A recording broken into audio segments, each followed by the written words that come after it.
Yo. Mic check 1 2. Mic check 1 2. Mic check 1 2. Mic check 1 2. Mic check 1 2. Mic check 1 2. What's happening, people? What's happening? What's happening? Can you hear me? Can you hear me? Can you hear me? Apologies for the delay. Apologies for the very late delay. Apologies, but we're here, but we're queer, ready to rock, ready to roll. Apologies for the super long delay. My apologies. I spent too long in the shower. Touching my private parts, getting myself nice and moisturized and clean. I apologize, but we're here and we're queer and we're ready to rock. Okay, big up everybody in the stream chat. Apologies for those of you that are waiting a bit too long. Big up Gamebred Footballer, big up Timo Kazi, big up Brendan Murray, I see you. Big up Brian Luro, I see you. Big up Pity, what's going on, Pity? Black American, what's going on, my guy? Young Old Vibes, what's going on, darling? MC, what's good, GG? NJ Ranger, what's going on? Booth McGee, everybody, appreciate all of you. Yeah, big up Gamebred, apologies. I'm here. Big up Damas, Wagwan Damas. Big up everybody in the stream chat. I appreciate all of you. So, got the drinks on today. I've got a new flavor of my little Red Bull that I take late at night to keep myself powered. I've got a new Red Bull flavor. Can you see that?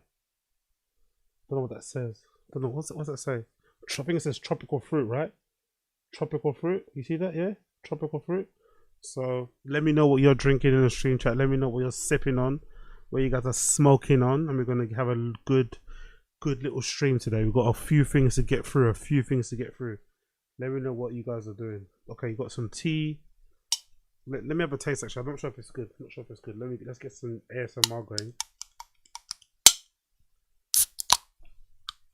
Let's see. Yeah, it's decent. For a Red Bull, it's alright. It tastes like fruits, I guess. Fruity. Just like me. Oh. Big over in the stream chat. Oh shit, I forgot to say. Oh fuck, where is it? Let me see if I can get hold of it. Big up in the stream chat. Big up everybody in the stream chat. Appreciate you. Oh, big up Robert Miller, drinking beers in Miami International Terminal. Nice. Big up Robert Miller. You know what I'm gonna do? When I go to Berlin next, actually, I'm gonna do that next time because I've never done it before. Even though I get on it and I'm a little bit of a party boy, I've never ever had a beer in the airport. Ever. I've never had it. Mostly because I always take like the really early plane, like the fucking 6 a.m. fucking flight. That might be the reason why, but I'm gonna try it because it looks kind of fun. It looks kind of fun, man. I'm not gonna lie. It looks like a bit of a vibe. And the people that are usually sat at the airport bar, they're usually kind of fun. They're usually kind of wild, wacky people. So I need to get involved, man. I'm not gonna lie. I'm gonna sample the beers when I get to fucking Berlin and I'm at the airport. I'm definitely gonna do that. Let me see. Where can I find it? I don't know who made it. Who made it? Someone made something, right? Can I? No, what's that? Let me just do notifications. Threads, pinned messages. How do you check the things that people sent you? Oh no, that's an inbox, right? Isn't it? Inbox. Let's do mentions because somebody made something that I want to show you here quickly. Big up everybody in the stream chat. I appreciate all of you. Big up Young Old Vibes. What's going on? Oh yeah, big up Young Old Vibes. Okay, Young Old Vibes. You know about airport drinks, yeah? I'm late. I'm very late on this. So I need to join this vibe. You get me? Everyone roll mentions. No, cool. We don't want this. We don't. Bear with me 1 second here. I want to quickly see if I can find something. Bear with me 1 second. My link is beyond Ace Boys. This needs to be yeah. There you go. Big up Uche. Big up Uche. Where is it? Yeah, big up Uche and who's? Oh no, big up Young Old Vibes actually. Big up Uche. Big up Young Old Vibes. Big up you two because this is fucking hilarious. God bless AI, innit? God bless fucking AI. Have you guys seen this? Merch gang. Have you guys seen this in the Discord? By the way, join the Discord. Have you guys seen that? It's so fucking good.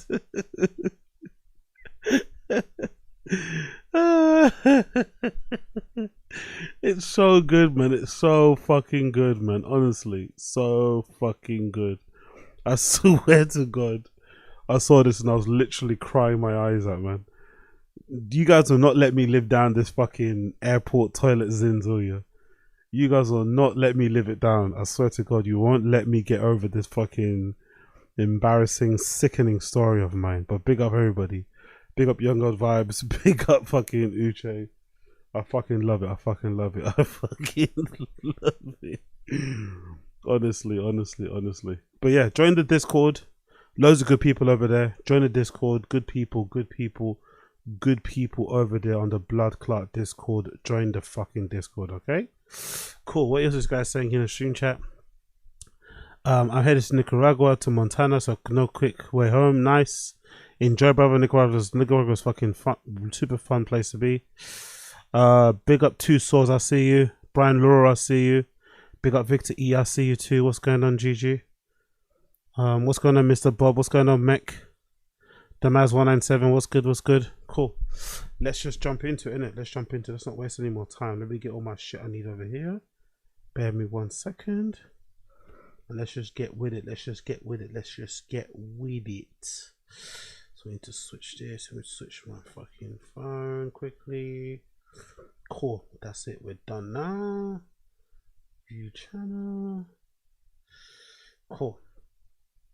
Let's freaking go. So here's what we need to do, right? So today we're gonna mostly do golden hour reaction. We're gonna do a watch along with that and some other miscellaneous news in between as well. Get me? That's basically what time we're on today. That's what time we are on today. So without further ado, and let's just jump right into it because I was a bit late. So let's just get into it straight away. Let's just go right into the golden hour actually. So golden hour episode number 125. We're gonna do a little watch along and see what I go on. If it gets a bit boring, we'll skip around. You get me? And then maybe next we'll do the new podcast cringe episode that just dropped, right? Even though I know some of you guys have kind of gone off. By the way, it's funny to see, man. You guys on the stream chat, people on the fucking homeless cat subreddit, everyone's starting to turn on podcast cringe. The sentiment started to change online, you know. So we'll watch it anyway, but people are starting to change. I see people saying like, he's not funny, it's getting tired, cringe. Some people are saying like he's getting up his own ass, but I don't agree. Don't get me wrong, I don't agree. But I think, unfortunately for him, I think the merch has left a bad taste in people's mouths. I think the merch has like changed people's perception of him. I don't know why, because everyone on YouTube does merch. So I'm not sure why he's getting judged, you know, worse, or he's getting judged, you know, like that for the merch. But people aren't really responding too well. So we'll watch that after Golden Hour. But let's rock with Golden Hour first, okay? That's what we'll do. We'll go with that, and then we'll do, yeah, so we'll do Golden Hour first, and then we'll do the new podcast screen that just dropped, all right? Cool. Let's go. Take my money. Yeah, but she didn't look like that in Snow White. Yeah. Okay? If Snow White would have had a bikini on, we talking something different. More like Snow Eye. We're friends that laugh. We're friends that shout. Sometimes we don't know what we're talking about, but that won't stop us. Nothing can stop us. Ooh. That's all he's got in it, right? No jokes, no nothing. That's all he has in it. Just a face. Mr. Funny face expressions. Look at my face. Doesn't that make you laugh? Look at me. I remind you of someone, don't I? Oh yes, that's right, Mr. Potato Head. That's all he has. No jokes. And by the way, how many teeth does he have in his mouth? He has like the most amount of teeth I've ever seen in someone's mouth, innit? They're almost cartoon-like. Like, how many teeth does he have? Like, god damn, bro. Little chitlins, like, teeth everywhere. Like, so many. Every tooth is like the size of a Tic Tac, but it's like 17. Like, 17. There's probably, you know, 18 each row. Like, god damn. As I show you use the love, just rebrand it enough. It's stronger, better, bigger power, cause it is the golden hour.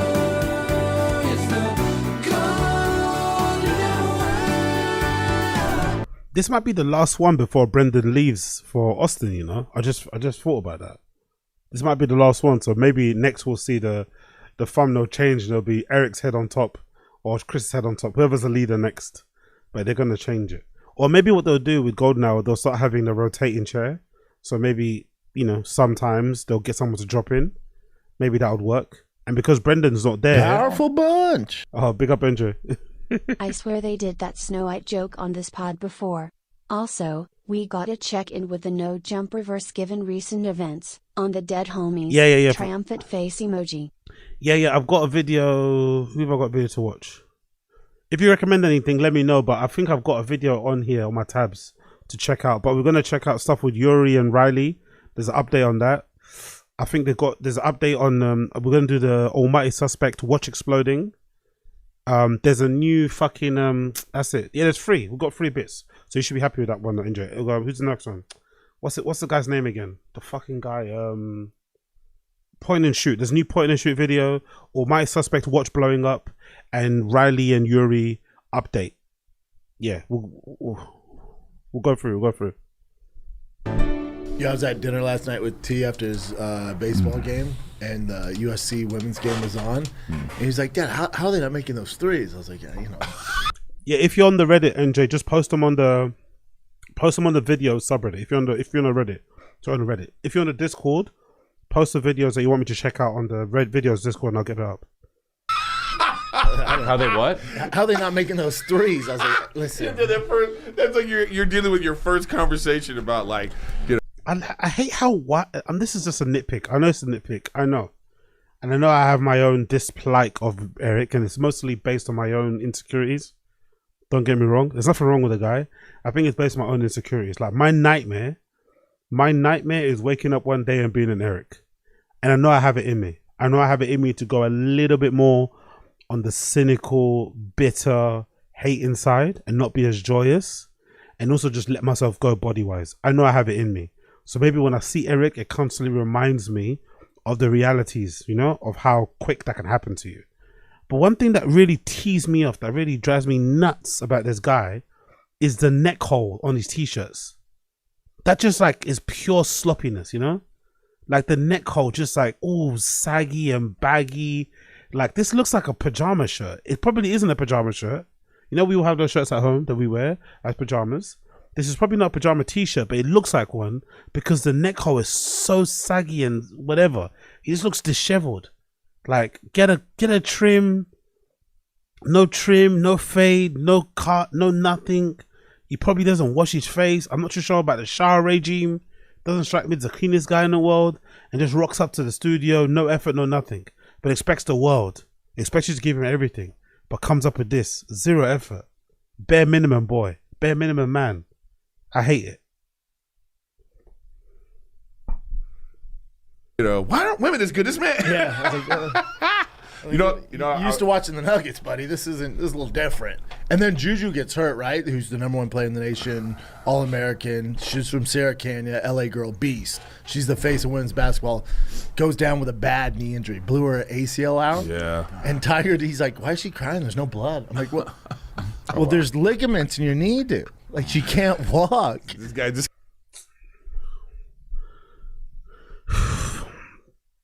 This for people that watch other podcasts in other genres that aren't just comedy, do all the people that have kids on podcasts lie about what their kids say?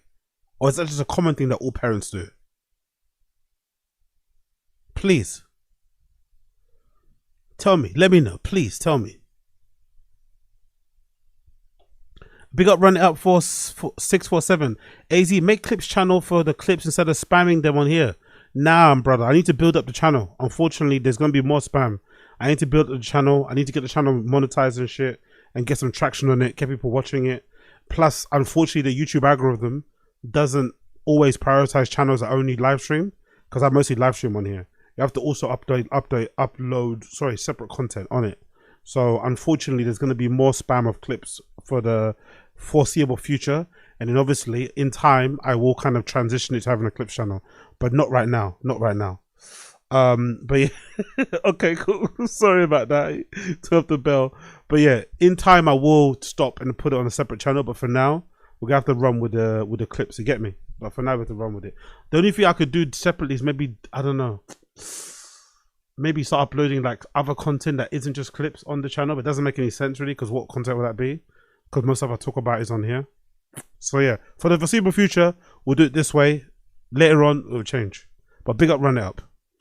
This guy's raising Navy SEALs. I know. Here. I was like, so did you see that video he put up of his workout? Yeah. All right, you know, and then I was thinking like, you're gonna move to the new school, you know, right? They're gonna have. Big up Two Swords. My toddler's first words are Wagwan B. Say less. Big up Josie. What's good, Josie? Us normies with our kids, they say some wild shit. You are embarrassed. Yeah, it's like it's never like, that's the thing, Josie. It's never like embarrassing stuff. It's always like cool stuff. All their kids seem to be like cool and really funny and like, you know, like and kind of sound like them. They never say anything like against them. They never repeat an embarrassing story that makes them look bad, or embarrassing story that makes them look bad as a parent, makes them look bad as a human. It's always like a cool thing, like as if their kid is like a podcast guest or something. It's like, how's your kid always saying like really on point, funny, good timing? Like, come on, bro, come on. And it's always in your favor. Okay. Have the parent-teacher conference, the meetings with all the parents, and then, you know, there's gonna be that one dad who thinks he's the king of the hill. You know what I mean? There's gonna be that. There's always that one dad. Alpha dad. Like, yeah, there's gonna be alpha One dad. alpha There's dad. gonna be an alpha. Yeah. Big up Game Bread Footballer. Send what you call it? Let's do prayer hand emojis in the chat for my guy Game Bread Footballer. Prayer hands emojis in the chats for Blood Clot Game Bread. Right? Let's send my guy some good vibes, some good vibes. But dad is gonna be like, yeah, everybody, you coming over this weekend, right? And then the nerd accountant guy's gonna be like, yeah, Bill, I'll be there. You know that grill's firing up. You're right. And then they're gonna introduce you. Hey, let's welcome the Shabs. Yeah. And he's gonna walk in with his cauliflower ears and his fucking, you know. You should just get a Bane. His cauliflower ears and his fucking big dick and his wife I wish I had and his cars that I want and his kids are all athletic and mine's like built like me. All right, calm down with the glaze, man. Calm down. You're gonna get your invoice paid on time. You're gonna be a valuable member of the show still. It's gonna be your show after he leaves. Like, relax with sucking his dick so much. Like, chill. Mask. Yeah. There's a new grill in town. Hello. Welcome. Yeah. Hello. I never post any of this stuff, but then Rogan and Brian were like, because I send them my workout. Usually like every Tuesday, I'm like, So cringe, by the way. I'm not sure about you people. I'm not too sure about you people. But I never, ever send anything to anybody unless they request it. Even when they request it, I don't send it. I don't understand this. Like, because I actually believe him. I actually believe he sends people, especially in a group chat, clips of himself, whatever, showing off himself. I don't get that. Like, is that what group chats are about? Is that what group chats are for? For you to show off to your friends and send them, you know, workout videos that they didn't ask for. So what, they can thumbs up them and say, yeah, well done. It's like, upload it onto Instagram stories on your Twitter like everybody else does, man. Why are you sending it directly to somebody, putting them in a position where they have to reply and send you some sort of like acknowledgement? It's like, that's weird. I did this, and Rogan was like, dude, people think you're lying. It's so preposterous, these numbers. I was like, why would I lie? He's like, just post it. So you did this 26 times or something? 20. By the way, he's still lying. He said originally that he could do 40. 225 times 40. What he showed us was 225 times 20 and 225 to 26. It was broken up into 3 sets. That isn't what he said he could do. So in actuality, he's still lying. Obviously, he can still do the weights, but he didn't show he can still do it. So you're missing the whole point. No one said you couldn't do 225 in 3 sets. You said you could do 225 in 40, which would make you stronger than most NFL players out there. Like, come on, man. Allow it. 26 and 315 for 5, right. And then a 3-minute rest, and I did it for 23 times. Also, bringing it up again on all your pods is just a bit cringe, isn't it? Like, don't have anything to talk about. You spoke about it on TFATK. You spoke about it on the Shorb show. Just Is that like, do we have to talk about it every day, every week, really? I'll tell you what, man. You know what it is? Jesus. You know what it is, Brendan? Honestly, you really are like, you carry yourself as a very sweet man. Yeah. You know, you have a nice disposition about you.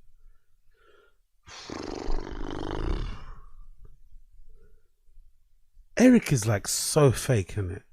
There was a time where Eric hated Brendan. He hated the fact that Brendan was making it stand-up comedy before he was making it. He hated that Brendan was making it faster than he was making it, getting things that he probably thought he deserved at the time before he got it. Rightfully so, right? Rightfully so, a bit of hate there. To go from that to this is just insane.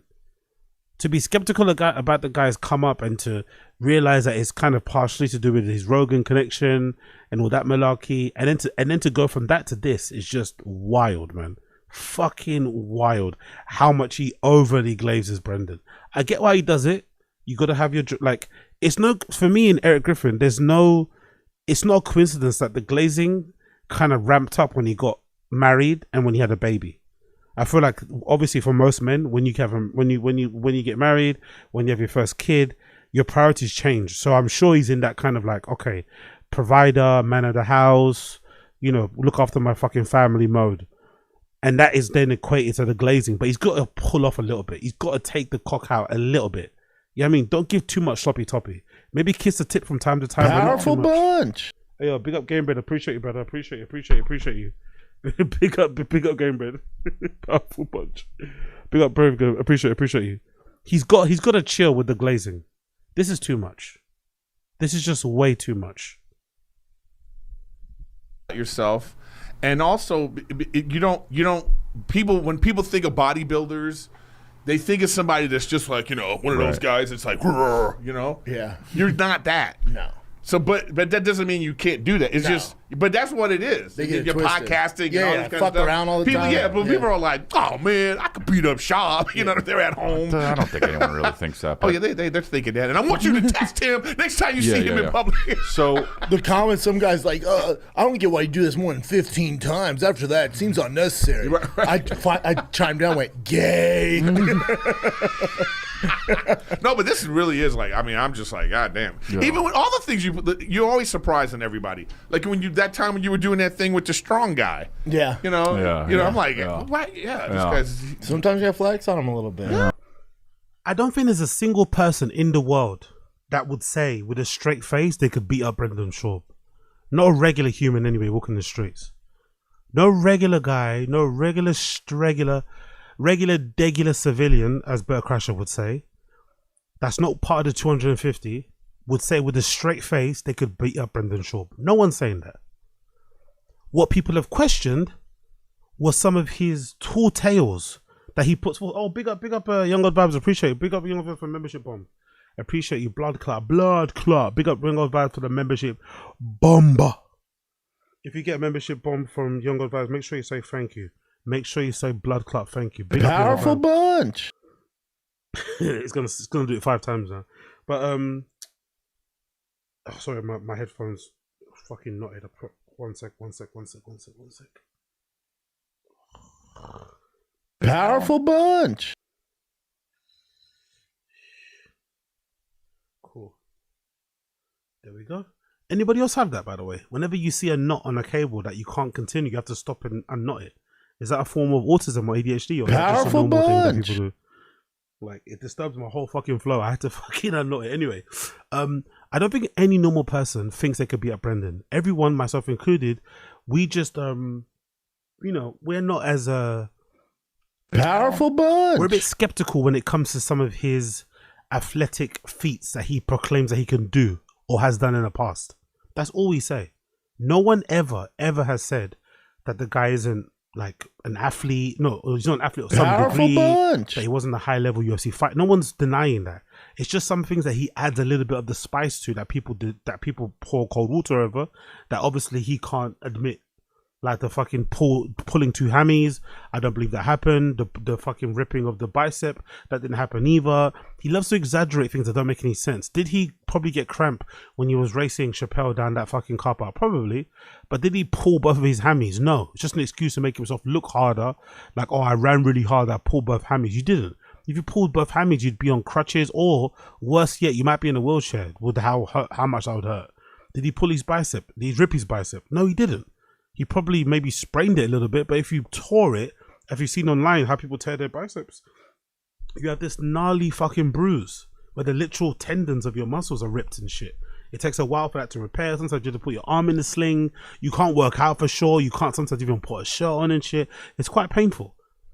And obviously, when it comes to the bench press thing, he said categorically that he could do 225 for 40 reps. What he showed us on his Twitter and Instagram wasn't that. He showed us 3 sets of, or 2 sets of 225, and then the other one was 300. But that isn't what he said he could do. So you're still technically lying. That's the thing. Nobody's doubting the guy is not a fucking high percentile athlete of some regard because he's a professional fighter in the UFC. But it's just the extra spice on the rice things that he does that's just unnecessary. And in my opinion, I'm sure some of you guys agree, if you can lie about things that you don't need to lie about, that makes you a pathological liar. And if you're a pathological liar, unfortunately, even when you're telling the truth, I'm going to think you're lying. You got to flex on him, dog. It's pretty wild. But and also you don't. How hard are you working out these days? Not crazy hard, right? Like, well, to him that's not crazy. I'll run 2 miles. You see that this is the thing that you see where he's a liar. Chris gives him an opportunity there, right, to be a little bit, what's that word called? To play it all down a bit, you know? Yeah, I don't really, he gives an opportunity, but he's not gonna take it. He's gonna be like, no, I still work out pretty hard. No, I'm still work out pretty hard. I still work out pretty. What? She's gonna take it. Then I'll do that twice a week. Then I'll do deadlift and like pull-ups. Right. So I'm not doing like CrossFit. Amount, yeah. No, but this is a hard workout. This how nonchalantly he's talking about this NFL combine workout he's doing twice a week. But that's my point, is that if he really went for it, I mean, it would be insane. Yeah. But it's like you're obviously built for it. Yeah. But then on top of that, you have, I mean, if you were doing something like this every single day committed, and living it would be insane. But also it's like there's so many trendy shit. That's why I posted that, because Rogan always be like, man, how this strong? I'm in the sauna, I'm all this. I'm like, I don't fuck with any of that. Well, yeah, I mean, and like all the trendy workouts and diets and ice tubs and all that shit. I'm like, no, fuck your sauna. Like, maybe you should have, like, this is a strange. I kind of like it from Brendan, because at least it shows he has some level of independent thinking. I kind of like it, right? That he's a bit like, he kind of pushes back against that. So he sucks off Rogan in a lot of things, but he doesn't suck off Rogan when it comes to hunting, when it comes to the sauna, when it comes to ice baths and shit, right? Cool. But I also think his skepticism on all this sort of stuff is maybe the reason why he wasn't a high level athlete. He really doesn't like anything outside of the meat and potatoes workouts or whatever is the easiest to do. Anything that requires like he probably would never have gone to like a, what's that thing called that they have? When it became trendy for professional athletes to have like psychologists and shit, right? He would probably have never done that. He would have never gone to a movement coach like what Conor did before some of his fights when he was working with Ido Portal. He probably thinks that sort of stuff is GAY. I think he actually said one time, right? Like, playing touch butt with your friends or whatever he said or something, right? So I think that lack of that closed-mindedness when it comes to like alternative things and trying out different things, when it comes to, optimizing yourself for sports and whatever else it may be. I wonder if that was one of the limiting factors to him not really reaching his athletic quote-unquote potential. And he kind of hit a bit of a ceiling because he wasn't open to learning new skills. He didn't want to try and become, better at striking or whatever else it may be. He just thought, whatever I'm good at, I'm going to stick to that. And that's it. When really learning new skills, developing skills is all a part of life, especially if you're a high level athlete. You have to constantly, I feel like, be open to what's new, whether it's yoga, whether it's meditation, whatever it is. You have to be open to it because that may unlock some other things in you that could kind of push you a bit further or get you over the line or make the difference. If you want something tough, run. Nothing more challenging, and it's cheap. Yeah, this is the Brendan Schaub caveman workout right here, dude. Meat and potatoes, dog. Yeah, he's like, I have meat and potatoes. I run 2 miles a day. and It's I, all Lie. basic shit, though. and I lift shit. Yeah. Super basic. That's before we get into this guy. I saw you post this, and I didn't want to look because I want to talk about it on bro. air. I saw Okay. you be like, would you? You were making fun of his routine, like well, it's not real? I posted it, the first one, and I wrote, "Come on," and then, but like 700 million people saw his thing. 700 million. Yeah, his thing, not mine. And then I wrote, and then and then I updated it. Let me see what it is. I want that guy to. By the way, I want whoever that guy is, that creator online. I want him to share the metrics because Elon does some crazy stuff with the monetization on fucking X. I want that person who shared that original video of Ashton Hall that's got, at the last count, 728 million views. I want him to share how much money they made from that video, because Elon is so fucking bad, and he's so scummy. Because allegedly he like throttles the ad set or whatever people make money on Twitter. He throttles it, but then he does do something in the back end for the ladies that he likes. So that one lady, that fucking Ashley St. Clair girl that he recently got pregnant, she was getting favorable rates on X, but her content was pretty shit and it wasn't as viral as this guy's content. So I would like him at the end of the month to maybe share his metrics and let us know what type of what type of Twitter bucks he got for that video, because it looks like Elon only be giving the good rates to the ladies out there, which makes sense, but you know, it's a little bit scummy. Updated. Let me That see is that. crazy. Holy shit. Yeah. Did Elon Musk retweet it? Well, it's just very odd. It's very odd But he because said it is one of those things that's, before you play it, it's one of those things that's great, but I'm shocked that this many people think it's so fantastic. Okay, wait. Before you go Or on, they Do they think it's fantastic, or they're just watching it because it's a bit of a freak show and it's a bit funny to watch? making fun of wait, it. hold on They a are. second. Hold on a second. They are. I know, but before we go on, the most viewed TikTok ever is the dumbest shit ever. But I understand why that. I don't get it. But It's a pretty face. Guys are just like, oh. I don't know, but what I'm saying is whatever clicks with people, who knows what this. Yeah, I know. But so he's just posting like his actual morning routine. Yeah, people don't know if it's satire or not. I mean, this guy's definitely for So real. he has the tape on his mouth. Rogan sleeps with For that sleeping. tape. It's for sleeping, I guess. I yeah, don't. but just close your again, mouth I when you don't- sleep yeah, instead. just- First question. Because if you mouth breathe, it makes a stronger jaw, supposedly. Yes. Or if you don't mouth breathe, if you blow out your nose, then stronger jaw. Well, just don't You always open gotta your ask. mouth. Then. You heard it here first. Just say he could beat him up. So let me see. So he's waking up at 4. Okay, that's not. That guy had a better college career than Brendan, though, I think. I'm pretty sure that guy had a better college football career than Brendan. Special. Okay, he brushes his teeth. You don't want that. But also- you don't want dragon breath. But also, hold on. Expensive water. Okay, he doesn't use sink But like, water. why is he filming himself walking? Like, why do we care about? Well, he's just look because he's going walking out there to do a few push-ups. But then film the push-ups. He did. Okay, Don't he film you meditates. walking to the push-ups. Meditation, guys. You got to pay attention. You got to. I know, Write down your journaling. goals. Listen to some like inspirational shit. The water. More you know? expensive water. Put your face in the water.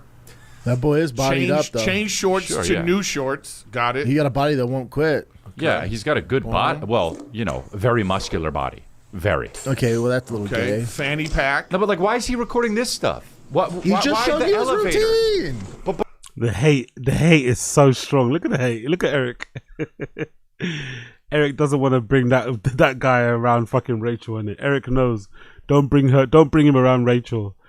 Brendan's hating obviously for the football angle, and Chris is just hating for hating's sake. The hate in this room is massively strong. But well, you don't need to see him walk. He hasn't done anything yet.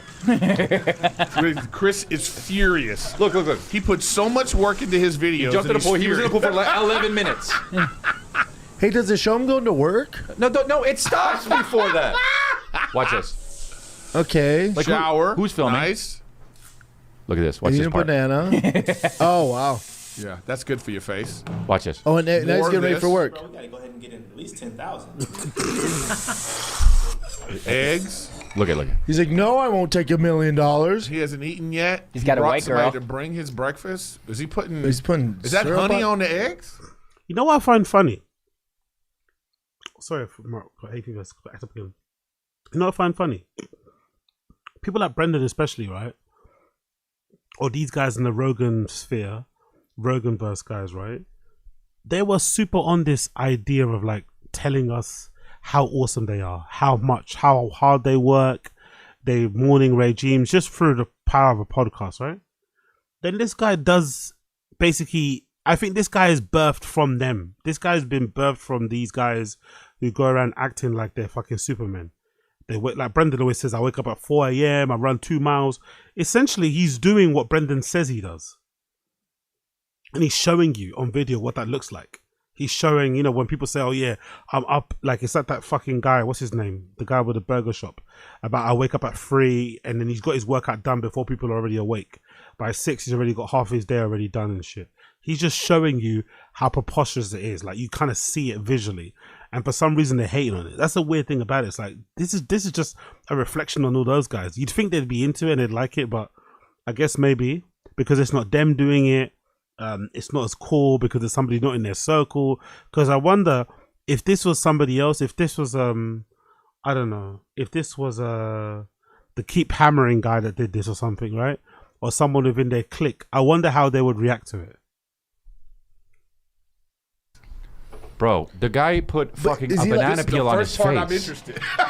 Is he a motivational? Wild honey's really good for you. This is what I'm looking Is at he a right now. motivational speaker or something? Was that his job? Yeah, 18 months ago he started being a life coach. Good for him. Good for him. Okay.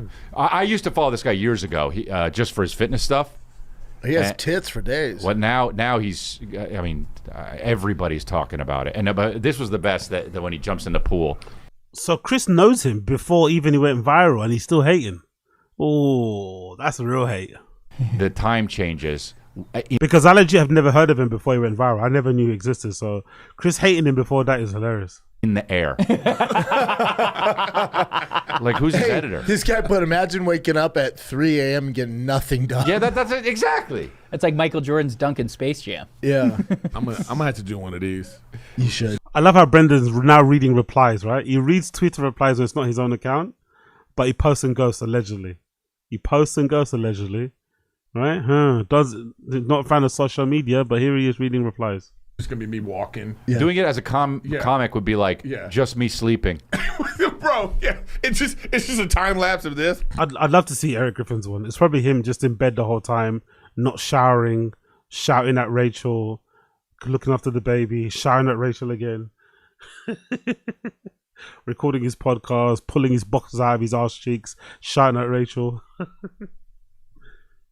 Yeah. You go like this. Yeah, 11 a.m. I move a little bit. Hey, here's what's crazy though. If he is a motivational speaker, you know, and he has subscribers, if that's how many people viewed that? 700 million. So 1% are like, I like this guy. He's balling. Oh no. Yeah. Well, look. I mean, Mission look, accomplished. This is ridiculous, but It's not that crazy. No. You, I think you'll agree with what I'm saying. It's ridiculous that he's filming this and making this kind of a video this way. What he does in his life isn't that's not really. It's content, isn't it? It's social media. It's not that ridiculous, really. It's not really that crazy. It was fun in a moment. People laughed at it. It's got a bit tired now, but it's not that deep. Chris is kind of hating a little bit too deeply, isn't it? He's really, over analyzing this. It's not that deep, bro. If you don't like it, don't tune into it. But it's just standard manosphere adjacent type content. Like, I don't know what else you want to hear from him. If you don't like it, just X off it. It's not that deep. That's good. Go ahead. Wake up early, work out, drink your fucking $8 water. No. I get. But we're talking about the technique of this video. It's just everything weird. about it is weird. Yeah. And here's what's crazy too. People are just commenting on this. Yeah. And they're getting 300,000 views on their comments. Right. That they never get. Right. What is this obsession with these guys are like starving, isn't it? I don't know if I've seen anybody else on social media commenting on you can tell how their brains think, innit? These guys. Everyone else I see on social media is laughing at the guy, poking fun at the Times, talking about it as if maybe it's toxic in terms of what it's promoting, questioning if he's rich, like that. I don't know. People are just constantly talking about different things.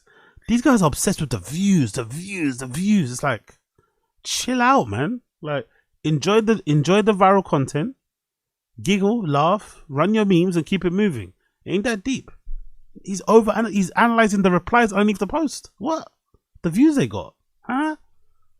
Good for him. So everybody's jumping in. That's why it went viral. Hey, Nick, I didn't why know is he Rogan knew. I didn't. trending? I didn't know he knew Putin. No. Putin's bodied up, too. Oh yeah, big up Joe from MIA from Ultra Miami. I'm jealous of you, brother. I'm jealous. Have fun, brother. Have fun. Have a bunch of adult multivitamins in my honor, my friend. Have a bunch of adult multivitamins on my honor, my friend. Big up Joe MIA. Too. Mm-hmm. Still on the... Oh, okay. Why are you moving around too fast? Remember that other guy we watched who had filmed his whole routine? He went to Target and stuff. Yeah. He was a black guy. He was really woke off. Yeah. But he set up his phone in the parking lot, and that one crazy viral. It was maybe like a year ago. Yeah. But that guy replied to this. He's like, I'm glad this is on me. Like, I didn't say shit for a year because everybody was piling on. But it was like vindication for that guy in some way. I don't know. Who? What guy? The other guy who filmed his insane we watched routine. him on here. We watched he it. did He was a Survive black Man style. He like set the camera up, walked in the store, had to walk back, get his camera, set it up, walk in the store, get his camera, put it on the aisle. And who got vindicated? He just had a funny reply. He's like, I'm glad finally people are on this guy. Oh, I see. It took me too long to understand that. Okay. Yeah, way too long. Yeah, sometimes I don't understand easy shit, bro. It's just because you're jealous, my friend. It's because you're a little bit jealous. That's probably why. It's probably because you're a little bit jealous. Get it. This explanation was great, though. You got to play it. You know how many bitches this dude's getting? Bro. So many videos are Yeah. being sent to me, duplicates of my videos. This is for the creators that are sick and tired of their work being copied. Listen to me well. You're either going to be a leader or a follower, and it's okay to be either one, but you have to choose. If you're going to be a leader, people are going to follow you. Oh, buddy, it's a I trend. realize that God has me here to lead. Oh, buddy. Watch this. So that's what I'm going to do. When I see somebody following the way, I should be hyped. Now, I'm not perfect by any means. Crazy. I used to get pissed off. I thought he was Running perfect. videos, ASMR Watch. workouts. I'm not going to act like I'm a saint. I used to block anybody who was doing anything similar. The good part's coming. That was me. I'm blocking them. Screw them. How could they copy my work? Brendan's used to blocking, by the way. Brendan knows that word very well. Brendan knows that word very well. I'd love to see Brendan's block list, by the way. Wonder how long that is. I work so hard for this. What's wrong with this dude? Why do the same thing as me? What is Good part's up? coming. And I realized, bro, like people Is it follow coming me. soon? Why? Because he was great. As a Christian man, why are you angry if they're following you? Matter of fact, He's you're Jesus. doing something good. Insane. Good intentions. This should be. He took a shower. So coming from someone who's been in your He shoes, ate a just banana. know if people are doing what you're doing. You know what? I think what he's missing is people making the videos making fun of him. Yeah. Well, But again, if This is an incredible thing to observe, sorry. Because if anything, this Ashton Hall guy's Delulu, his grandiose sense of self is something that's very similar to comedians. This idea that he thinks he's Jesus because everyone's copying him and stuff, or whatever else it may be, right? This idea that he thinks he's better than what he actually is. This idea that he thinks what he's doing is like going to change the world, whatever it's going to do. This is exactly the same way that comedians feel. And they're about to say, oh, he doesn't realize that people are laughing at him and not laughing with him. Comedians are the same way. They take themselves way too seriously, especially Brendan. He's a good example of it. They can never lean into the joke. They can never understand the meme. Everyone that laughs at them is a hater and a troll and jealous and shit. And the only people that they love are the fans that fucking kiss their feet. It's exactly the same. They're so similar, but they can't see it. They're so unaware that this guy is just a reflection of what they do, just in another space. But the way he's talking about, fitness and working out and waking up early in the morning and all this malarkey is the same way that Rogan talks about, how fucking special he is at doing stand-up comedy. Or kettlebell swings, or jumping into the cold plunge. It's exactly the same thing. Just a few minutes ago, Brendan was wanking himself off because he runs and lifts weights. Isn't the guy doing the same thing? 1% fuck with him, he's balling. Yeah, I have my own point. Okay, but hold on, because you look like you're about to take off. Just put make sure your seat is ready for liftoff. Griffin's gonna get ready. He's getting ready to explode. He does this thing that other he's claiming that other fitness influencers have copied him, that have copied this style before. That's what he's saying. Yeah. But yes, now everyone's making fun of him. Yes. Yes. Go ahead. Boom. Thank you for takeoff. This guy, if he was white, no. Sorry, I'm so sorry. If he was a football player, we would get this energy. You know, this is right. This is right. This is like this dude is because they accomplished something. No. This dude is one of the most. Yeah. He has one of the most arrogant energies I've seen in a long time. Right. And that's professional athletes. Right. If he was a running back, you'd be like, okay, yeah. But it just comes with the territory. It comes with the territory. So what I'm saying is he's got that energy without doing that. So he's like the running back of like, you know, whatever he's doing there with the eggs, talking to people. Right. He's just, and the reason why we're kind of like, what the hell's going on? Turned off a little bit. We turned off because we don't know what he really does. Yeah. Like, you know what I'm saying? But that's what that is. He's like he's got pro athlete energy because you got to be super arrogant. Talking about arrogance, isn't this pot kettle black incident? Aren't all these guys overly arrogant? I don't think he's any more arrogant than any of these guys. I don't know about you. I don't know. I don't really get that. It's a strange observation to make. He's not any more arrogant than some of these fucking dorks on the table, but I don't know. To do that. See, and that's a good point. You gotta be arrogant and delusional. Yeah. Big up Uche in the chat. Big up Coil in the chat. Wagwan. Big up Asad Aziz in the chat. Wagwan. Be great. You have to be delusional. Like people always get upset at fighters when they're like, "Can you beat this guy?" And every fighter goes, "Yep." I'm like, oh my god, this dude's so arrogant. His ego, bro. That's just the way you're not going to win if you don't have that. You don't have a chance. You can't walk in there like powerful. Anyone. No. Even now, it's in me. Every bit of this applies to Rogan, a non-athlete comedian posting his workouts, cold plunges, and supplements. Rogan was just shilling mouth tape. Exactly. Egg fucking exactly. The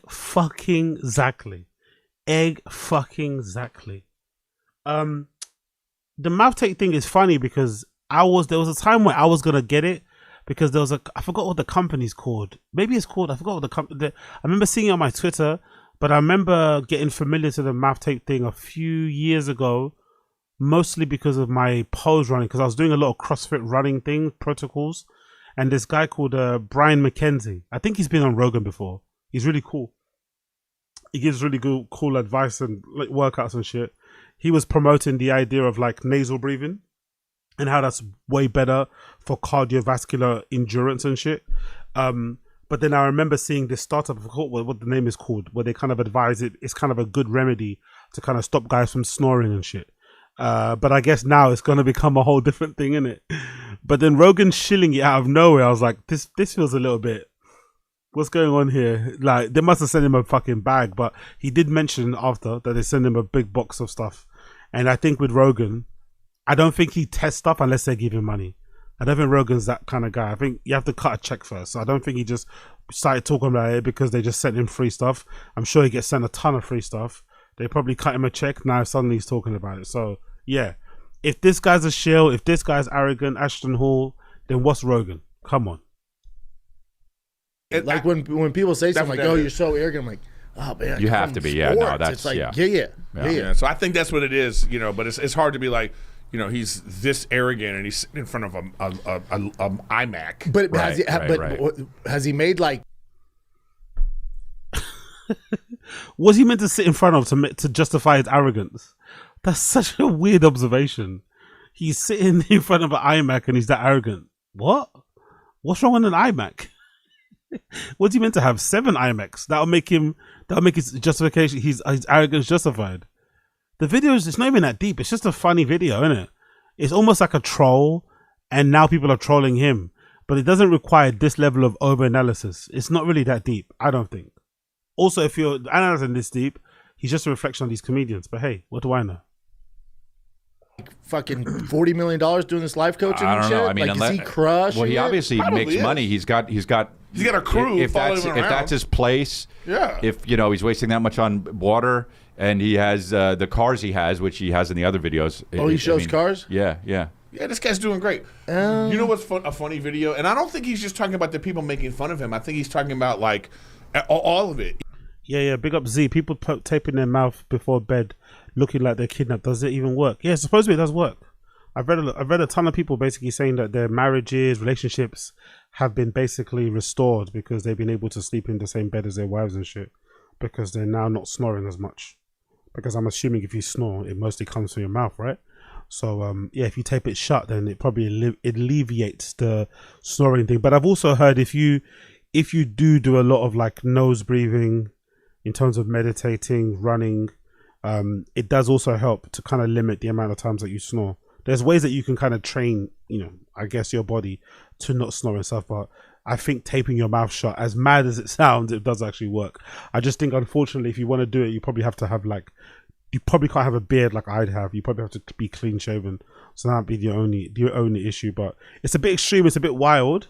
But I think for a lot of dudes out there who suffer from snoring, it probably is a good solution. For me, I think I'd probably take it off. I'm a bit of a fidgeter when I sleep, and I'm all over the place. So I'd probably rip it off mid-sleep, you know what I mean? So it probably wouldn't, it probably would be a bit useless to use. But I would use it for working out, I'm not going to lie. I'd actually prefer to use it working out so I could focus on my nose breathing instead of actually using it to sleep. That would be actually a good way to do it. Or use it on a treadmill. Or use it when you go out running. That might be really good. When you go out for a run, just tape your mouth. Which looks mad, running down the street with my mouth taped. Some black guy running down the street with mouth taped. That might be a bit mad, but it might work. You know what I mean? It might get my fucking mile time down a bit. Even if they're making fun of him, but the people that are like copying the video. Yeah. Oh, big up Chris Mack. I've been using mouth tape for like 2 years now. I only started because my dad snores like a motherfucker, and I was paranoid. I do seem to sleep much better. Oh, really? Okay, big up Chris Mack. You sleep better with it. That's fucking sick. Okay, I like that. Yeah, the nose strips. Yeah, nose strips. But I think he's got nose strips and mouth tape. So I guess nose strips to help his nose, take in more oxygen and shit, and then I guess the mouth tape to stop him from snoring. But yeah, big up Chris Mack. That's good to hear, man. You know the guy, what's his name? Lamore? I forgot his last name. Lamore Morris? Yeah. You talking about the actor? No. Big up Two Swords. Should I take my handler's mouth? Because she's been talking crap sometimes. Yeah, the actor. You just won an Emmy. He Lamore. is this whole Lamore. Let me see his other videos of this guy who's going like, I'm tired of people just like. I saw that, yeah. And they're doing this, and then he's doing that on that guy's video. Yeah. That's the energy that guy's giving off. Right. Right. I saw that, yeah. That was so funny. I wonder if he ever laughs. He seems so humorless. That's the thing I don't really. It's just an Instagram video, but you don't know him, man. Like, honestly, look at fucking Nick trying to get in with the game. It's like, it's not that deep. You don't know him. You haven't really followed much of his content. You don't know if he jokes or laughs or not. Rogan doesn't laugh that much. He's impervious to good jokes. Fucking hell, these guys, man, like, not that deep, bros. He seems about business, That's the thing. Like, that's how these guys are. Of course, he thinks stuff's funny, but like he just looks tan there. I think all this is calculated, So he's like, I think this is all for the. It brand. all works. It works. I don't hate on it. We're talking about. No, he's obviously very if he committed found a to that lane, lifestyle. it's like run with it. And that's great. Run with it, young king. Yeah. Well, he's like, I'm sure if you asked him about like, why don't you use, the sink water, and he would have a whole thing about it. Yeah, his body don't quit though. Yeah. All right. Well, he's to be honest, he's probably 5'7". Good point. You know what I'm saying? Don't count. If you're under 6 foot, you don't. I mean, it counts a little bit, but don't count. He just took it all the way. Yeah, if you're under 6 foot, I'm like, oh, don't count. How tall is he? Like people are like, I can do that on the bench. I'm like, how tall are you? 5'8". I'm like, don't count. It's not even worth even mentioning anything in this. It's like, okay, cool. It doesn't count if you're under 6 foot. Cool. It says 5'10", so yeah, definitely. But that's a yeah. If you're saying you're 5'10", right. Former college football player, what college? I mean, bro, that Alcorn State. Okay, still that's where Donald Driver went. Sure. Well, whatever. Yeah. He's known for his 4 a.m. routine. I don't get why people like. I wake up at 4 a.m. I woke up 3:30 a.m. You don't got to tell everybody. Well, no, it's just No. Brendan, please tell us. Please post timestamp pictures on your Instagram of you waking up at 4 a.m. and going on your 2-mile runs. Because I, for one, do not believe you. I, for one, do not believe you. I don't believe you can run 2 miles. I don't believe you can run even 1 mile. Please post a picture of you, because any person that does, trust me, I've done it before. I've done it plenty of times where I used to wake up at 5, 6, 4 in the morning. It's a thrill. You feel like a fucking Super Saiyan. You want to post it. You want to show off. It's impossible not to, because you're up before everybody else is up. When everyone is sleeping, you're fucking up running down the street. It feels fucking phenomenal. The endorphins that you get from that, I don't know if any drug can replicate it. Legit. It's awful when you do it with I think the first 10 minutes of running earlier that morning. It's really hurt. It hurts. Everything feels sluggish. You question all your life choices. You want to go home. But then once you get into the flow, you feel sensational running down the street when no one's up. It's just you on the road. Maybe you might see another fellow runner. You might exchange a little knowing nod.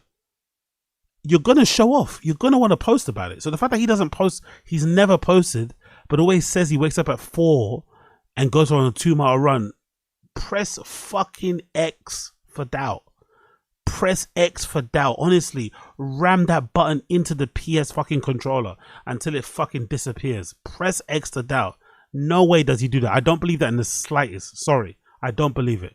Considering how he likes to post everything on social media, he doesn't post that one thing. He does not do it. Tell everybody. Yeah. Like I go to bed. Yeah, no, but you make a point. I go to bed. Sometimes I go to bed at 4 a.m. Yeah, right. I don't brag about it. It's just shut up. Yeah, but you wake up at 4 a.m. to probably text baddies, allegedly, right? To probably holler back at some fucking DMs and shit from maybe some questionably aged fucking girls. But that's not doing anything, is it? a different time. That's the thing. Sometimes I go to bed at 1 a.m. and it's just a different time. Yeah.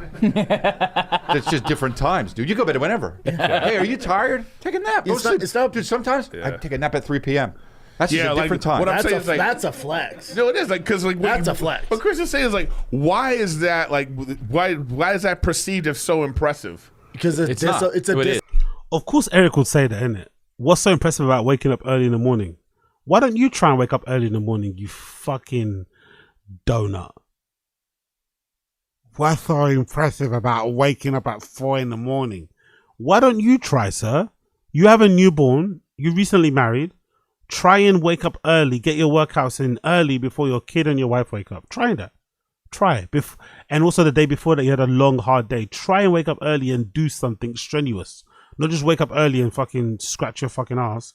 Wake up early and do something strenuous, like exercising or whatever else it may be. Then get back to us. Why is it so impressive?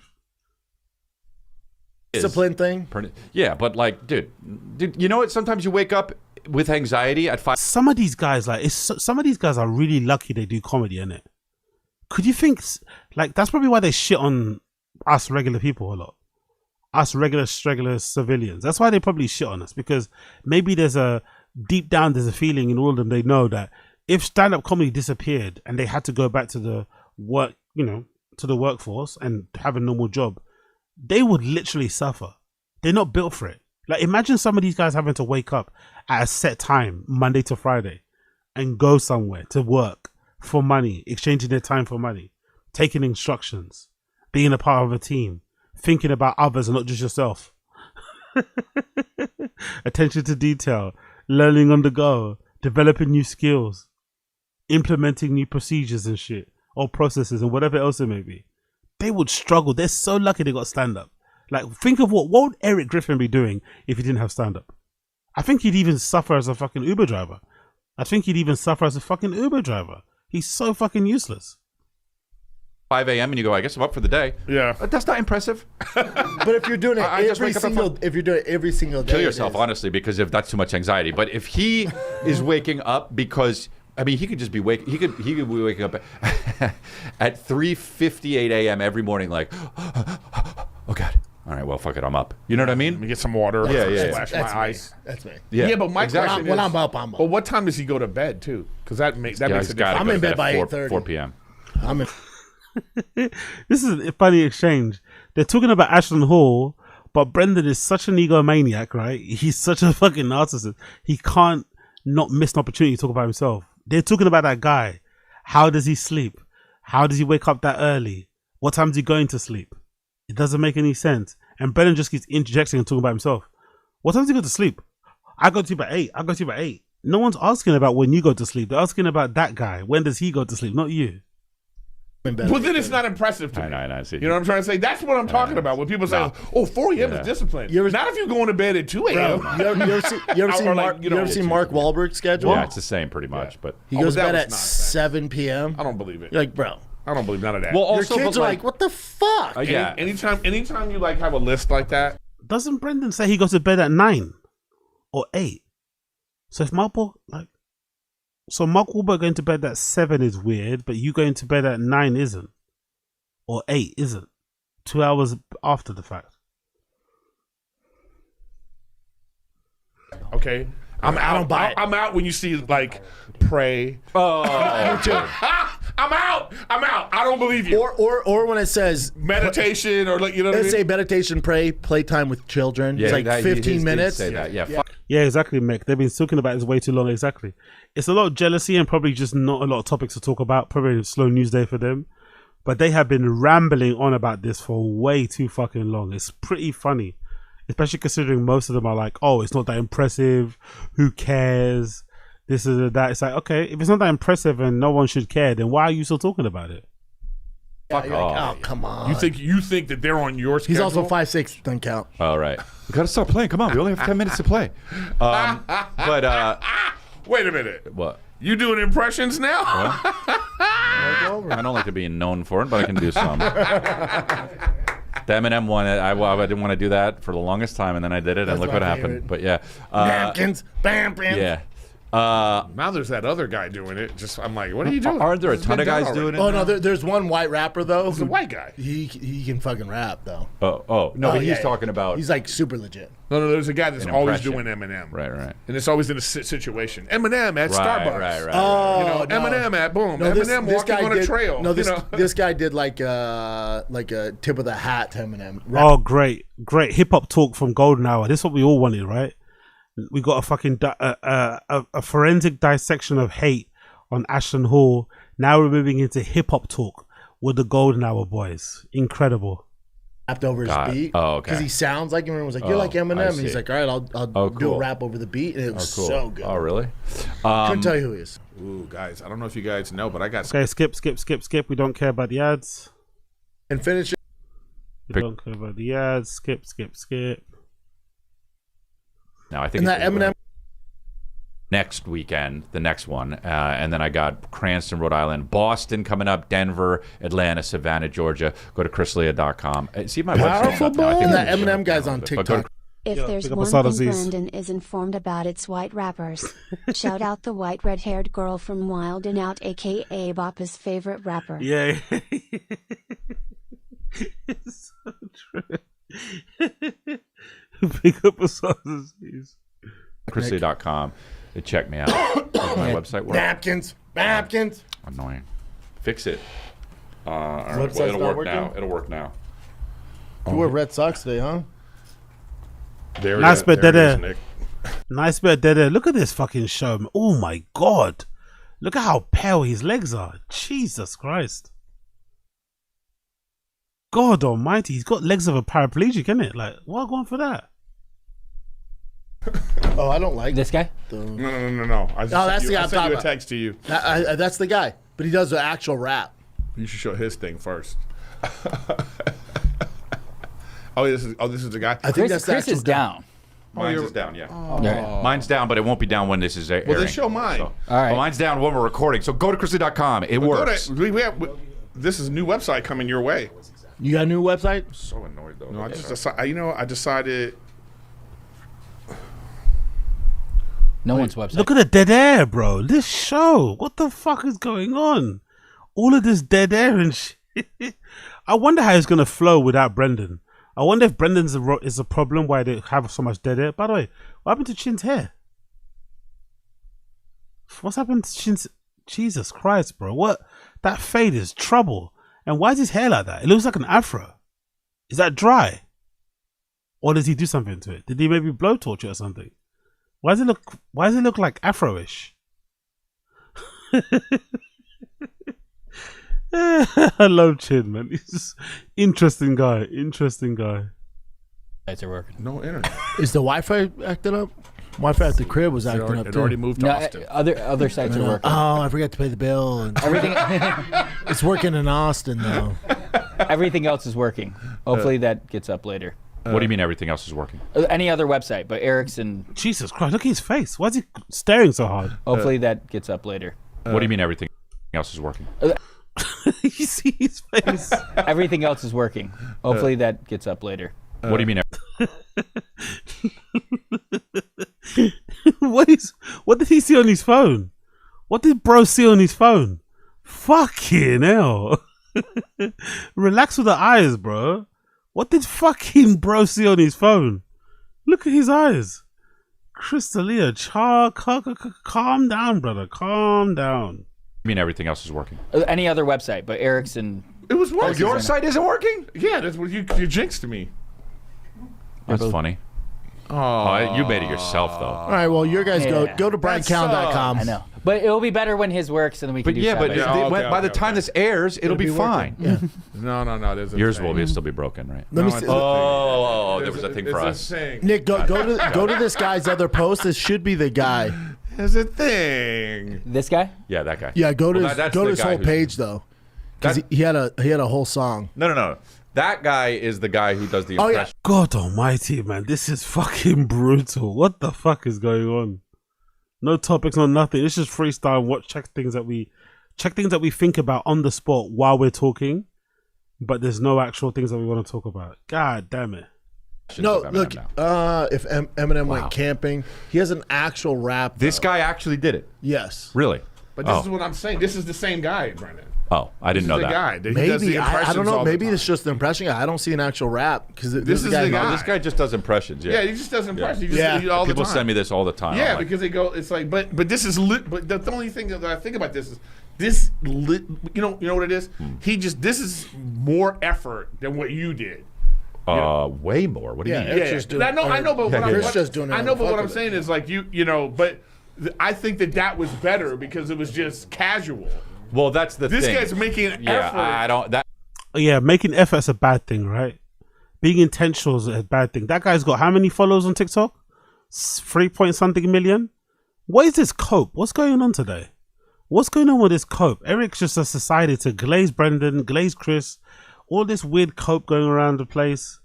The Ashton Hall over examination and fucking hate. Like, what's happening with this episode today? Jesus Christ. well, So, that's like, then that's it's like, But that's why I stopped doing Vine when everyone started doing like, hey, Big up Andy Ward. Yeah, you can't save Snapchats, right? Right? you know, Yeah. props, and I'm like, oh, I don't do this Yeah, anymore. that's what I'm saying. You know what I mean? Go to if Eminem went camping, Nick. Wow, such a sucker. Got you. Hook, line, and sinker. Camping? Yeah, camping on a camping trip. Where are the bathrooms? Because earlier when I had to shit, I had to go off path a bit. When I had to rip a leaf from a branch and act as if it was toilet paper. And I had He's to wipe my ass also with it. writing it. right. Fucking venom mosquitoes. Whoever thought mosquitoes should have backed exist should get tossed in a massive pit. He does sound like him, though. It's good. I wish I had a stick and a fire. Because then I'd have graham crackers with marshmallows and shattered bits of chocolate jammed in it. I should catch a fish. Shut up! Seriously. This is why we never invite you camping. We got baby wipes, man. Get out of here. I hate all you guys. Why would you throw that at me? Look. I mean, look. Here's the deal. No. This is the thing. That's They didn't need. Brendan, you got a 1.1 star, bro. You got one of the worst rated specials of all time. Let's not start criticizing comedy now. Come on, Papa. I know it wasn't that funny, but I don't know if you're the right person to be judging. I'm not too sure if you're the right person to be judging, my friend. Need that. No. This is the thing about that. That's like their podcast. You know It's what not. I mean? It's not. Look, this guy. Oh, of course you're kidding. Hey, we'll talk later. But no, I'm kidding. This is the thing about impressions. I think that people often, they do them well, but they focus too much on how good they sound and not the funniness of it. Funny, yeah. Like, And why do you say bro said who invented mosquitoes? You're the bro. Is that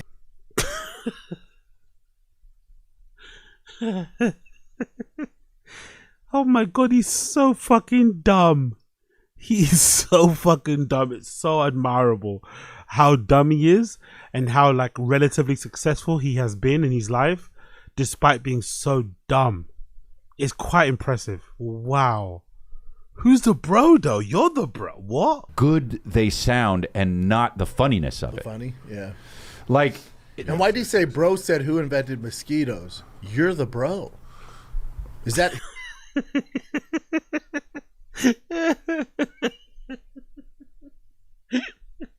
Bro said who invented mosquitoes?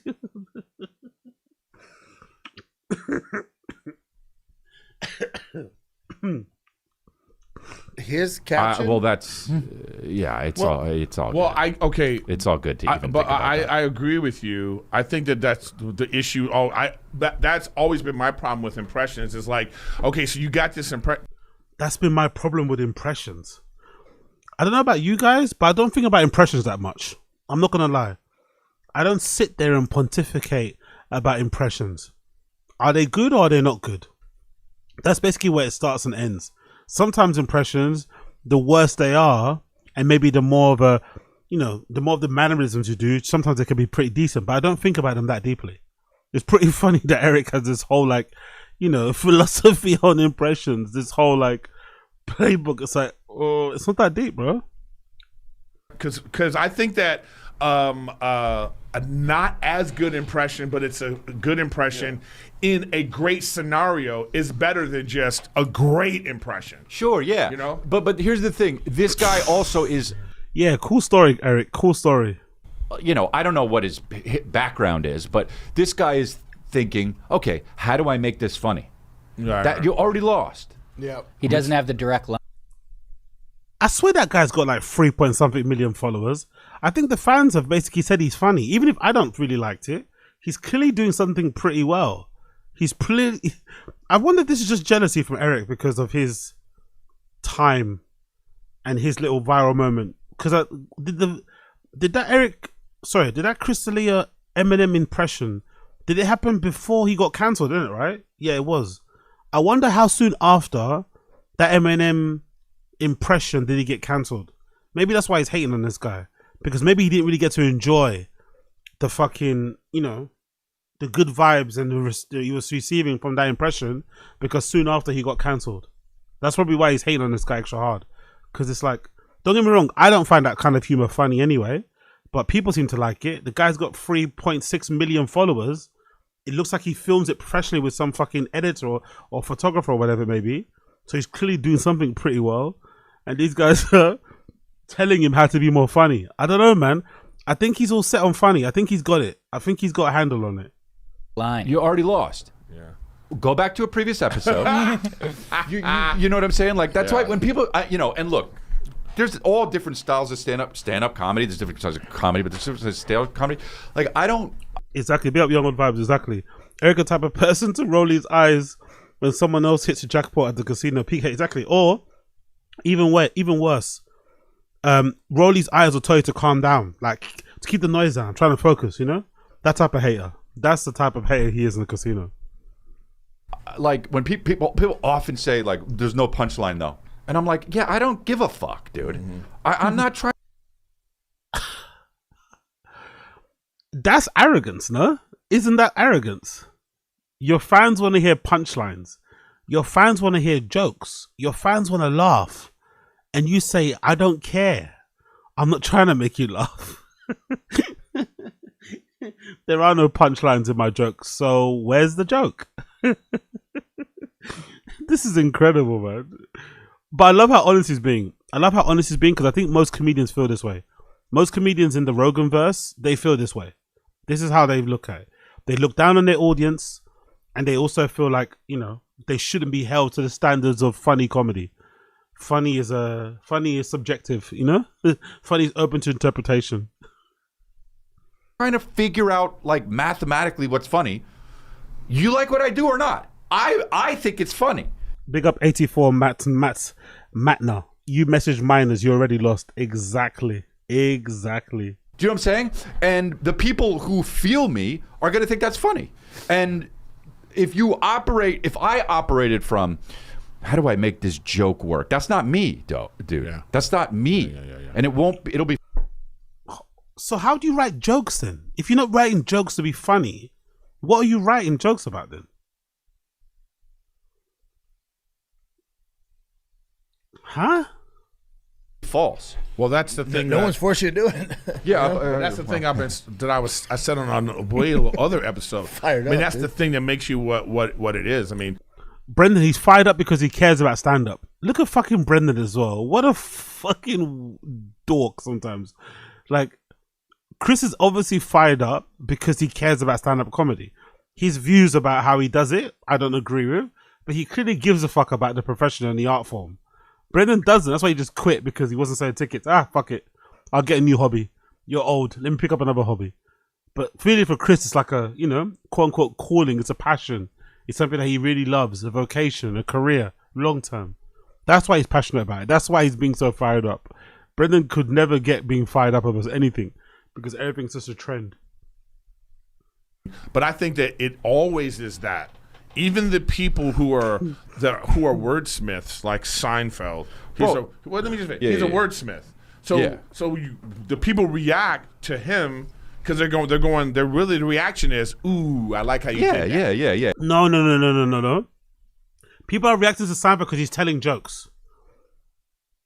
Yo, am I going nuts or something? Or are they like completely missing the point? And they're the comedians. I'm not the fucking comedian. Why are these professional comedians trying to convince the audience that jokes don't matter? That punchlines don't matter? What is this? Are we living in the post-stand-up comedy world where it's not important to have like punchlines?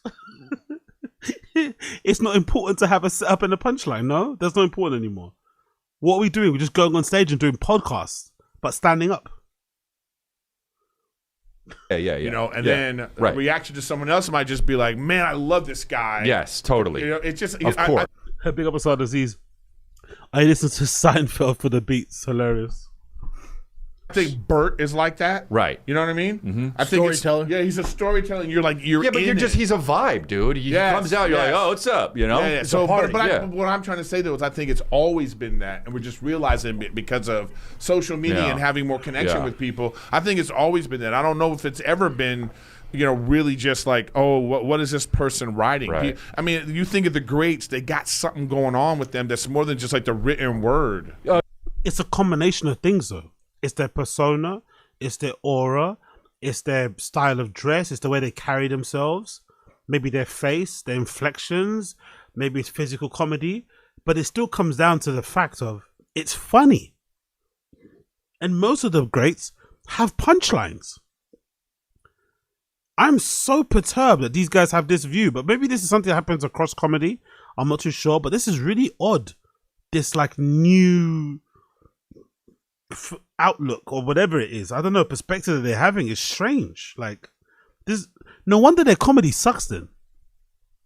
If comedy is all about, if comedy for these guys, for Chris and Eric, is about your personality coming out on stage and not about telling jokes, it's not surprised that we all think stand-up sucks now, because these guys aren't thinking about what's funny. They're thinking about telling you or showcasing their personality or giving you a peek into their lives, but they're not doing the fundamental thing, which is, trying to make something funny. Because you can do both, right? You can give somebody a peek into your life. You can maybe, display your personality and also make that funny. You can turn tragedy into something humorous. But just saying, I'm going to get up there and just like show who I am, it's not really about the jokes. It's like, aren't you a stand-up comedian? Oh You know what I mean? Yeah. Whatever. And some guys love that shit. Like Mark Norman, Sam Morrill. Those guys write. Great writers. They go on stage. They work on the jokes and shit. But Mark still has like the vibe thing, even though he writes jokes. Like he's got his like. He has his shtick. Yes, but the hey, thing, I'm gay. But the thing is, what?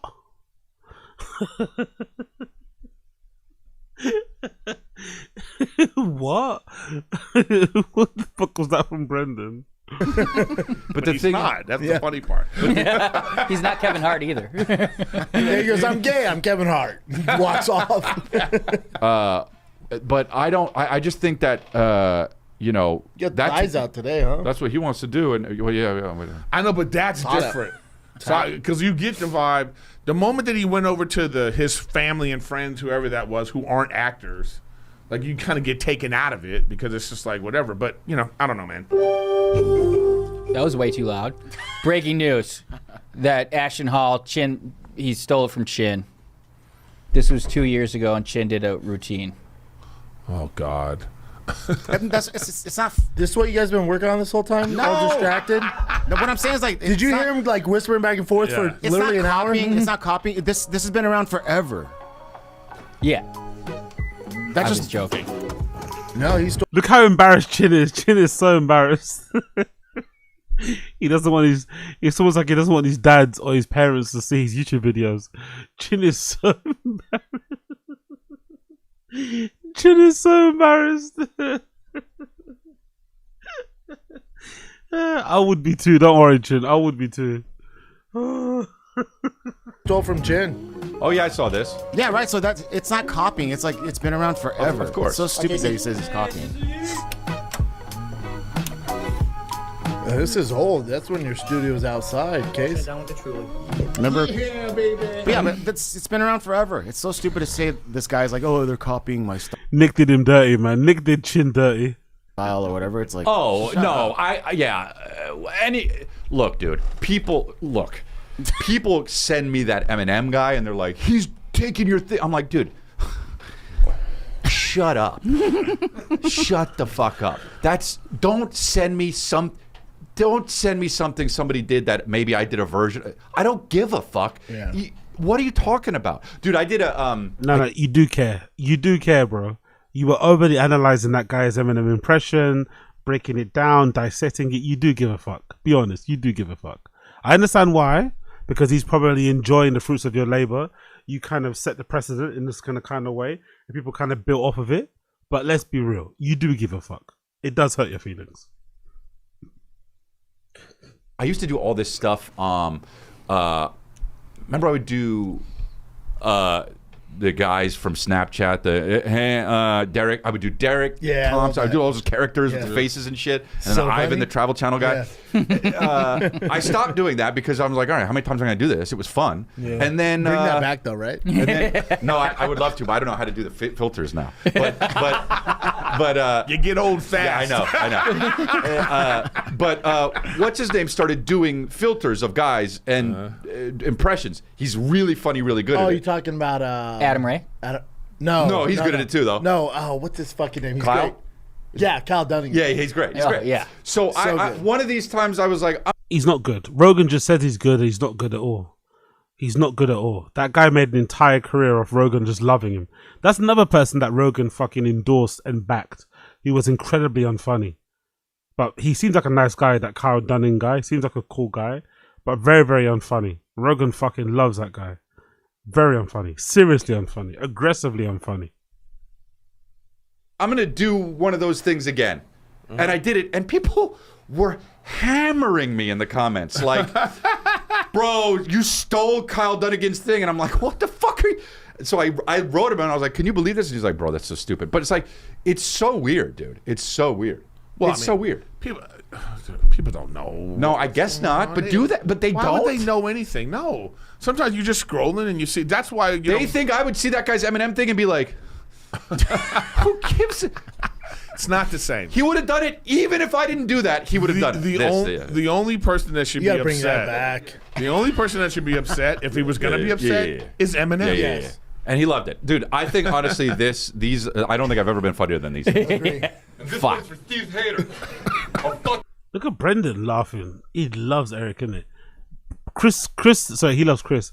Chris is fucking Brendan's Dave Chappelle for sure. That's his goat. That's his fucking real North Star. Your bitch. You don't want Steve to fuck your bitch, okay? Stupid. He'll lay the pipe and she'll never leave. You're gonna have a problem. You understand? You're gonna have a problem and his name is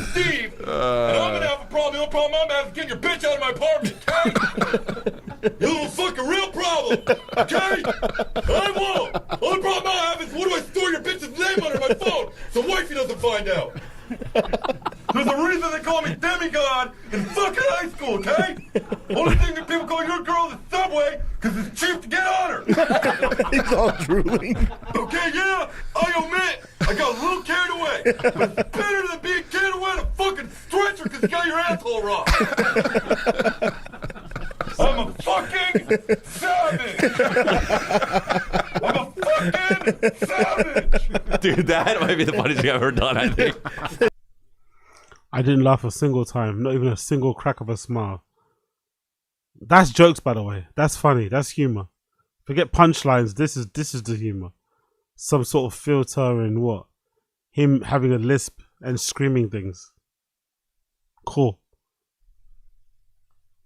I tell you, you have to bring That's it the back. episode. Thanks for watching Golden Hour. I gotta bring it back, but here's the thing. You have to bring it back. Whatever that... Dude, promote your dates and that guy. Yeah. Oh, that's so true. good. That's true, I will. But whatever that filter was, I think that might have been Instagram, but whatever filter that was, I did that. I thought it was so funny, and then it was gone. Yeah. And I was like, fuck. And now so that's Steve died that day. But not this one. No, go to wait, hold on. Fucking savage. No, the type in who's the guy? Hey, what's up? This is what's Kyle? his name? No, I can't think of it. Hey, it's Terry. Phoenix. He's from Phoenix, and he could never. Dude, he Thinking about your own jokes and dying laughing is fucking unhinged. Thinking about your own jokes, thinking back to one of your own jokes and dying laughing is unhinged. He could never get to where he was going. Terry, Phoenix. It's gonna be tough to beat that last guy. Nah, Terry and what the fuck? Hold on. It's definitely up there somewhere. Let's not search too much with Crystalia's name. You don't know what's gonna come up. Don't search on Google too much. Don't search on Google too much for Crystalia's name because you might not like what you see. Somewhere. Yeah. We'll work on it. Yeah, you work on it. But it was like he would be like, go and see Incubus. Can't wait. And then he would never get to where he was going. And then and then I remember thinking, oh, dude, he died. I made him die. And then I never did him again ever. And people were like, come on, bro. And I was like, he's dead, bro. What do you want me to do? Then I unearthed footage. I was like, oh, I found crazy. Those things are hilarious. You could and just then like Ivan Snapchat travel channel. See if you could. you just got to go to Snapchat. We should do the filter's still on there. Yeah, there's the filters are there. they?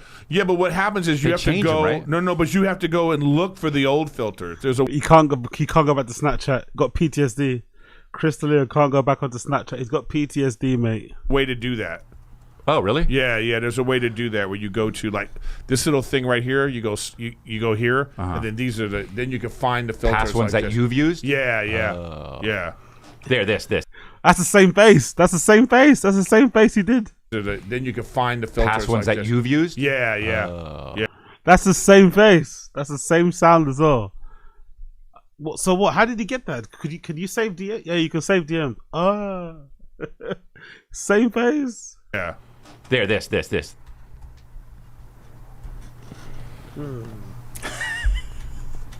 Something about these filters makes it so good. This one feels racist. Just waiting for some friends. Not sure if they're gonna show up, but it's all good, you gotta have good food no matter what. So keep your belly full. That's all good.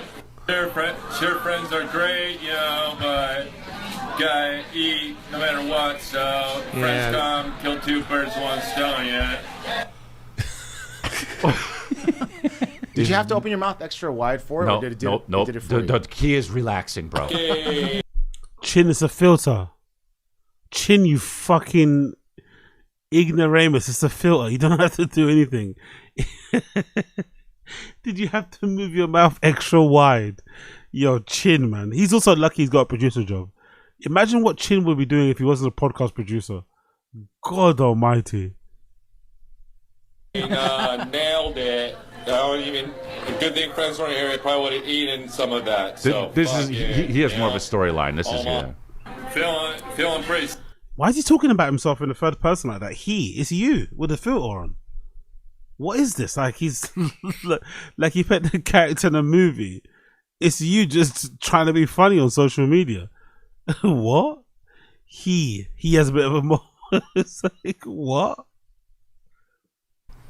Feeling sick, so that's where it kicks in. You know, it's a slower burn. The other guy's better. No, he's not. You're Hey, do the old guy though. Do the what? Do the meathead guy. That guy's the first. That was the first guy. I'm a fucking. But I can't. But it's not funny without the fate. Or I guess it is. It's but pretty it's not. funny. I'm a savage. The only problem I'm gonna have. Let me just find done that in one. fucking 10 years. I just gotta find one, and then like The problem I have. Find that guy, and then I'll do it. Bitch's number. I'll be in Las Vegas. April. So they're actually working, right? This is a post-production edit. Nick really wants to keep that job, bro. Little post-production edit there, right? With the filter on there. Little post-production edit. Big up Nick. Third and fourth. let's see. Leave your bitch at home. Be Cranford, Rhode Island. Yeah, there's so many now, dude. They're crazy. Are you still looking at the filters? Yeah. Terry eats a bad burrito. Yep, they're all winners. Okay. Look, watch them on your own time. All right. Yeah, well, it'd be like that one. Hey, Eric, it's a podcast. Stop showing people stuff on your phone, man. God damn it. What the fuck is this show? Jesus Christ. I'm a fucking yeah. Yeah, but that's I don't know. That's funny. Yeah, creepy. I gotta get going. But they have them on Instagram too, right? Yeah. But what I'm saying is, there's a way you could. There's a thing you search to. Maybe I'll look into it. Look into it. Anyway, maybe we start doing episodes in different. That'd be funny. Yeah. Maybe not. Some migrants were found in wood. Oh, I saw this. Oh wow. Oh, this was like. This is crazy. Yeah, but this was. How'd they find him? Yeah. Somebody snitched like Inglorious Bastards. It must have. Bro, imagine laying in that for how many Couldn't hours? do it. No, just tells And me you that know I'm farting. wherever your old life is has to be. It must be terrible to put yourself through to this. go through that? Yeah. Maybe that's how they got caught. Someone farted. Facts. Oh man.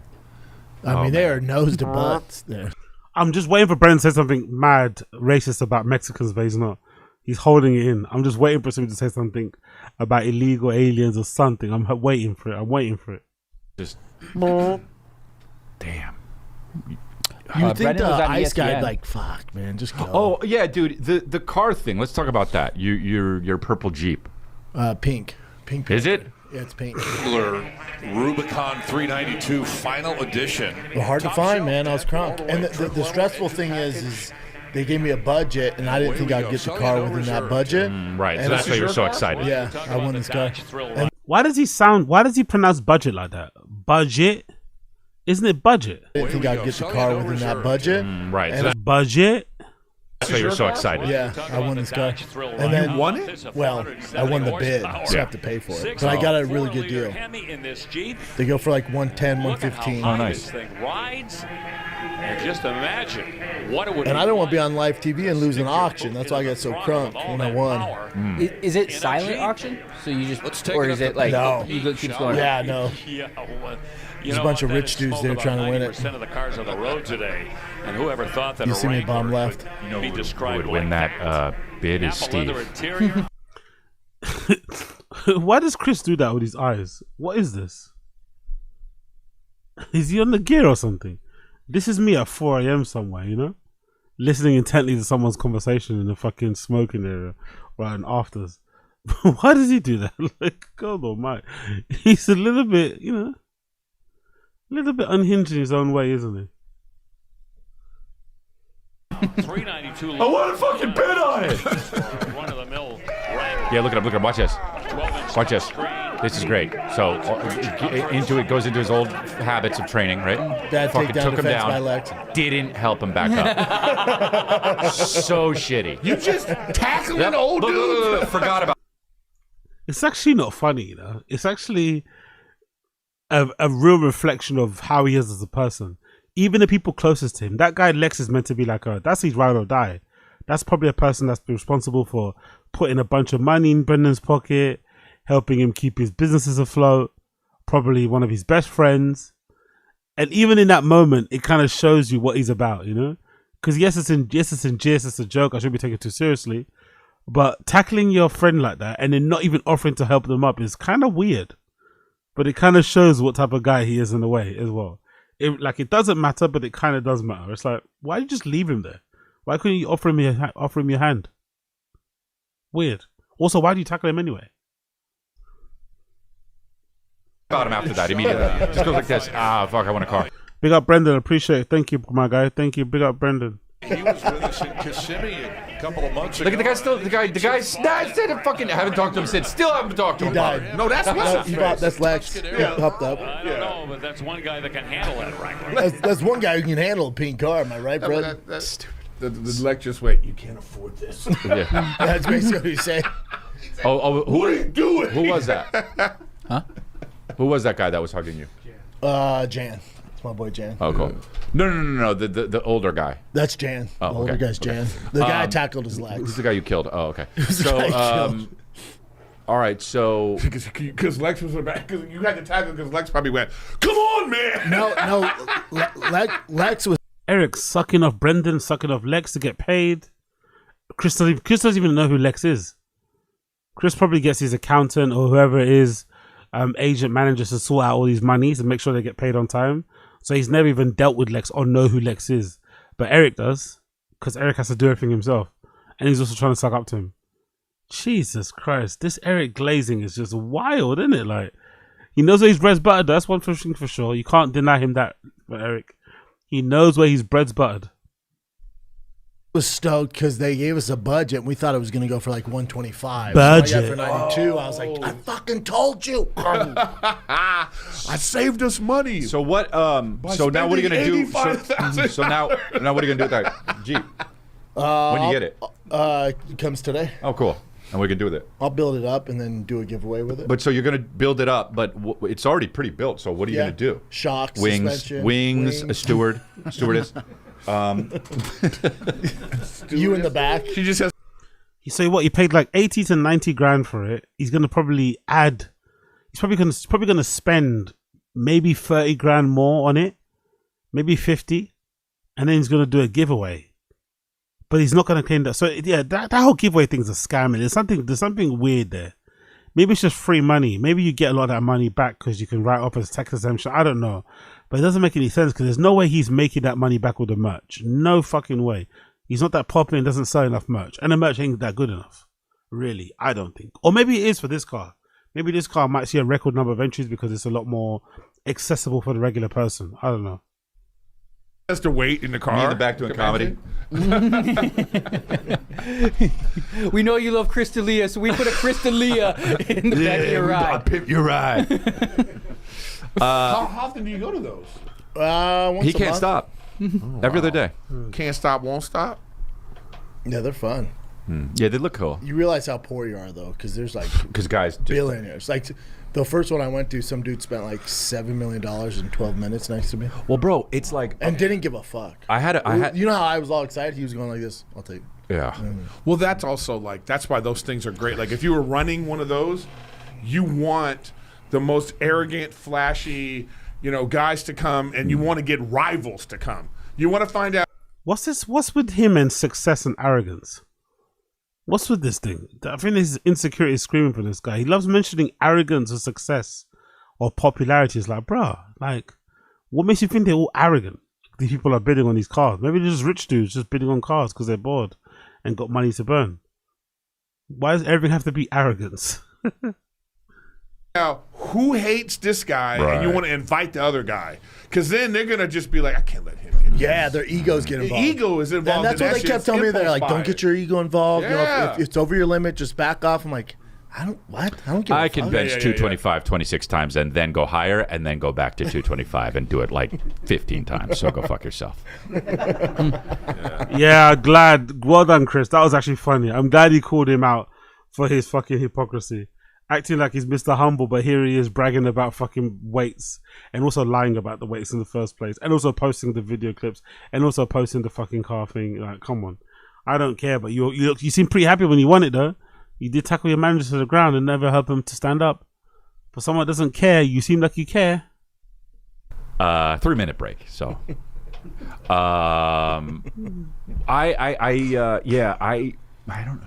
It looks fun. I would like that, but it's just like, how long is it? That whole thing? Oh, it's over like 8 days. Websites work. But I'm only there for 2. My website works now. It's from like 8 a.m. to 7 p.m. You're there all. It's just car after car, like big baller cars, car after car. Well, that's the thing. So I had my Ferrari, right, and I wanted to get rid of it to get the Porsche, and I got rid of it, and then the guy that I got rid of it to was like, hey, I sold it to this guy, and he sent it to me, and I was like, oh, it's cool. And then he's like, yeah, and I was like, he said it's his 14th car, and I was like, these guys just what, bro? Listen, man. When you have a certain amount of money, yeah, I mean, what else can you buy? No, I always say know. this. Like, that's why Ballmer was like, yeah, buy the Clippers. Yeah. Like, when you have like billions of dollars, there's very few things you can actually free. buy. Yep. You know what I mean? So you're just kind of like, what can I do? Let me buy something. Let's take a little break. Yeah, let's take a little break from this show. This show is fucking killing my vibe. Let's move. Let's switch up a little bit. Let's do a little bit of. I think Tate to Try has a new one in it. I think Tate to Try has a new clip. Let's go there. Let's change up a little bit because these guys are killing my vibe. By the way, if you're down below, please like the stream down below. Please like the stream. Please subscribe to the channel. That'll be also appreciated. Yeah, let's do a couple actually. Let's do a couple on here. Let's do Voidzilla. And let's also do a little bit of Johnny Somali update, courtesy of 50 minutes of shame. So big up everybody tuning in. Appreciate you. Like, subscribe. Like, subscribe,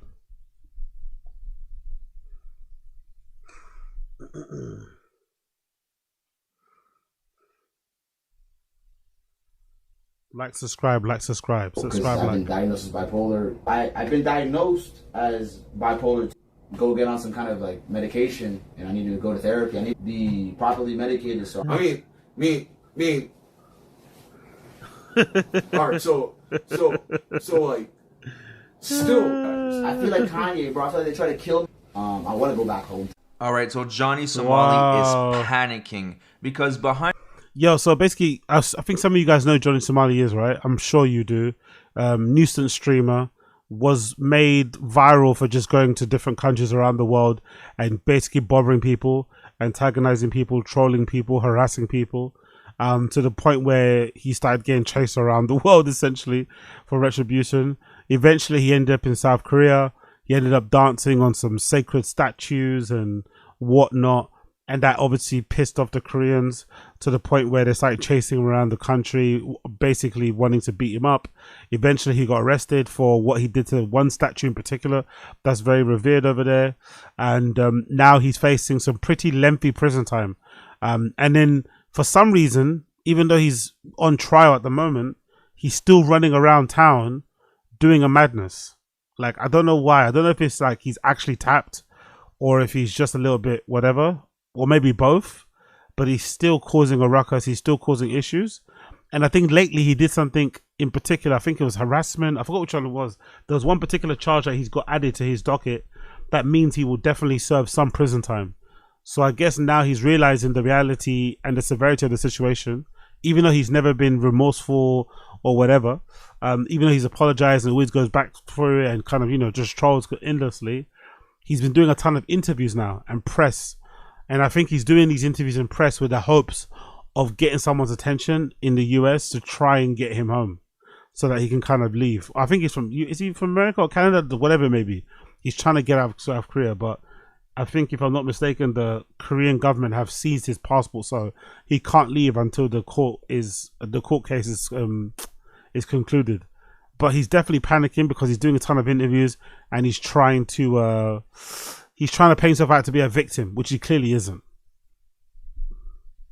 Behind closed doors in his not-so-secret Discord, he claims he's not going to do a single day in prison because he's a U.S. citizen, but deep down, he knows that he's screwed. He tried to talk to the embassy, it didn't work, and now he's going with another strategy, which is the bipolar defense. Basically, he's laying down the groundwork to try to get away from these charges by pleading mental illness. He's trying to convince the court that he is not fit to stand trial, and that's why he's doing these interviews. He appears very sober, very normal during these interviews, and it's a contrast to his insane crash outs. This morning, he had a very long interview with Hank and Alex Novell. I chopped down the interview to under 20 minutes. That way, it's more digestible for you guys because you don't want to listen to this guy talk for too long. But without further ado, let's get started. Johnny, do you think that you can take to prevent this kind of stuff from happening? I think I need to stop drinking alcohol. I think I need to slow down my alcohol intake. I feel like that I already have a problem with impulse control because I've been diagnosed as bipolar. So I feel like when you're drinking alcohol, that's like, or taking any kind of stimulant, that's really gonna fuck with your impulse control as well. I need to work on abusing substances. I need to go back home and go get on some kind of like medication. Go back home, medication, bipolar, substances, home. You're trying to say all these words. It's too late, brother. You should have done this earlier. It's too late now, my friend. It's way too late now. Damage is already done. And I need to go to therapy. I need to be able to be properly medicated so I'm not so impulsive and not care about my life. I feel like medication from a neurologist, not a psychiatrist. Just whatever can. I don't know, because I have my highs are super duper high. When I go mania and manic, I'm super fucking like I don't care about anything. Exactly. In my life, I feel like I have a God complex. There's a brain. I feel like nobody can punish me. I can do whatever the fuck I want. There's a brain chemical imbalance. You gotta go see a. I'm like they try to kill me. Not a psychiatrist. I feel like Kanye, bro. I feel like they try to kill me 50 fucking times. They try to deplatform me 100 times. They try to literally try to kill me. How many times do you try to kill me? Many. And I'm still alive. Like, maybe it gives you some kind of God complex. I don't know. I don't want to die, of course. Like, I have a family. I have brothers and sisters. I have siblings. It's kind of wild. Allegedly, he's got like a finance degree, you know? Allegedly, he graduated with like a pretty high-level finance degree. But here he is, fucking being a nuisance streamer. I just know his parents. Knowing how African parents are, knowing African parents like I know they are, like my parents were disappointed in me, and I went to a design college, one of the best ones here in London, and they were still disappointed that I was drawing. I can only imagine how disappointed and let down they must be, and embarrassed that their son is doing this sort of shit. He must really embarrass his fucking family to the point where they probably disowned him. It wouldn't surprise me. Fucking hell, what a life. And now he's stuck in South Korea until the conclusion of his court case. They're my mom and dad. I want to go back home to them. I have a future, and there's things I want to accomplish. Lols. You know what I mean? I want to have a wife. Hank doesn't believe in children, but I want to have a wife and kids one day. So I find it hilarious that he's comparing himself to Kanye West, another complete degenerate. Makes great music, though. Don't get me wrong. I love his music. But the guy is nuts. Total basket case. The difference, though, is that Kanye West is legitly mentally ill, and Johnny Somali just does this for clout. And there's a massive difference. Exactly. Do you talk to your siblings? At this point, no. No, not at this point. I haven't talked to my siblings in probably last time I talked to them was a year ago before I went to Israel. Jesus Christ. Okay, so now it's confirmed that his parents and his family are embarrassed and ashamed of him. That makes sense. Why don't you talk to them anymore? The reason I don't talk to my siblings is because I feel like I'm not a good role model to them. You know what I mean? As of right now. I feel like I can change and be better and be more successful. And if I was like one of the... I have a little brother. I have little sisters. You know what I mean? I wish if I was like... If my YouTube career was going good, if my Twitch or Kick career was going great, you know what I mean? And I was one of these motherfuckers that are like XQC level or like, you know what I mean? Financially, if I'm a millionaire and doing great, you know what I mean? I feel like I'm more inclined to be around them, but I feel like I'm kind of like on a train wreck path. I don't think you're not around your family because you're not XQC. You're probably not around your family because you do a lot of embarrassing things. You do a lot of probably disgraceful things, a lot of really bad things that your family probably don't approve of, and other people don't approve of. So rightfully, they probably want to put a bit of distance between each other and don't want to see you, because every time they do see you, you're doing something that's embarrassing and shaming the fucking family name. It really isn't that difficult to understand. He thinks if he just had money, they'd be okay. They'd be completely okay. I don't think they'd be okay with you making money. It's the same thing with African parents. I don't think if an African girl made a ton of money on OnlyFans, that her African parents would suddenly be okay with it. They won't be okay with it. They'll still be furious. They probably still wouldn't talk to you. Just because you make money, it's not gonna make them forgive you for embarrassing them or, you know, bringing shame upon the family and shit. Like, god damn it. And forget even the family, just treat yourself with a bit of respect. This guy is just doing like too much, like, for the clout. Too much for the clout. And now he's gonna pay the price and probably look at doing some hard time in a South Korean jail, which is fucking insane. Right now, which I'm trying to take it off derailment and go the right way and try to clean up. I don't think it's too late for me. I feel like if some of these platforms let me back. Yeah, Kick might let him back online just to take him away from party. Yeah, be like Black American. Why are we like this? When did so many people feel like the only way to be successful is to get rich? I blame podcasts, man. Even though I have one, I blame podcasts. Even though I follow a bunch, I listen to a bunch, I blame podcasts. Or maybe like hustle culture. That's the main reason. This idea that unless you have a Lamborghini Urus, unless you fucking live in a mansion, unless you have a fucking Richard Mille, then you're not worth anything, you know? That your life doesn't matter, that you shouldn't be listened to, you shouldn't be respected or something. Like, it's like, huh? Like, when did that become the barometer of success? Why is success only like material possessions? Why is success doing the things that everybody is doing? Why does success always also mean that you all think the same way, vote the same way, look the same way? Like, come on, man. It's just a bizarre world. But I do blame hustle culture and podcasts for the most part. I mean, they did unban Jack Doherty, but then he got banned like a week later. But for all the other platforms, I don't think so. Next, he is going to continue to talk about his bipolar disorder. And once again, this is just damage control. He's really trying to avoid this prison sentence. And I'm sure you guys have been following up, but he just recently got charged with a 5th charge. And this one carries mandatory prison time. Exactly. So that's why he is literally panicking, losing his mind. Because people think that I'm insane too. And I feel like I've been diagnosed as bipolar 2, like with mania, you know what I mean? Yeah. In America by psychiatrists. Yeah. Have you went to psychiatrists in America? Have you ever thought your family wanted you to go? Because that's why my mom was like, my mom noticed my behaviors, and that's what made me go to psychiatrists. And that's what they told me. That's when they prescribed me Seroquel. But psychiatry is bullshit. Has a difficulty apologizing, has an impulsivity issue, has unmedicated bipolar, and is drinking a lot. That's kind of a perfect storm for controversy, but also for... Is that also a drink in his hand? Lols. Like repeat offense of the same things. So in the next clip, Johnny Somali is making it so obvious. He's saying that he's going to go to a psychiatrist in South Korea to try to get diagnosed with bipolar and that it will help his case. I mean, this guy is just laying out his whole legal strategy for the world to see. What we're gonna do is we talk to, because I have 2 lawyers. I have a public defense. Yeah, pick up Ranger. Never forget though, his Legal Mindset has a whole ass sexpat website for similar incels. GoEastGentleman.com tells you all you need to know. Really?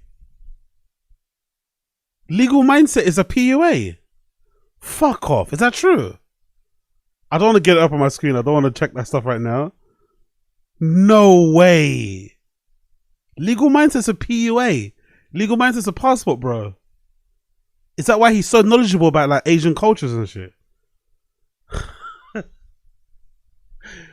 Oh my, I'm not gonna lie. Big up NJ Ranger. Big up NJ Ranger.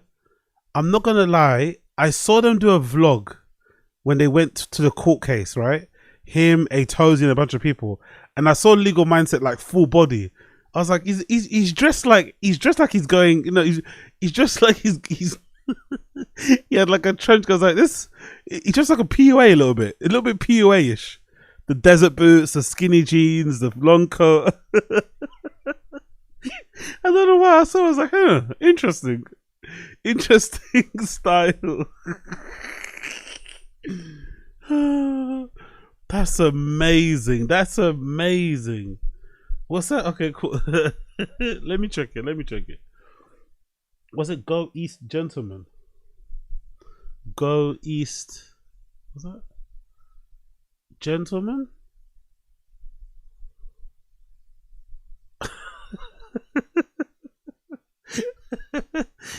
What? I did not know this, bro. What the fuck? Yeah, that's him. Are you one who's dreaming of moving to East Southeast Asia but unsure about how to make it happen? Do you crave adventure, culture, immersion, new opportunities, but don't know where to start? Who to trust? Come to the right place. Ladies and gentlemen, time to go east.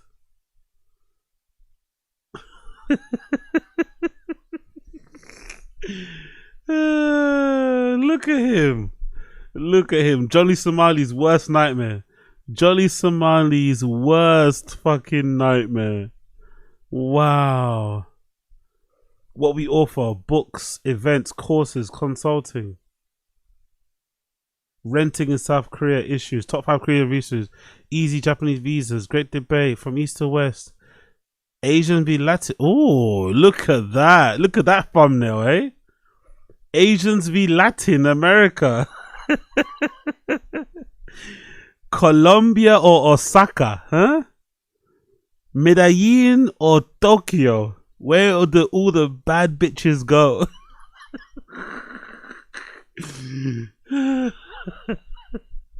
Wow.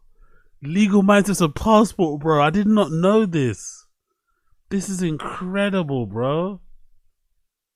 Fucking hell. Exactly, yeah. Pick up, yeah. Exactly, quite a red pill lawyer. Exactly. Wow. Nah, King Bay will sign up. Nah, no way. I'm good on that one. I'm fucking good on that. I'm good. Pick up NJ Ranger, man. What a fucking discovery. Oh my god. I'm literally this is hilarious, man. I know a PUA when I see one.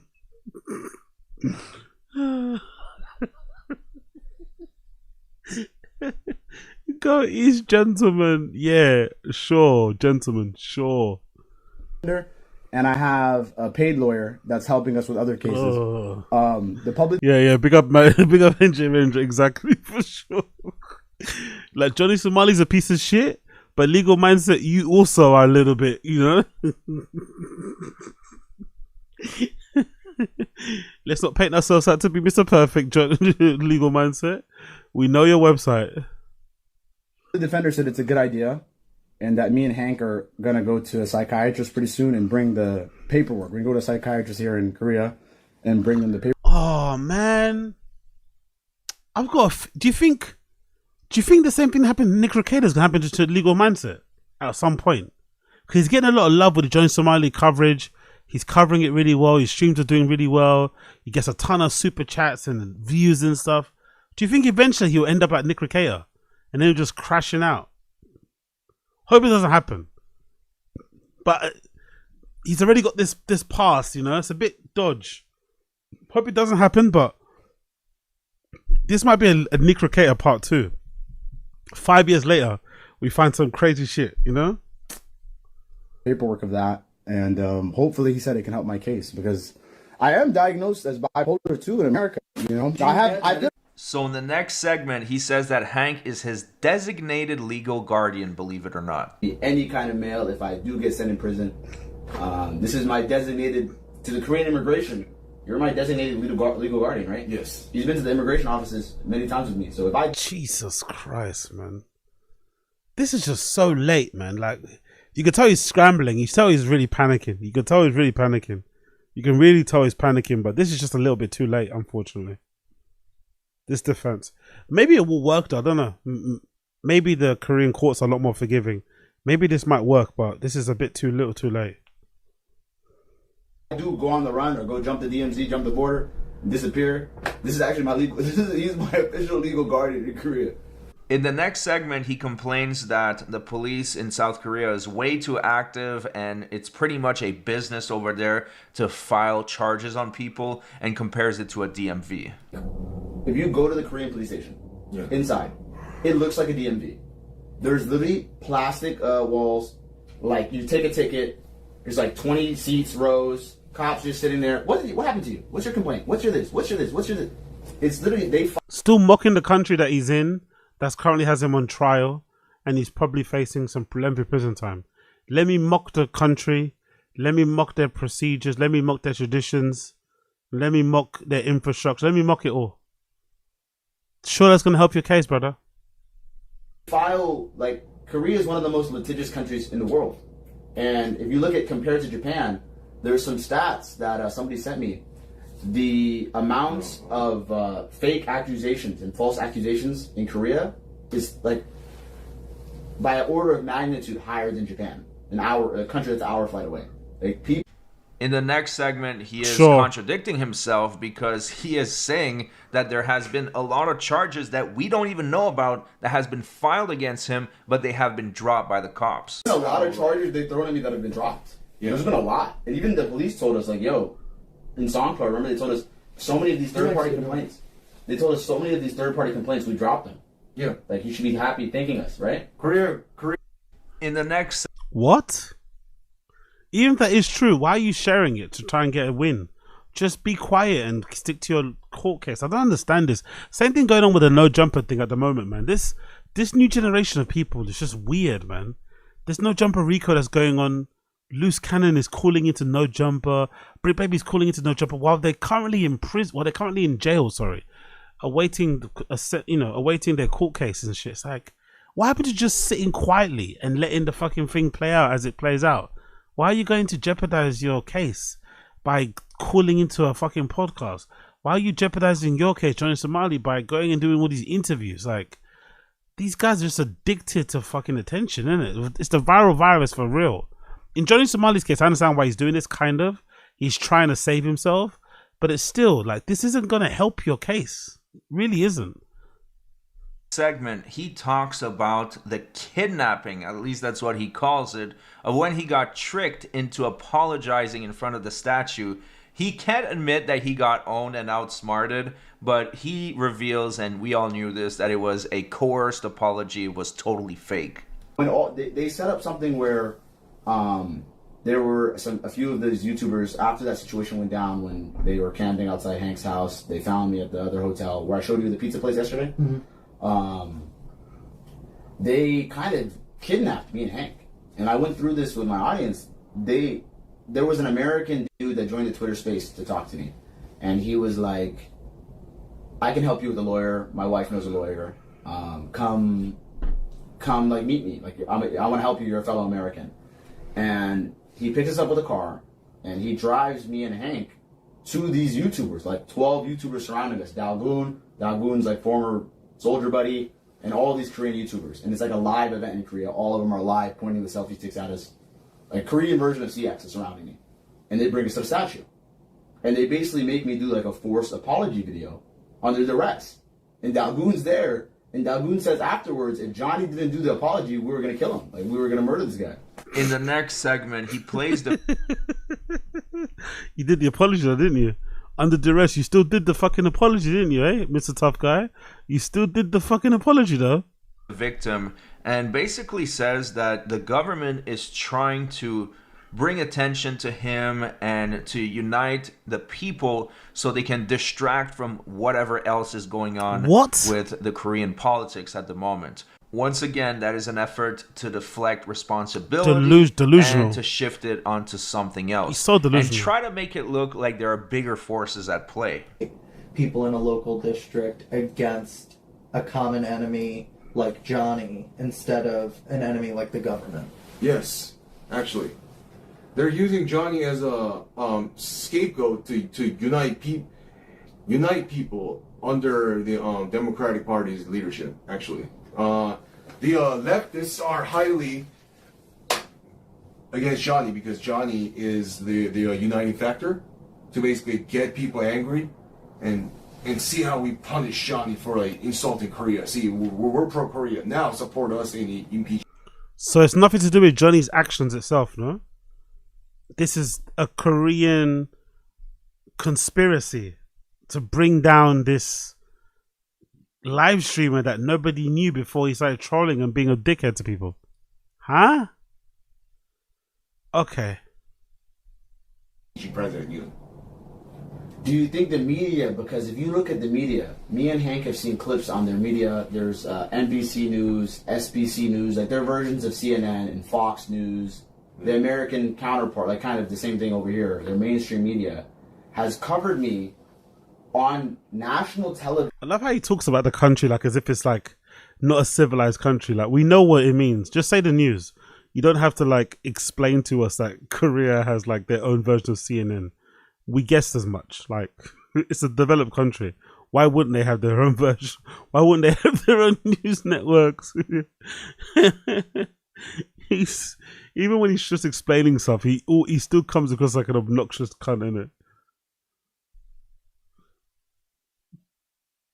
Television for hours and hours, millions of views on YouTube channels of these news channels.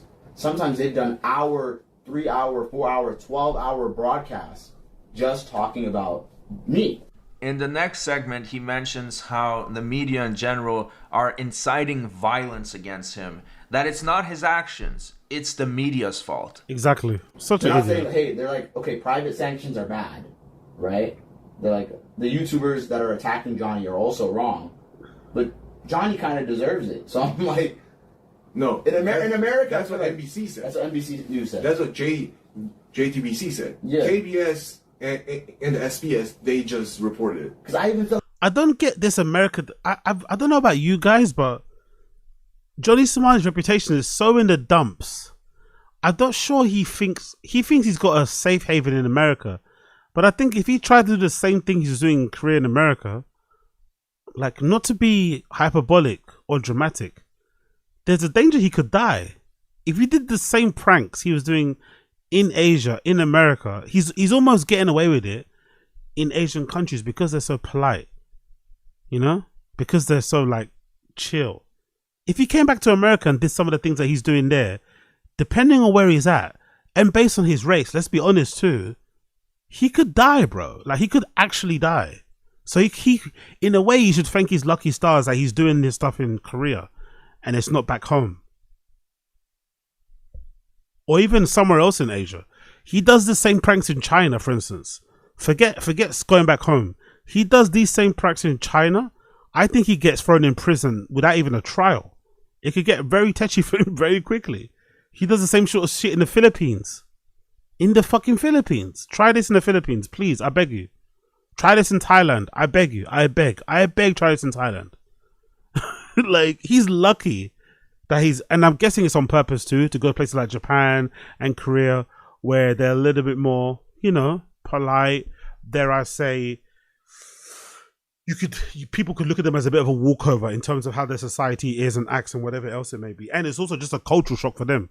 Because they're probably... I watched videos of Johnny Somali, these clips of him, right, on the street. And he's screaming at people. And he's the only person in the street shouting. That's how different their society is. Everyone's quiet, just minding their business. And he's just screaming at some person down the street. That must be such a culture shock, people that live there. What the fuck? Who is this guy, man? What is this gringo just screaming in the street? So they probably don't know even how to deal with him properly. The really sad thing about this whole thing, for me personally, as somebody that travels, and I'm sure some of you guys are the same, the really annoying thing is that most likely Johnny Somali is going to be like, you know, for lack of a better term, the canary in the coal mine. And also he's going to be he's going to be the reason why Korea probably implements some changes into their laws or whatever to kind of limit or to kind of, you know, mitigate things that is happening again. He's going to cause such a change in those countries that it's probably going to have a negative effect for other people that want to travel or that want to move over there. Because they've seen how bad it can get, and they're probably going to not want to repeat it again. So they're going to implement some things. So that's a really annoying thing. He's fucked it up for others, for other tourists and shit that want to go over those type of places, and made us, you know, even though we're not him, He's made us fucking all look bad. But here he is, crying victim. What a piece of shit. Like in American media, if you go on CNN, nobody on CNN in America or MSNBC or even Fox News, I don't think Fox News hosts in America. Yeah, big up Asada Z. That's a good point. That's a fucking good point. Exactly. He's fucking wasted that. He wasted a good name, innit? Johnny Somali is actually a good streamer name, content creator's name, and he's fucking wasted it just being a fucking dickhead, you know? American media. And I heard he's not even Somalian as well. Which has really angered the Somali community. Allegedly, he's not even Somali, and it's annoyed him so fucking much that he's given him a bad name, and he's not even from the fucking country. Say, yeah, this guy got beat up and like assaulted, but you know what? Obviously, it's wrong, but he kind of deserves it. I don't. That's like inciting violence. I feel like the media incited violence against me in Korea. National TV would not. Local news stations in America, you're saying, which are under those national companies, they would. Because I feel like if the CNN said this guy was assaulted, he kind of deserved it. You know what I mean? Yeah. I think you can sue them. They've said that before? In an article. Okay, well, the media here, live on TV, they're like, Johnny Somali was beaten. Here's the footage. Obviously, you know, you guys shouldn't be doing this kind of things in private sanctions. You know what I mean? Let the police do their job. But, you know what I mean? He kind of deserves it, you know? So that radicalized other people. That's when the assault started ramping up. No, you fucking idiot. You radicalize people by repeatedly taking the piss out of them, their society, their traditions, their monuments, and not giving a fuck. You radicalize people yourself. Like, you antagonize people. And you kind of, you know, as for lack of a better term, you fucked around and you got found out. Do you think that the assaults have led to Johnny doubling down harder? In a sense, yes. Because in the next segment, he mentions that he will never apologize because no one would believe it. I mean, that is one way to think about it. I honestly think that if he apologized after the first incident, people would have forgot about him pretty quickly. But that's just my opinion. Take a look at what he had to say. I agree. So much attention because of your refusal to like apologize. Yo, are these guys fucking? What do you think? Hands are a little close on the chair, innit? They're sharing an armrest. Their hands are really, really close. Do you think they're fucking on the sly? They've probably been, you know, they've probably come closer together since this fucking tragic experience. I wonder if they're fucking.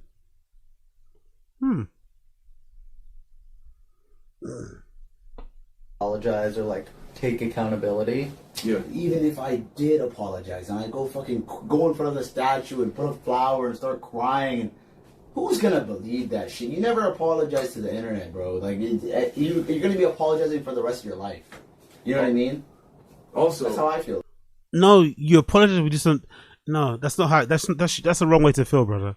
You should apologize if you feel bad at what we've done. You know, if you make a mistake and you're really sorry, you should apologize. And usually you don't keep apologizing for your mistakes because you don't want to keep repeating your mistakes. So if you have to keep apologizing, it means you're not learning from your mistakes. And then the apology isn't sincere. But you should probably still apologize anyway. You know? He's just trying to excuse his fucking bullshit behavior. Big up Black American. I was stationed in Sasebo, JP. Is it Sasebo or Sasebo? For 3 years, my ship once got underway, got a quick 7-day exercise. I could not find my keys. Had in the morning, I left my door unlocked. Still had my stuff in my bag. Oh, Jesus, really? Wow. 7-day exercise. I couldn't find my keys in the morning and left the door unlocked. Jesus Christ. That's amazing. That's fucking amazing. Yeah. Big up Super Jello too. Johnny Baseby is hilarious. Do you think that if Johnny had apologized right after the statue incident, that people would yes not be like calling for his death on the internet? Yes. Probably yes. I mean, I do think that. However, here's the thing. Why should he apologize though? In the next segment, he touches back on his family and how they're disappointed in him, and that's also not the right people you need around you. It's good for the troll and the meme. I like it personally. This guy's around him. But Johnny Somali probably needs friends around him that can disagree with him or have difference of opinion. You don't need somebody that's going to enable you like this guy. This guy's a little bit enably, you know, and he's kind of encouraging Johnny in the worst way possible. Yeah, here we are, man. Here we are. It seems like he has the right. It seems like everything that guy says, Johnny Somali agrees with, which is not a good thing. It looks like they pretty much gave up. It looks like his mom hasn't given up yet, but the rest of his family has completely given up on him. Is it hard not having a close relationship with your family while you're going through all of this? It is. I'm still in contact with my mom. My mom calls me a lot, like almost every other day. My mom's messaging me, like worried about me on WhatsApp. You know what I mean? My mom talks to me still. But my dad and my siblings I don't really talk to because I don't know. I feel like what is there to say? Like you're stuck in another fucking country, like you're and you can't leave. Like this is the second time this has happened in less than a year, Alex. I just got released out of Japanese prison January 11th, 2024. In January 2025, I'm stuck in Korea. Like it's like at some point my parents are like, "Yo, what the fuck is wrong with you?" Yeah, at some point you have to realize that maybe it's you. And it's not the society, it's not other people, it's not misinterpretation, it's not fucking cancel culture, it's not like a freedom of speech, it's maybe you. Maybe you're the problem. Maybe. But hey, what do I know? Let's see how it plays out for him. Probably not going to play out well.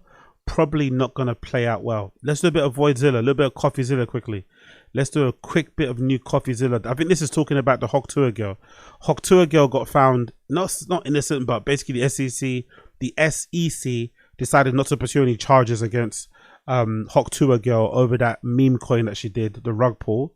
So essentially, meme coins are legal, which we knew already because Trump had a meme coin and he kind of got away with it.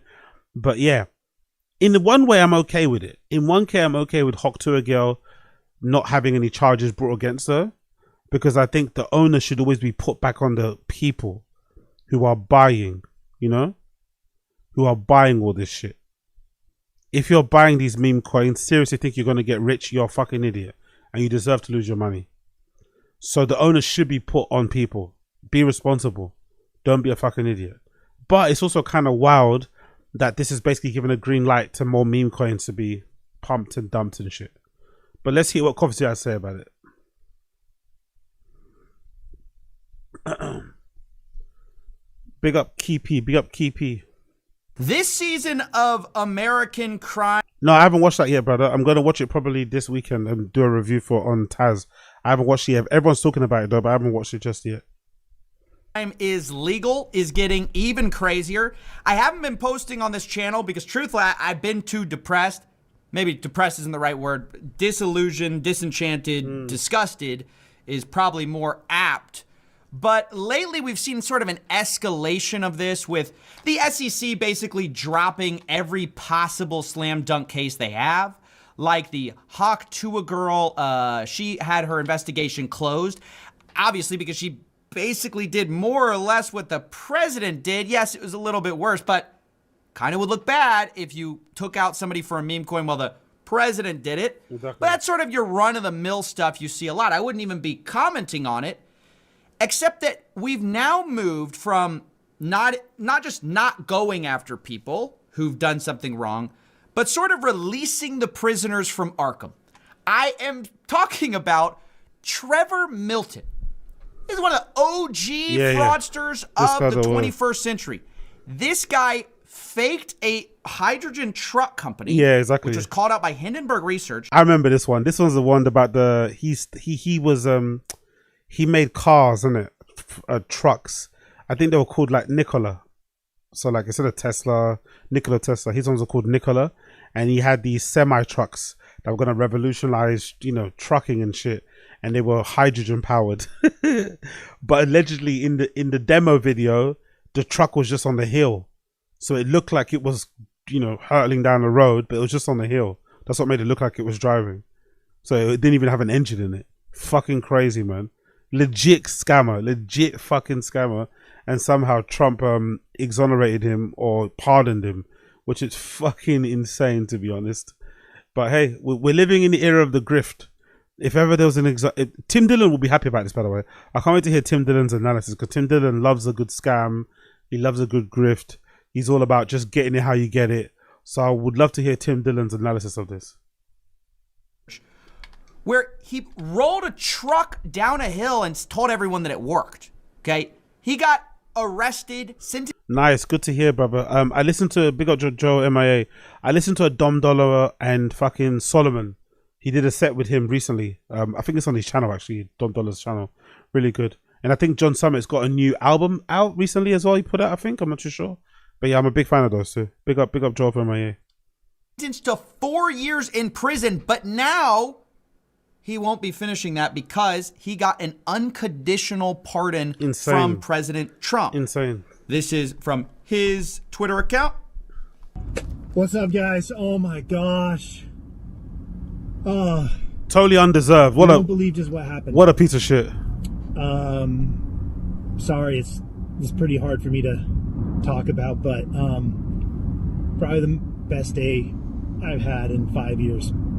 I just got a call from the President of the United States on my phone, and he signed my full and unconditional pardon of innocence. I am free. The prosecutors can no longer hurt me. They can't destroy my family. They can't rip everything away from me. They can't ruin my life. I get to be with my wife now. I get to be with my family. It is done. It's over. Now, at first, I was positive this was fake. Trevor Milton is like, the case was so open and shut. Exactly, I mean, it literally was already over. Confucilla is having a brain meltdown. He can't figure it out. What the fuck's going on? He needs to realize that we're living in the era of the scammer, man. We're living in the era of the scammer. To be honest, the scammer era we're living in is partly birthed to CoffeeZilla anyway. That's why CoffeeZilla exists, because scamming is so commonplace now. Everybody basically is running some sort of scam, whether it's whatever shit they're selling on their podcast, whether it's a fucking closed fucking Discord or some sort of mentoring thing, whatever it is. People are scamming all over the place, left, right, and center. The pump and dubs are a good example. There is no there is no walking this back. The scam is here. Powerful bunch. Pick up into Ranger, appreciate you. Pardon of innocence? A pardon means you're guilty. Basically, it should be anyway. It should. Pardon shouldn't mean you're not, but I'm sure this guy. You know what's really annoying about this guy? He's such a piece of shit that most likely, instead of just taking the pardon and just like sulking away and just kind of keeping it low. Okay, cool. I got away with this. Let's keep it low. Let me go focus on some things. I don't know. Open up a fucking real estate company somewhere. He's gonna be all over the place. He's gonna be really walking around with his chest up, thinking he's actually innocent, and trying to convince the world to believe he's actually innocent, when we know that's not the case. We know that he only got the pardon because of Trump, and Trump's a little bit, he's not the he's a little bit loose and fast with the truth anyway himself. So that's the annoying thing about people like this. He won't just go away and leave us alone. He's gonna be ever present. He's gonna be puffing out his chest, reminding us every single time that he's been pardoned and that he's innocent.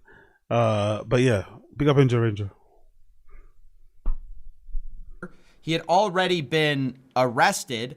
According to the DOJ, Trevor Milton lied to investors again and again on social media, on television, on podcasts, and in print. But today's sentence should be a warning to startup founders and corporate executives everywhere. Fake it till you make it is not an excuse for fraud. And if you mislead your investors, you will pay a stiff price. It is though now. Fake it till you make it is definitely rewarded nowadays. We've seen it in all manners, in all places, in all different guises. Faking it till you make it actually is very profitable. So, no, you won't. Actually, you won't. Actually, you'll get away with it. Just donate some money to Donald J. Trump, because it turns out Trevor Milton, right before his pardon, coincidentally, had donated over $1 million to the Trump campaign and done the same. Yo, this is why Putin doesn't respect American politics, isn't it? Now I get it. People like Russia. Now I get it, man. It makes a lot of sense, isn't it?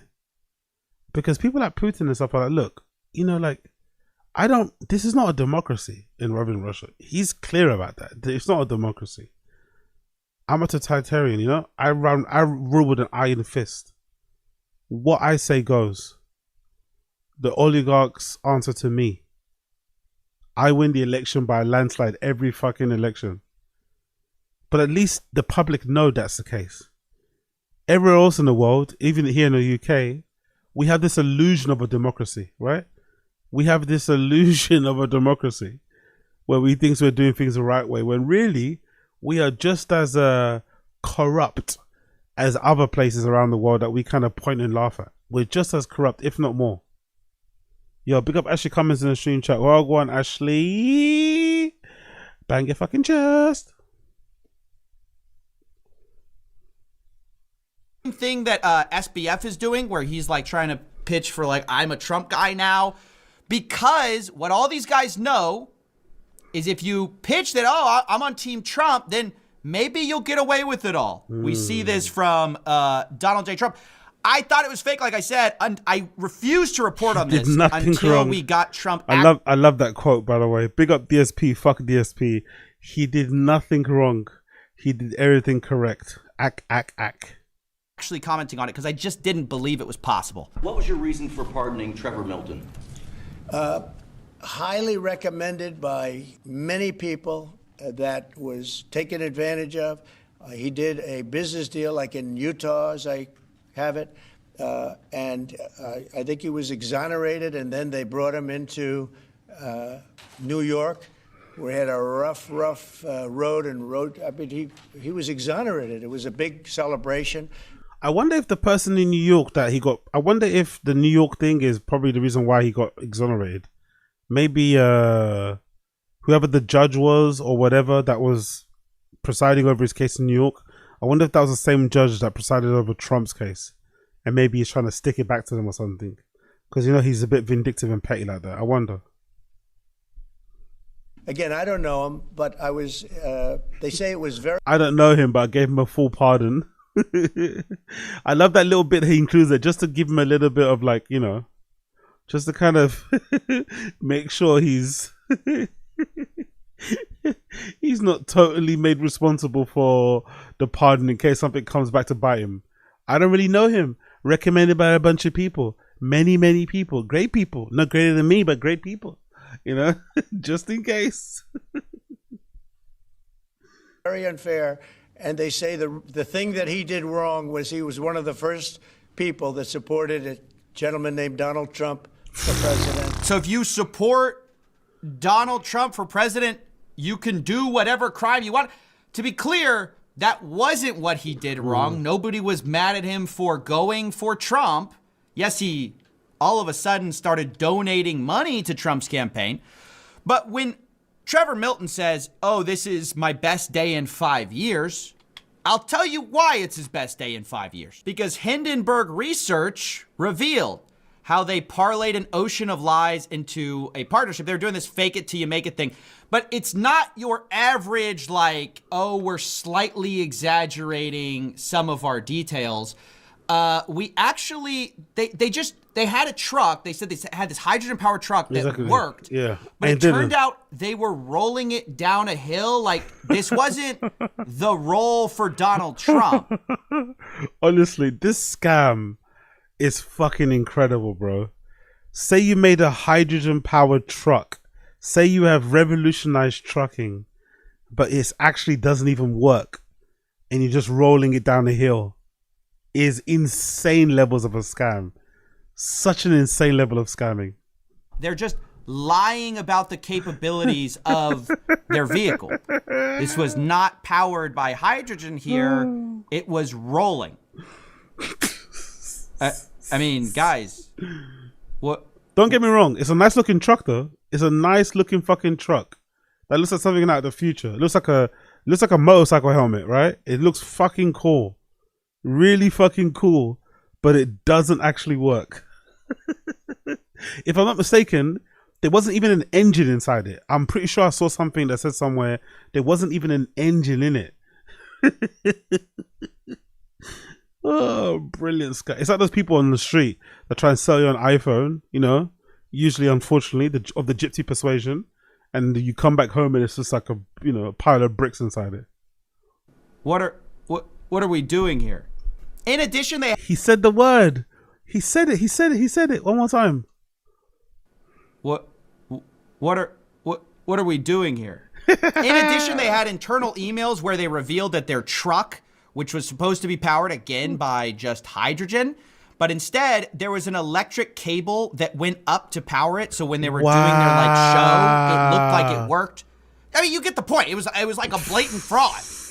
And now, instead of actually, paying a stiff price, like the FBI said, now he just walks away. And just as a coincidence, by the way, one of the trial attorneys of Trevor Milton was Brad Bondi. Or Bondi, I don't know how to say that. Either way, it's the brother of our new attorney general. Wow. Of Trump. Oh, yeah. I don't know, man. I feel sorry for you Americans.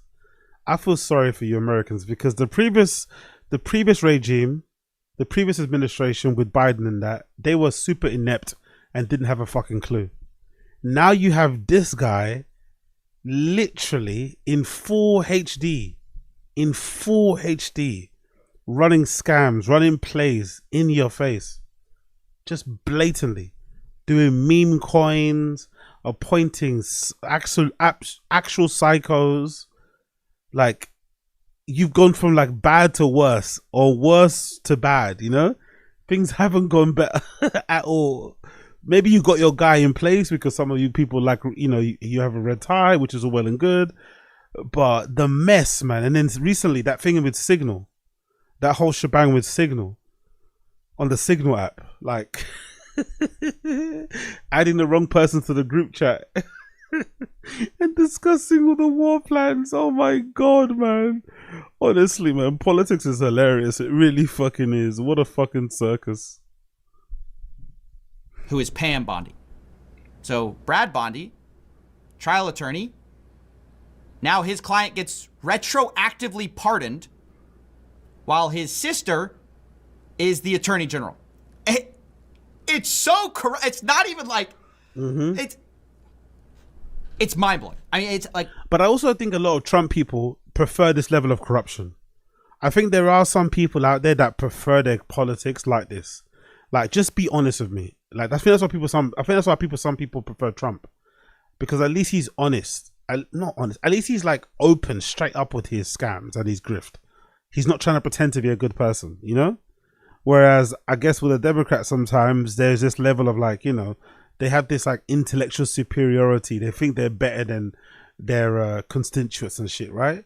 They think they're better than the average American. They fucking act as if they're from a lofty position or whatever else it may be. Look how Hillary Clinton walks around. Even Kamala, for lack of a better example. But maybe the thing that perplexes people like CoffeeZilla about Trump is the reason why people actually like him. Because he's legitimately a scam artist, and doesn't really hide away from it. And I guess, and what Rogan said from time was true as well about Trump. He kind of gives like people that are real dickheads an excuse to be dickheads, People who maybe behave just to be polite are now given a reason not to behave because Trump's in power, If he can do it and he's an arsehole, I can do it. But yeah, what a mess. Truly mind-blowing. We have a guy who not only that also donated big up Chris Mack. I'd rather a gangster over a gaslighter any day. Exactly, brother. $8 million, according to the Wall Street Journal, to a Trump fundraising committee in October. Not a bad deal to get out of 4 years in jail and paying restitution. Also, it's not that much, isn't it? Like, for him to get a pardon only for $1 million, it's not that much. You'd think he'd be a really high contributing donor. Maybe some stuff is like behind the scenes on brown paper envelopes, allegedly. But I'm surprised that all it took was that, all it took was $1 million for him to get a pardon. Nothing else. No more investment, no more skin in the game, no more sacrifice, just that.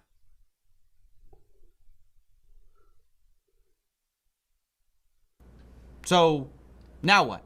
I really can't emphasize enough. I hate that this stuff is being politicized. I would never make it political, but it is inherently politicized because the people releasing what I believe to be criminals, I guess now he's not a criminal, it is a political statement.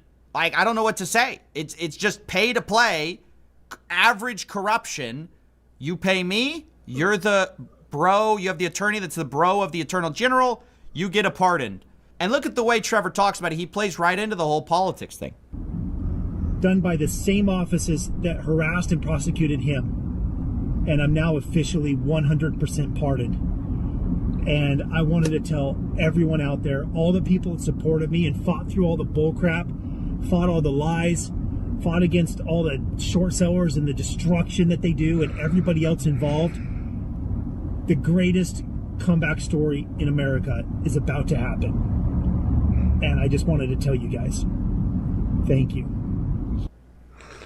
You shouldn't be thanking us. You should be thanking your Exactly. $1.8 million. Exactly. You should be thanking your attorney. You should be thanking the new strategy where we just let fraudsters go that we've already caught. I mean, it's not He's so like mad. the Hawk Tua stuff. It's a little annoying, but you could argue, okay, how much did she really know? You could argue, you know, you're changing all the rules on meme coins. I guess we allow this now. I don't agree with it, but this is like even different than that. It's like taking a guy who was sentenced, who we already decided this is really bad. He's faking all his, you know, he's bilking these investors, and I go, you're fine to do that again. So where do we go from here?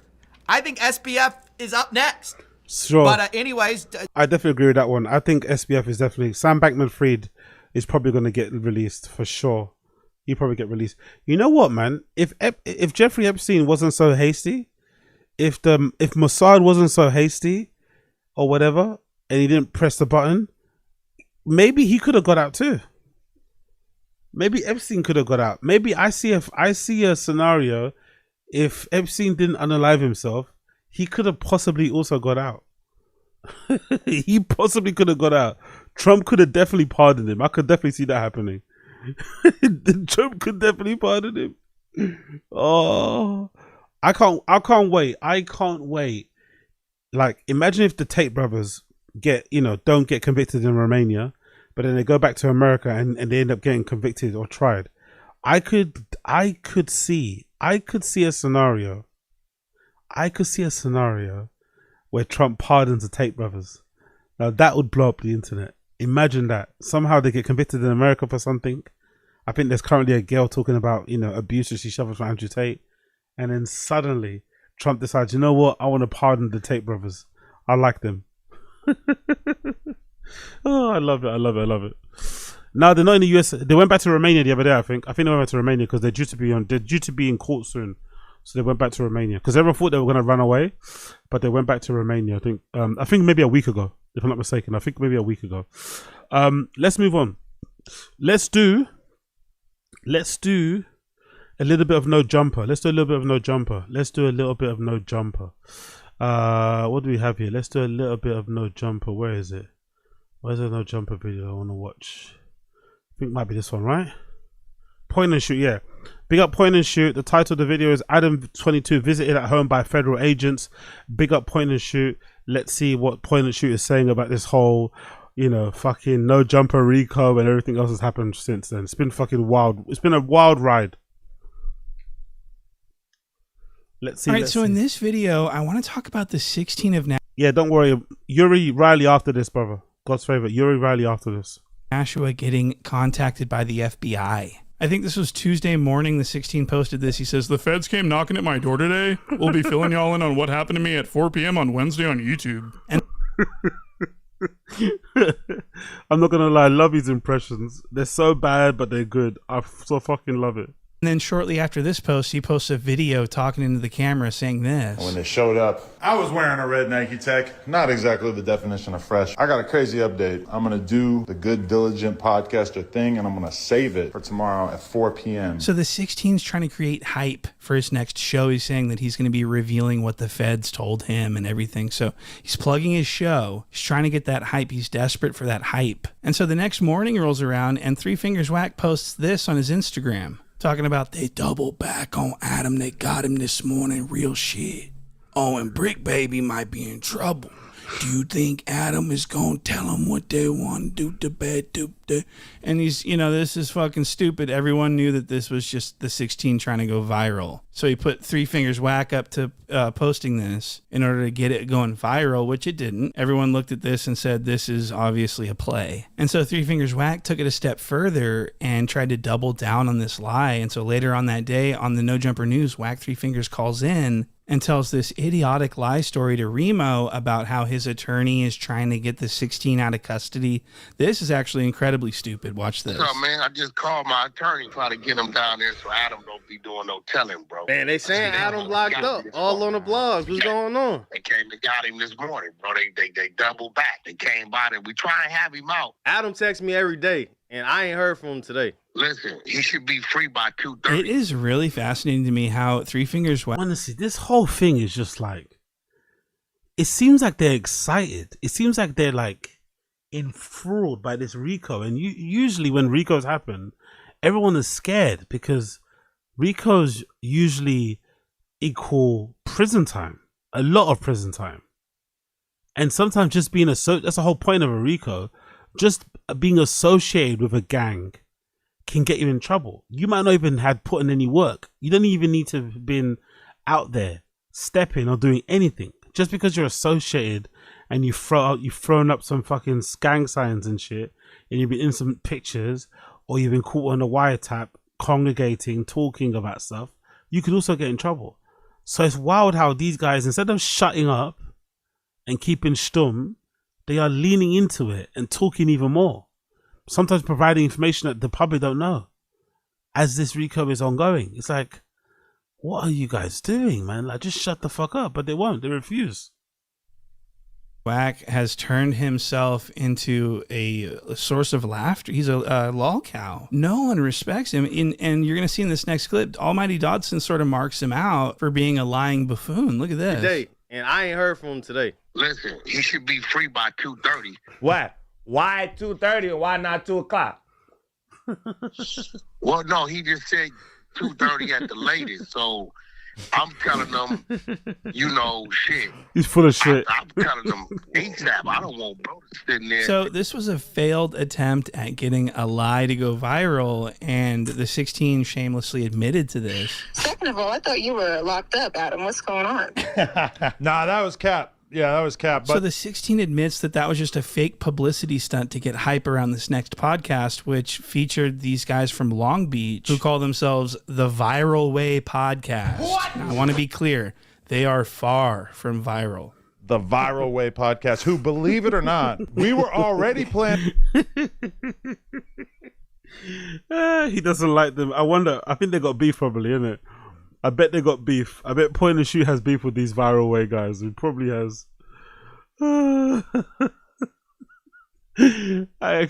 What did he say? Go back again. What did he say? Point and Shoot's hilarious. To get hype around this next podcast, which featured these guys from Long Beach who call themselves the Viral Way Podcast. What? Now, I want to be clear. They are far from viral. The Viral Way Podcast, who, believe it or not, we were already planning on having them on. So the 16 participates in a hoax to overhype this show only to feature this lame-ass podcast from Long Beach? What? I don't think the hype was to focus on the show. I think the lying about the arrest was just to kind of get attention, That's simply it. It seems like No Jumper wants to make it known that they are tied to this case by the hip, They just want to report on it. So they want to pretend like they got some skin in the game by pretending like Adam is in trouble, he's going to get arrested, he's also going to get prison time. They want to be tied to it by the hip. Most other platforms will probably run away from the story. So you separate yourself from this ongoing criminal fucking whatever, right? This court case. But they're leaning into it. They want to be associated with it. Like they're running after the association, which is fucking wild, considering how heavy and serious the charges are. But hey, what do I know? These guys are boring as fuck. These guys were so fucking annoying, I turned it off. I was like, these guys fucking suck. And everyone in the Reddit hates them too and calls them hypocrites and calls them stupid goofies because they used to badmouth the 16 not that long ago. Online. By the way, another example. Sean, play it, please. With a random white BMX skateboarder, that's when I knew the culture was done. So I'm thinking, why? I want to know, like, I know some people told me already Clout, but Adam must have aura in real life. He must have a presence, because I don't get it, man. All these people that have a lot of strong feelings against Adam 22, against No Jumper as a platform, against his way of interviewing people, putting gang members against each other in a way, interviewing each other's ops, the questions he asked, right? The line of questioning in general, his demeanor, his attitude, lack of accountability, lack of remorse, lack of understanding, and all this whatever, big COE energy with content over everything. They'll have a lot of things to say, strong opinions, but for whatever reason, they all crumble. Whether it's house phone going back to no Jumper, or working at some event that Adam 22 was doing after Adam 22 exposed him for hooking up with that trans person. Yuri staying at the fucking No Jumper after his girlfriend got fired. You know, like these guys insulting Adam 22 one time, ripping into him on their own pod one time, and then suddenly they're on his show smiling, kikiing. It's like, what is it about this guy that people just can't get? And it's not even like he's a nice person or a good person. Adam 22 comes across like a piece of shit. Like, and I don't mind that from him, because at least he's consistent with how selfish and self-centered he is with all things. So the fact that people keep running to him like a moth to a flame will never not fucking confuse me. Will always confuse me. Why would the 16 be interested in these guys as on-camera talent to host the show? You know, this is Brick Baby's show, and to make matters worse, these are exactly God's favorite. Even Blasey, everybody that's spoken bad about. That's the thing I don't mind about Adam. As much as I dislike the guy, he's quite consistent with how much with how much of a piece of shit he is across the board. Everyone gets it from him. In terms of the only people he probably doesn't give that attitude to might be his wife and his fucking daughter. Everyone else is disposable. Everyone else he doesn't really give a shit about. Everyone else is like, you know, it's cannon fodder for content. Doesn't give a fucking fuck. You know, and these guys keep running towards him. I don't get it. Brick Baby's enemies. What? They don't get along with Brick Baby. And here they are on Brick Baby's show as he sits in jail as the 16 sort of... Yo, big up on Seas. That's a good point. That's a really good point. I don't know what's hard to get at AZ. These people are all broke and Adam is giving out bags. To be fair, that's a very good point. He actually... You know what's even funny? As far as he says that, that's actually a really good point, because one of the main points of conjecture within those West Coast podcasters was when MacWop, right? MacWop TV and those guys was first doing their thing, and it was kind of revealed that they don't pay their hosts. Even back on Fig, right? I think outside of Heather and Smack, no one really gets paid. Even if you're like a co-host, you don't get paid. You get paid in exposure. So they even do their own friends dirty, right? But Adam 22, to give him credit, is the only person that it looks like he actually pays people to be hosts, you know? Everyone that appears on camera on No Jumper gets paid in some way, shape, or form. They can send an invoice and get it paid. And for the most part, I don't hear them complaining, so they must get their invoices paid on time. So maybe that's the reason why they can all put, you know, some of their own shortcomings, issues that they might have with him to one side and then hook up. Me personally, I don't like that. I couldn't do that, but I guess that's why, you know, they're them and I'm me. Showcases them. This made me sick to my stomach. And I want to point out that these guys get no views. The Viral Way podcast gets no views. They get like 300 views. And this is something the 16 has made fun of other platforms for in the past. So why did you get them on there? Views. Me be a star of any room. So why did they invite them then?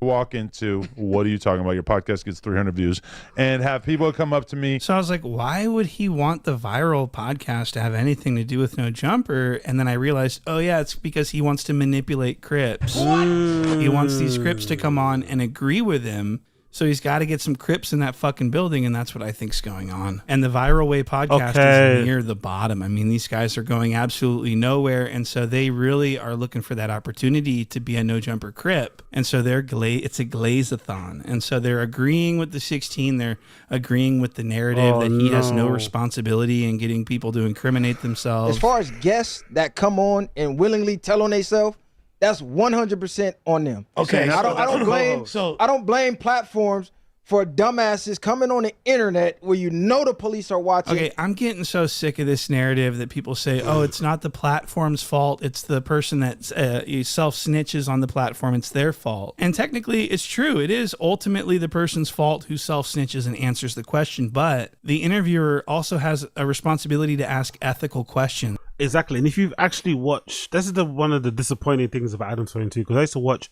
a lot of No Jumper. When Adam was bald and fat, and didn't go to Turkey and didn't do the hair dye, beard dye thing. If people remember, he was known for being a really good interviewer. That's what he was known for. His interviews were really fucking good. He'd research his guests. He'd listen to the album before the guest came on, which is a rare thing in hip hop nowadays. They don't listen to albums before. They just fucking stand there and ask you questions for fucking half an hour or whatever about an album. So he did that sort of stuff. But I remember the change for me came when he started to like ask really, like, for lack of a better term, federal questions that were clearly aimed to try to like antagonize, get information out of somebody, get them to crash out, you know, get them to whatever. That's what it was designed for. And it was less about, hey, let's get a dope interview with this artist and ask them some pertinent questions regarding their career and whatever else. It was like all drama. Let's just go through the drama. Let's just say what the wildest shit and go from there, which is kind of where he's at now at the moment. And of course, it pays well because I'm assuming No Jumper probably makes a decent amount. Powerful bunch. But yeah, big up Angel Ranger. Appreciate There's it. more than enough blame to go around, dog. Yeah, exactly. It's not just one person, but Adam 22 definitely plays a role in the blame. To say that he's exonerated and I'm just a platform, or you're not just YouTube. You also dabble your fingers into the fucking thing. And I'm sure some people with sense will definitely see the influence that he has in this. That aren't going to like deliberately incriminate someone for the sake of views. I would agree that a guest on a podcast, if they make a slip of the tongue or if they just talk too much and incriminate themselves, yeah, that's their fault. But if they're being interrogated and coerced into answering questions about specific crimes, that's where the interviewer has a responsibility not to do that. I saw this video that alleged that it was you involved in this crazy ass shootout. What was that situation? Jesus Christ, man. Like, what is that question? What? You involved in a shootout, right? Like, huh?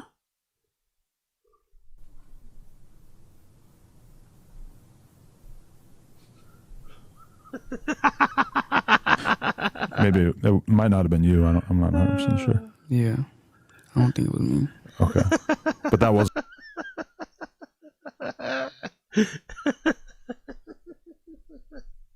wasn't related to any of the cases that you caught?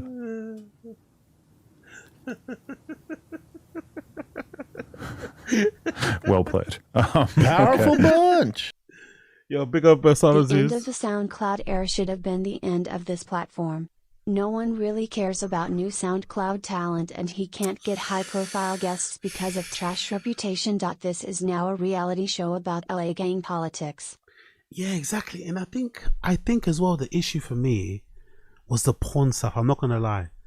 I remember the precise moment I stopped listening to No Jumper was when Adam started to go really content over everything, really COE level, and also the abundance of the porn chat. Like the Monday show, he used to love recapping, like uncomfortably. Like, it's like, bro, we don't care about your fucking sexcapades. We don't care. I think in the beginning it was with a novelty. Oh my God, your girl lets you fuck other girls and you film it. People were like, we talking about that, but then quickly it dies. You get bored of hearing about this girl's sexual fucking adventures, and you always describe it with fucking nauseating detail. So for me, I think the porn, Adam 22 refusal to keep them separate. Like, they're separate, but he still talks about it. I would have preferred him to just like keep, what's that thing called, plug talk, whatever, separate, and not ever address it on No Jumper. And also, if you wanted to do the content or everything, maybe do it on another channel too. But I think the merging all those things at once kind of put me off of it. And then, of course, as fucking SLZ's pointed out, the SoundCloud era rapper dying kind of killed No Jumper too. They weren't able to, because, for whatever reason, even from the beginning, I feel like the big artists never really went there anyway to sit down for an interview. It was always people around the culture, A&Rs, tastemakers, influencers, and whatever. But I feel like the artists themselves never really respected No Jumper as a platform. Even during the start, it felt like they never really got really, really big guests ever. I don't feel like, anyway. Not as big as they probably should have deserved in terms of a platform size. So clearly people were trying to avoid, you know, those places, but it's a shame. But here we are. So people are using that clip as an example of what you should do if the 16 is asking you police questions. You simply just don't answer. And people say, look, problem solved, just don't answer the questions. But the problem with that is the 16 sometimes brings people on just to talk about gang politics. And so if there's nothing else for them to talk about, if they don't have anything else going on, the 16 sort of gets upset. He starts getting mad. I love that you've got this fucking weird ass demeanor for this podcast though. This is gonna be interesting. Right before I sat down, you're like, don't ask me about any street shit. The thing that you brought up was like somebody, a past affiliate of yours, sort of ran his mouth about you in a recent interview. You don't want to clap back at him? My mama always taught me. Jesus Christ. Jesus Christ, man. That's not a question. That's like a proposition. That's encouragement. That's not even a question. What the fuck was that? The best reaction is no reaction. That doesn't seem like it's really been much of a thing in the drill community. A lot of reactions. That's the drill. So I'm not saying that it's not ultimately the fault of the person answering the questions and incriminating them. I'm not saying that it's not ultimately their fault. What I'm saying is that this cuck. Yeah, big up NJ. Exactly. Entrapment. That's the word. Entrapment. Yeah. What the fuck? Don't you want to clap back? Exactly. How does it make you feel when the ops slide on one of your homies? Does it fill you with rage? Do you ever get the feelings of revenge? Don't you ever want to take out your ops? You know, slide for your boy, you know, even the scoreboard, as you guys say. Put up some numbers. Cover the streets in blood. If you had to do that, who would be your first target? Hypothetically speaking, of course. Is predatory in his line of questioning. Sometimes he brings people in just to talk about gang shit. That's all he's interested in. And sometimes, and he's even said in the past that if you're not interested in talking about this gangster shit, then you can get the fuck out. Exactly. Listen to this. Right. That's insane. If I had actually took him at his word right there, I would have probably just said like, all right, you could just drive back to Vegas and not do this. And I also wanted to point out that the 16 doesn't just ask a question and then it still annoys me that, like, not for nothing, but how this guy has not got his face caved in at once. It's just, it goes to show again how fucked up and weird the hip-hop media space is. Because if academics ask these questions, he's getting his face caved in. That's what I don't like, you know? He gets away with a lot of this because he's white, which is really unfortunate. It's almost like he's taken, he's got a position in hip-hop that, you know, he's got a position in hip-hop where he's almost like protected in a way. You know, people give him the extra prop and whatever based on his race only. And he doesn't use it for good, you know. He doesn't take that extra kind of bring in and arm around his shoulder. He doesn't kind of use it for good. He just uses it so he can ask like dicey questions. But I guarantee if a black guy did this, it'd be a whole different story. A whole different story. And if the person becomes uncomfortable, they quickly move on. The 16 just keeps hammering that question, and that's disrespectful. And it's coercive too, in my opinion, because you're sort of saying that you're going to penalize them by not, fucking with them or sending them home or whatever if they don't answer your line of questioning. This is very coercive. That's what I'm saying. You got to hop in the Kia with mad pipes, go take care of what you're going to take care of, and then you leave the Kia wherever take you care feel of like what? leaving We don't do none of that. Oh, for real? You need to get the out of here. Yeah, no. Real ones only at this table. No, I'm just kidding. Just kidding. And so the top comment for this interview is, who watching this after he just got booked? What?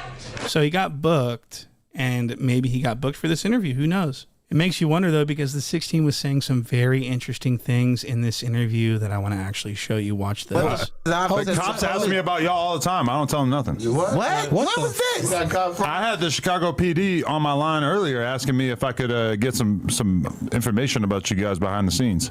Yeah, okay. They're like, hey, please report back to us. Hey, give me the Glock right now. We have a whole arrangement. No, hell no. I've been going back. I've been giving them all kinds of info. No. We not doing that. I might be trolling you. No, why? I got the whole building wired, you know? Oh, shit. He's so annoying, isn't it? Like I said, he's such a obviously unlikable person. Yes, I get it. It's money. I get people don't work with him for clout, but it's like, He's such a piece of shit. I don't understand it. I really don't. He's such a piece of shit. People just can't get enough of that fucking guy. Who did your tattoos? All those hats we were talking about off camera? Yeah, that's all on camera. No, all them hats. I don't have no hats. So the 16 says that he is talking to Chicago PD about his guests. That's pretty crazy. And he says the place is wired. What is going on? This was like 6 months ago. That's really crazy. No wonder everyone's been going to jail lately. I want to play you a clip from 4Extra's hood vlog that he got arrested for shortly thereafter, and listen to what the 16 says in this vlog. What the fuck is Adam 22 doing in a 4Extras video? Doing gun signs and shit. Like, honestly, again, the privilege of being white. Like, how the fuck does this happen? Who's that photographer? Big up that photographer. RIP to him in the drill scene. What was it? Is it his name Jackson TV? That one that died. That one they shot. Just because he filmed music videos. All he did was film music videos. He didn't take sides. He was Switzerland within the fucking beef over there in Chicago in the drill scene. And he still got murked. Whereas Adam 22 is out here platforming all these rival fucking gangs. All these rival people and stuff. That's it, Zach TV. There we go. Big up Godfrey. Yeah, Zach TV. RIP Zach TV. He fucking passed away. But I feel like, again, I'm not playing into this whole, like, you know, victim thing, but I feel like Adam really, really does get away with a lot based on his race. But it's a shame because he doesn't use that privilege, that kind of, you know, position that he has for good. It's just used so he can, like, be, like, adjacent to gang politics and stuff, or talk about it or ask about it. And it's just like, what? So? Just do some good with it. I don't know, give back, change people's lives and shit. Don't just, I don't know what all this stuff is. It's just bizarre. It really is absolutely bizarre.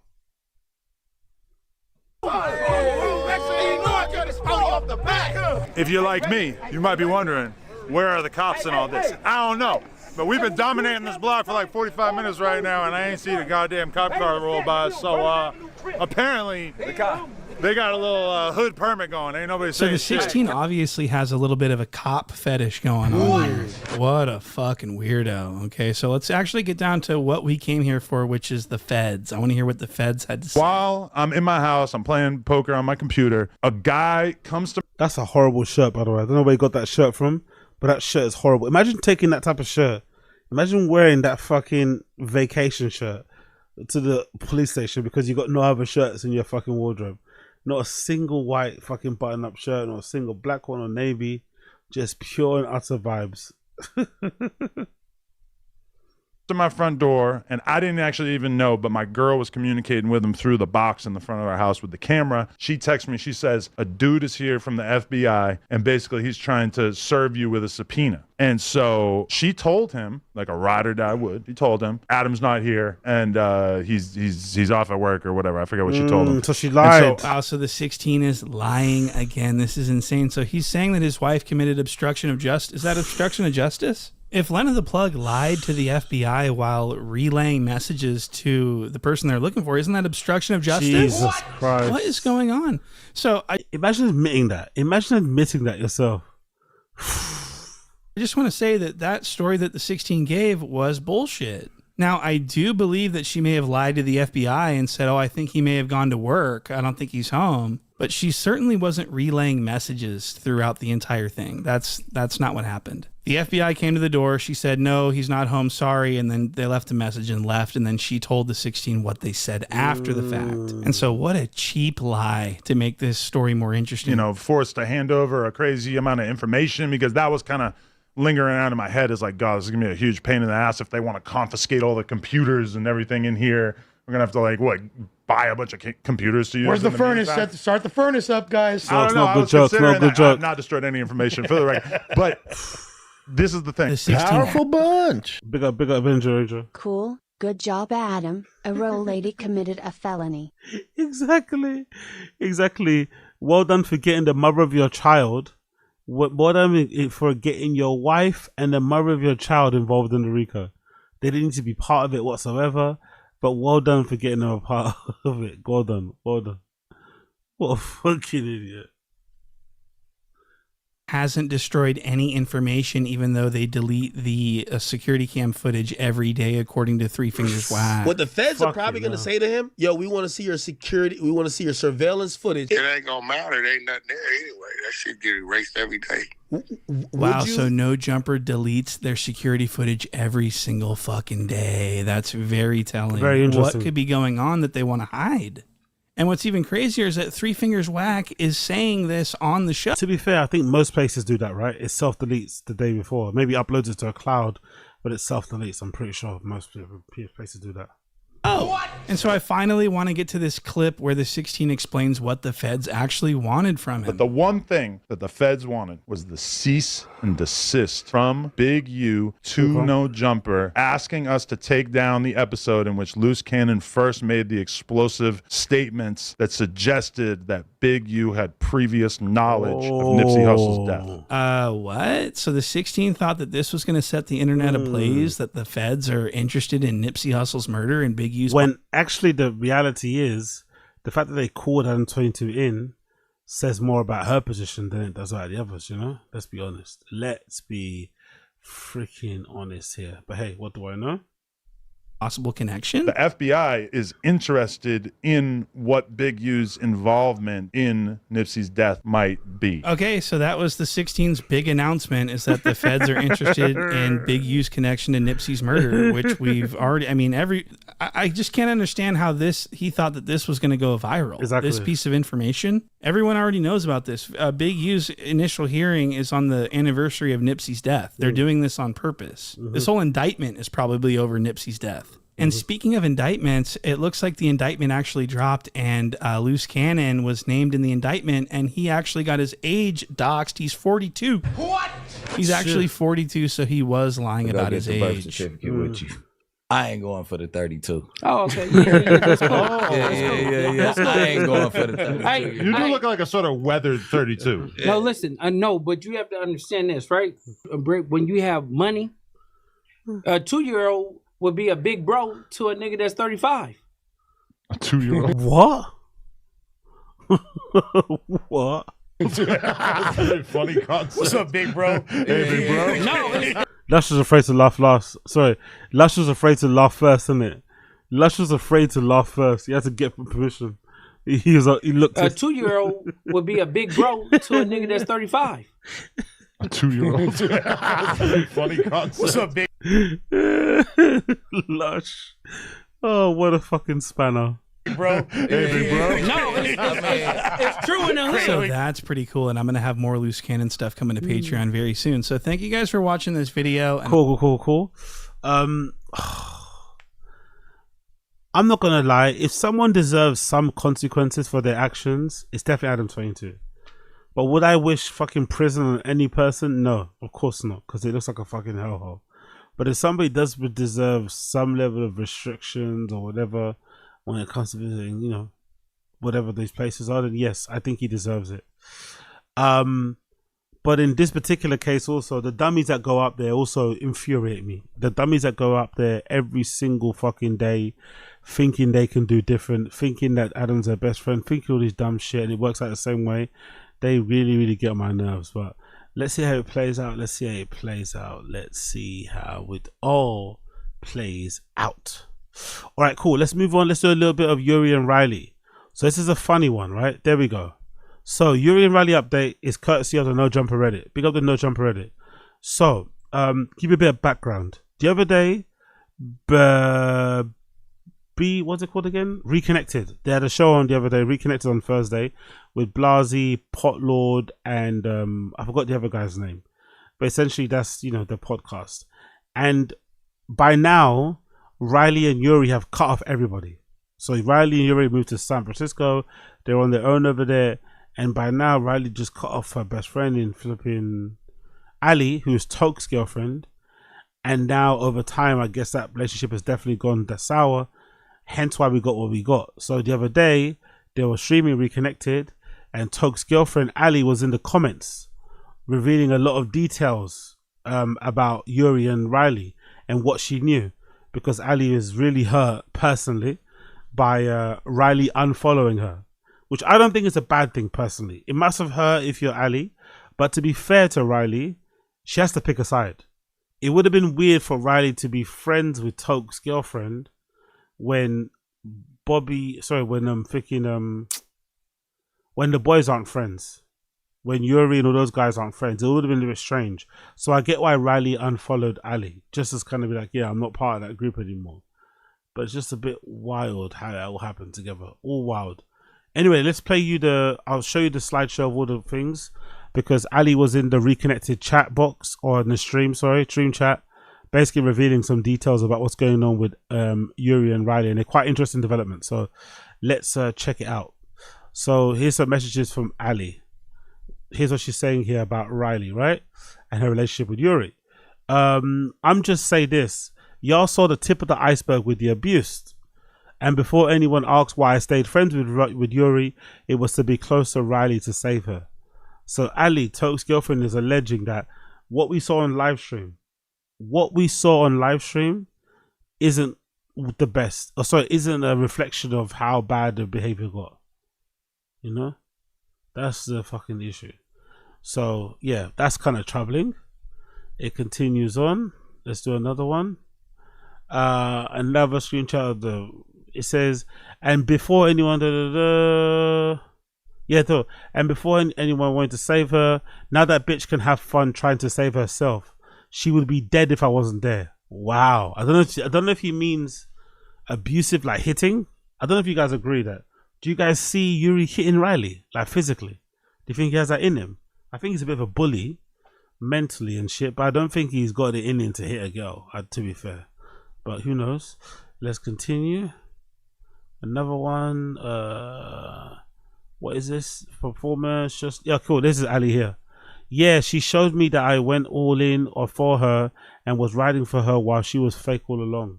She only with Yuri because she doesn't know how to leave.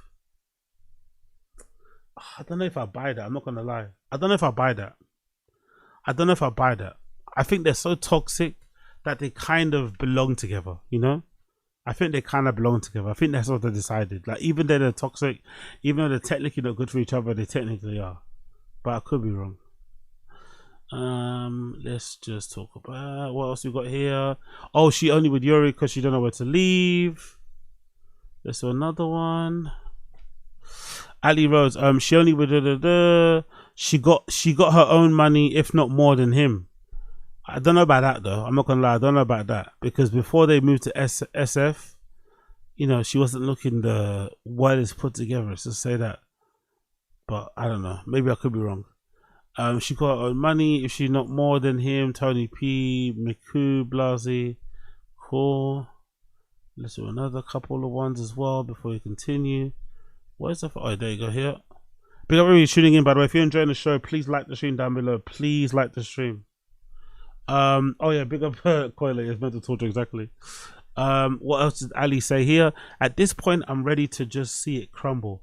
I tried to save their relationship for 2+ years. Enough now. Wow, Ali's gonna fucking crash out. Can't wait to hear the details of this, because she's really close at one point to both of them. So if she spills, it's gonna be super real. She moved to Bay to run away with him. It took, okay, cool. Let's go at the back, not this way. Bear me a second as I do this. Actually, no, let's go back to this. So we done that. What's the other one? I don't know who pays the bills, if they even pay the bills. Ali says in the chat about Yuri and Riley. That's hilarious. Moving to a new place like that and not paying the bills yet is fucking insane. But hey, let's continue on. Cool. We've seen that. Let's quickly run and go. Cool. Let's see this. Bada bing, bada boom. What's the other detail here? Big up everybody tuning in, by the way. Like the stream down below. Don't be stingy. Oh shit, I lost it. Fuck. Which one was that at? Was that this one? Yeah, this one I'm ready to see it crumble. Next one says such relationship for 2 years. I don't know who pays the bill or if they even pay it, she says on this one. Yuri is a master manipulator and controls her 100%. Yeah, there's a clip actually of when they were all friends, Yuri and Riley being at a house with Toke and Ali, and Potlord and Riley are having a bit of a connection because they're listening to some music, and Yuri comes over and does I'm sure some of you guys have seen this, the possessive boyfriend thing, where if they see their girl talking to somebody and they don't like it, they come over and put their arm across their back or hug them or something, or sometimes do something, you know, like to just demonstrate this is my girl, you know. So that's what we saw there with that little clip. It was kind of disturbing to see, I'm not gonna lie. But I think it's really it's really kind of like disarming with Yuri, because he's such a dork himself, because he looks so nerdy and such a loser. He comes across like one. It's hard for people like myself to kind of relate that to like being abusive, you know, which it is obviously because he is, but I think his demeanor and how he looks kind of disarms you, if you get it. It kind of does. You kind of make excuses because it doesn't seem that bad, but it's like, it kind of is that bad, you know. Let's continue. You is the master manipulator. Let's do a couple more here. And Yuri, you're a bitch. I've seen you manipulate her against me, so fuck you. Yeah, it could be because of you. It could just be because she picks sides. I don't have a problem with Riley blocking this girl because she has to pick a side. It's just unfortunate how it happened, isn't it? But I don't blame her for doing it. Let's see a couple more here. Ali Russell and Yuri, you're a bit and the RV stream was 0.1% of all this BS. Oh yeah, we saw that RV stream. They were arguing a million fucking times. Imagine going on a road trip with those people, man. God damn it, bro. Absolute nightmare. But yeah, there we have it for the update. Let's see if there's anything more I've missed out on. Ali says also we were taking care of Beans. Whoa, that's a dog, isn't it? Beans is a dog. That's a good name for a dog, I'm not gonna lie. Bean cheese, bean cheese, bean cheese. No, I never seen him put hands on her, but verbal abuse is abuse as well, and we've seen plenty of that. Yo, Ali's going in, isn't it? She's laying it down, bro. She's exposing everything. But also, they yell at each other and make each other lives a living hell. Sorry, it's not only him. Okay, that makes sense. That she's just as abusive as he is. So that makes sense. Hence why they're together, I guess, isn't it? They see some similarity in each other. What's this screenshot here? Enough tea spilled. Still got more where that's coming from, but I think that's enough for today. Okay, cool. Big up Ali, but she still talked. I will speak on Luffy if they continue their BS. What else happened here? A little loyalty would have been the best, she says. Cool. We get it. Loyalty would have been the case. It didn't happen. So here we are. By the way, if you're enjoying the stream, please like the stream down below. Don't be stingy. Like the stream down below. Cool. Let's go over some Reddit tabs I've got here. This is from the Kill Tony Reddit, I think. This says this is why I guess Kill Tony in a recent episode of Kill Tony probably sent a little jab over at Jesselneck. And people at the Kill Tony subreddit are explaining why that's the case. And this is a quote from Jesselneck talking about Tony Hinchcliffe. I don't know when this was published, maybe a while back, but let's see. It says, when I met him in Chicago, when I met him again in late October, what did I say Chicago for? There's no Chicago there. When I met him again in late October, he is gleeful in the prospect of the Madison Square Garden tramp rally, where Tony Hinchcliffe joked about the Puerto Rico being a floating island of garbage, might be the end of Hinchcliffe's career. He thought the Brady roast was his big moment, even though I think those jokes were hack as hell. Really? Is that just no things? Do you guys agree with that? That Tony Hinchcliffe's jokes at the Tom Brady roast were really hacky? Okay. When I ask him later how he's thinking about comedy after Trump's election, he says that his job is the same whether it's raining or shining. Everything is an opportunity. His opinion of Hinchcliffe remains unchanged. He's a troll, basking in the shadow of Joe Rogan. Yo, Anthony Jeselnik is fucking honest, isn't it? He lays it down. He does not play around. Tony Hinchcliffe is a troll, basking in the shadow of Joe Rogan. He has no patience for displays of vulnerability or intimate disclosure either. The Edinburgh-style one-person show that reveals a traumatic backstory. There are no comedians who tell me what their life is like where I give even the slightest semblance of a fuck. I do not care. You're wasting time. I get that there are people who are interested in this, but it's not what I want to do. I have an hour up there. I want to pack that hour with pure ingenuity and brilliance. Oh, thank you, Anthony Jeselnik. Thank you. That's why I like you, bro. Thank you. You haven't forgotten the fact that you're a comedian. Your job is to tell jokes. You know, oh, thank you. Thank you. What a refreshing message. What a refreshing statement to put out there. Especially considering what those fucking dum-dums were saying about stand-up, you know, not being about fucking punchlines. It's like, what? The fuck are you talking about? You know, like, it's like, what? These guys they allegedly love comedy, but don't actually enjoy doing comedy. But big up Anthony Jeselnik. I love that observation of Tony Hinchcliffe. That was fucking spot on. What else do we have here? Oh yeah, have you guys seen this? Please tell me you guys have seen this, right? Almighty suspect from No Jumper watch exploded during an argument, live on stream, by the way. Live on stream, this guy's watch exploded. Look at this footage, please. You're sick. Shut up. I'm affiliated. I'm affiliated. I'm from nowhere. I don't say blood, clown. Clown. Your mom raised you. Clown. Your mom My raised you. boss. Your mom raised you. What your mama raised do? you. Thank you. Thank you. You're mad. You mad. Did you see that? Did you see that? Thank you. Thank you. Pieces.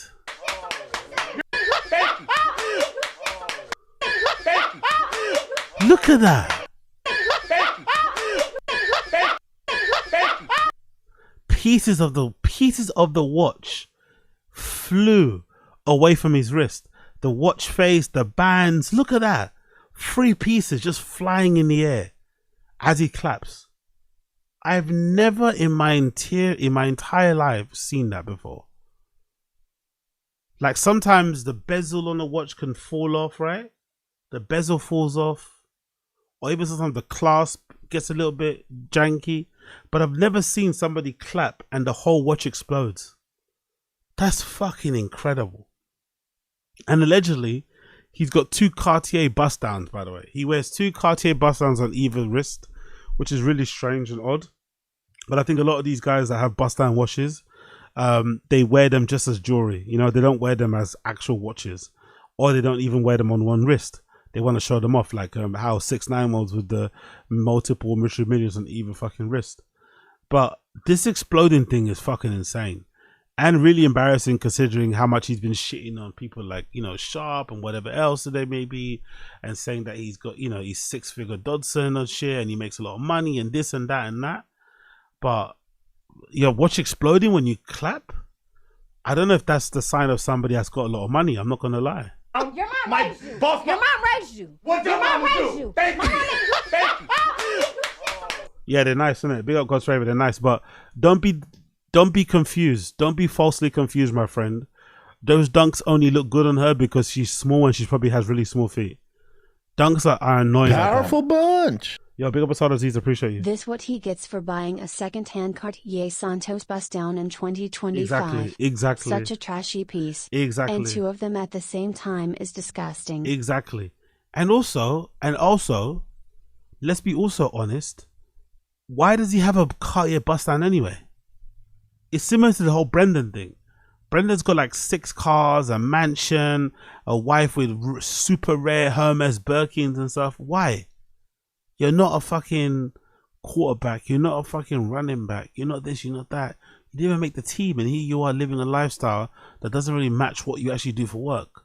So, which is what I don't understand. So with Almighty Suspect, why would you even want to own those watches if you're Almighty Suspect? No one's ever going to believe you they're real. Even if they are real, no one's ever going to believe you just because of the level you're at. So it's like, I don't understand this need to buy bust downs of that sort of value, because even that base model of a Cartier watch, that's probably worth about 70 pounds or something, probably, right? He probably doesn't even have that. It's like, what? And then your watch explodes. Wow. Thank you. Thank you. You're mad. You mad. You mad. You mad. You mad. You mad. You mad. You're mad. Jury said that. You're mad. I'm gonna call my mama. Honestly, arguing with girls like that is fucking weird. But then it continues, obviously. Look at this GIF. Look at this GIF. We got the person who uploaded this. Look at that. This accurately illustrates his Mission Impossible watch that exploded as he fucking clapped. Like, look at that. That is insane, bro. Your watch exploding is proof enough that, you know, your watch ain't all the way fucking legit.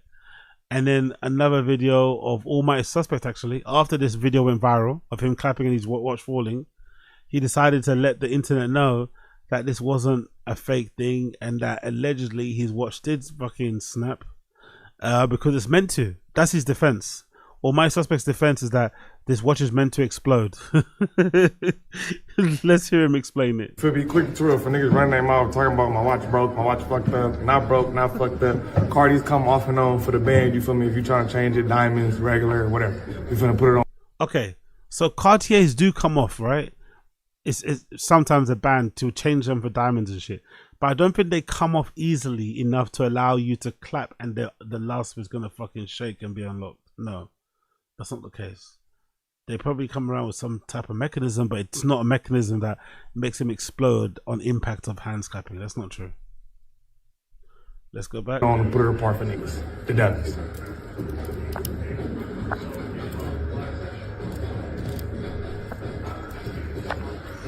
We're gonna take it. Look how carefully he was clipping it back, by the way. Look how carefully he was clipping it back just in case it didn't clip properly. Apart again.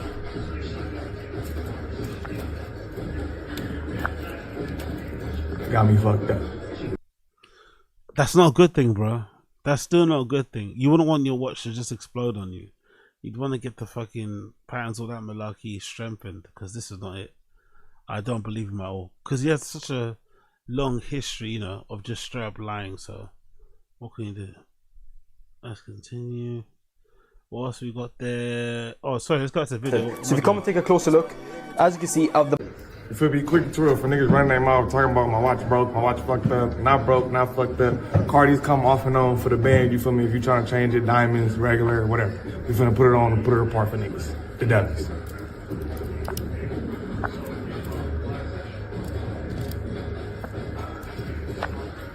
We're gonna take it apart again. Oops. Yeah, big up NJ. Very good point. How is clapping the same as pulling apart? Very, very good point. Very, very good point. Big up Pathological. This watch made for golf chaps. Weirdo on Young's vibe. Exactly. Nah, this what is broke because the band is weak or cheap. Exactly. He's trying to make it seem like, oh no, because it's interchangeable. That's why. Because it's interchangeable. That's why. It exploded when I clapped. It's like, that doesn't make sense. Got me fucked up. So the good thing about the Cartier Santos is that Cartier has made it very easy to change the bracelet and to adjust the links as well, due to the bracelet being so easily replaced and adjusted. So if you come and take a closer look, as you can see, at the back of the watch, you have two buttons. One is right over there and one is here on the top. All you have to do in order to change the bracelet is that you have to push this button down and you just pull down the bracelet. And there you go. Same applies to this side. You have the button right over there. I'm not gonna lie, but all my suspects' gestures were a little bit more looser. His one didn't clasp as tightly as his one. I'm not gonna lie. You push it down and you just remove it. Also, even if it's real, I don't believe you. You work at No Jumper. You're a co-host on various fucking shows or podcasts. Why would you have the money to buy a fucking bus stand car? I don't get that. Number one, why would you do it? Why not? Number two, I don't believe they'd pay that much anyway. So it's fucking weird. It really is weird. The whole wanting to wear a fake watch just to impress someone when your maybe occupation or whatever salary doesn't really match that. So it's like, why would you want that? So the thing about this Santos is that this one actually comes with a rubber strap as well. So all you have to do to replace it is you just push it up from under here and it automatically attaches to the watch itself. Going back to the steel bracelet, Cartier has actually put in secret buttons along the bracelet in which you can actually remove the links by yourself without any tools. If you check closely over here, you can see there are small buttons in each link. So in order to remove the links, all you have to do is just press with your nail on the small clip and then you will see that the screw automatically pops. Okay, cool.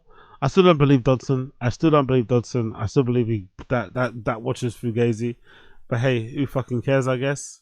Look at Sharp demonstrating how a watch should react once you start clapping. He also has a lot of, like, you know, shiny things on him. But this is Sharp taking the piss out of Adam 22. Let's give a round of of applause because everybody's been so great tonight. Yeah. Round of applause. Very, very rare double. Very, very rare. Sorry, sharp W. Very rare sharp W. Applause to everybody, man. I love all y'all. I appreciate everybody for being here tonight.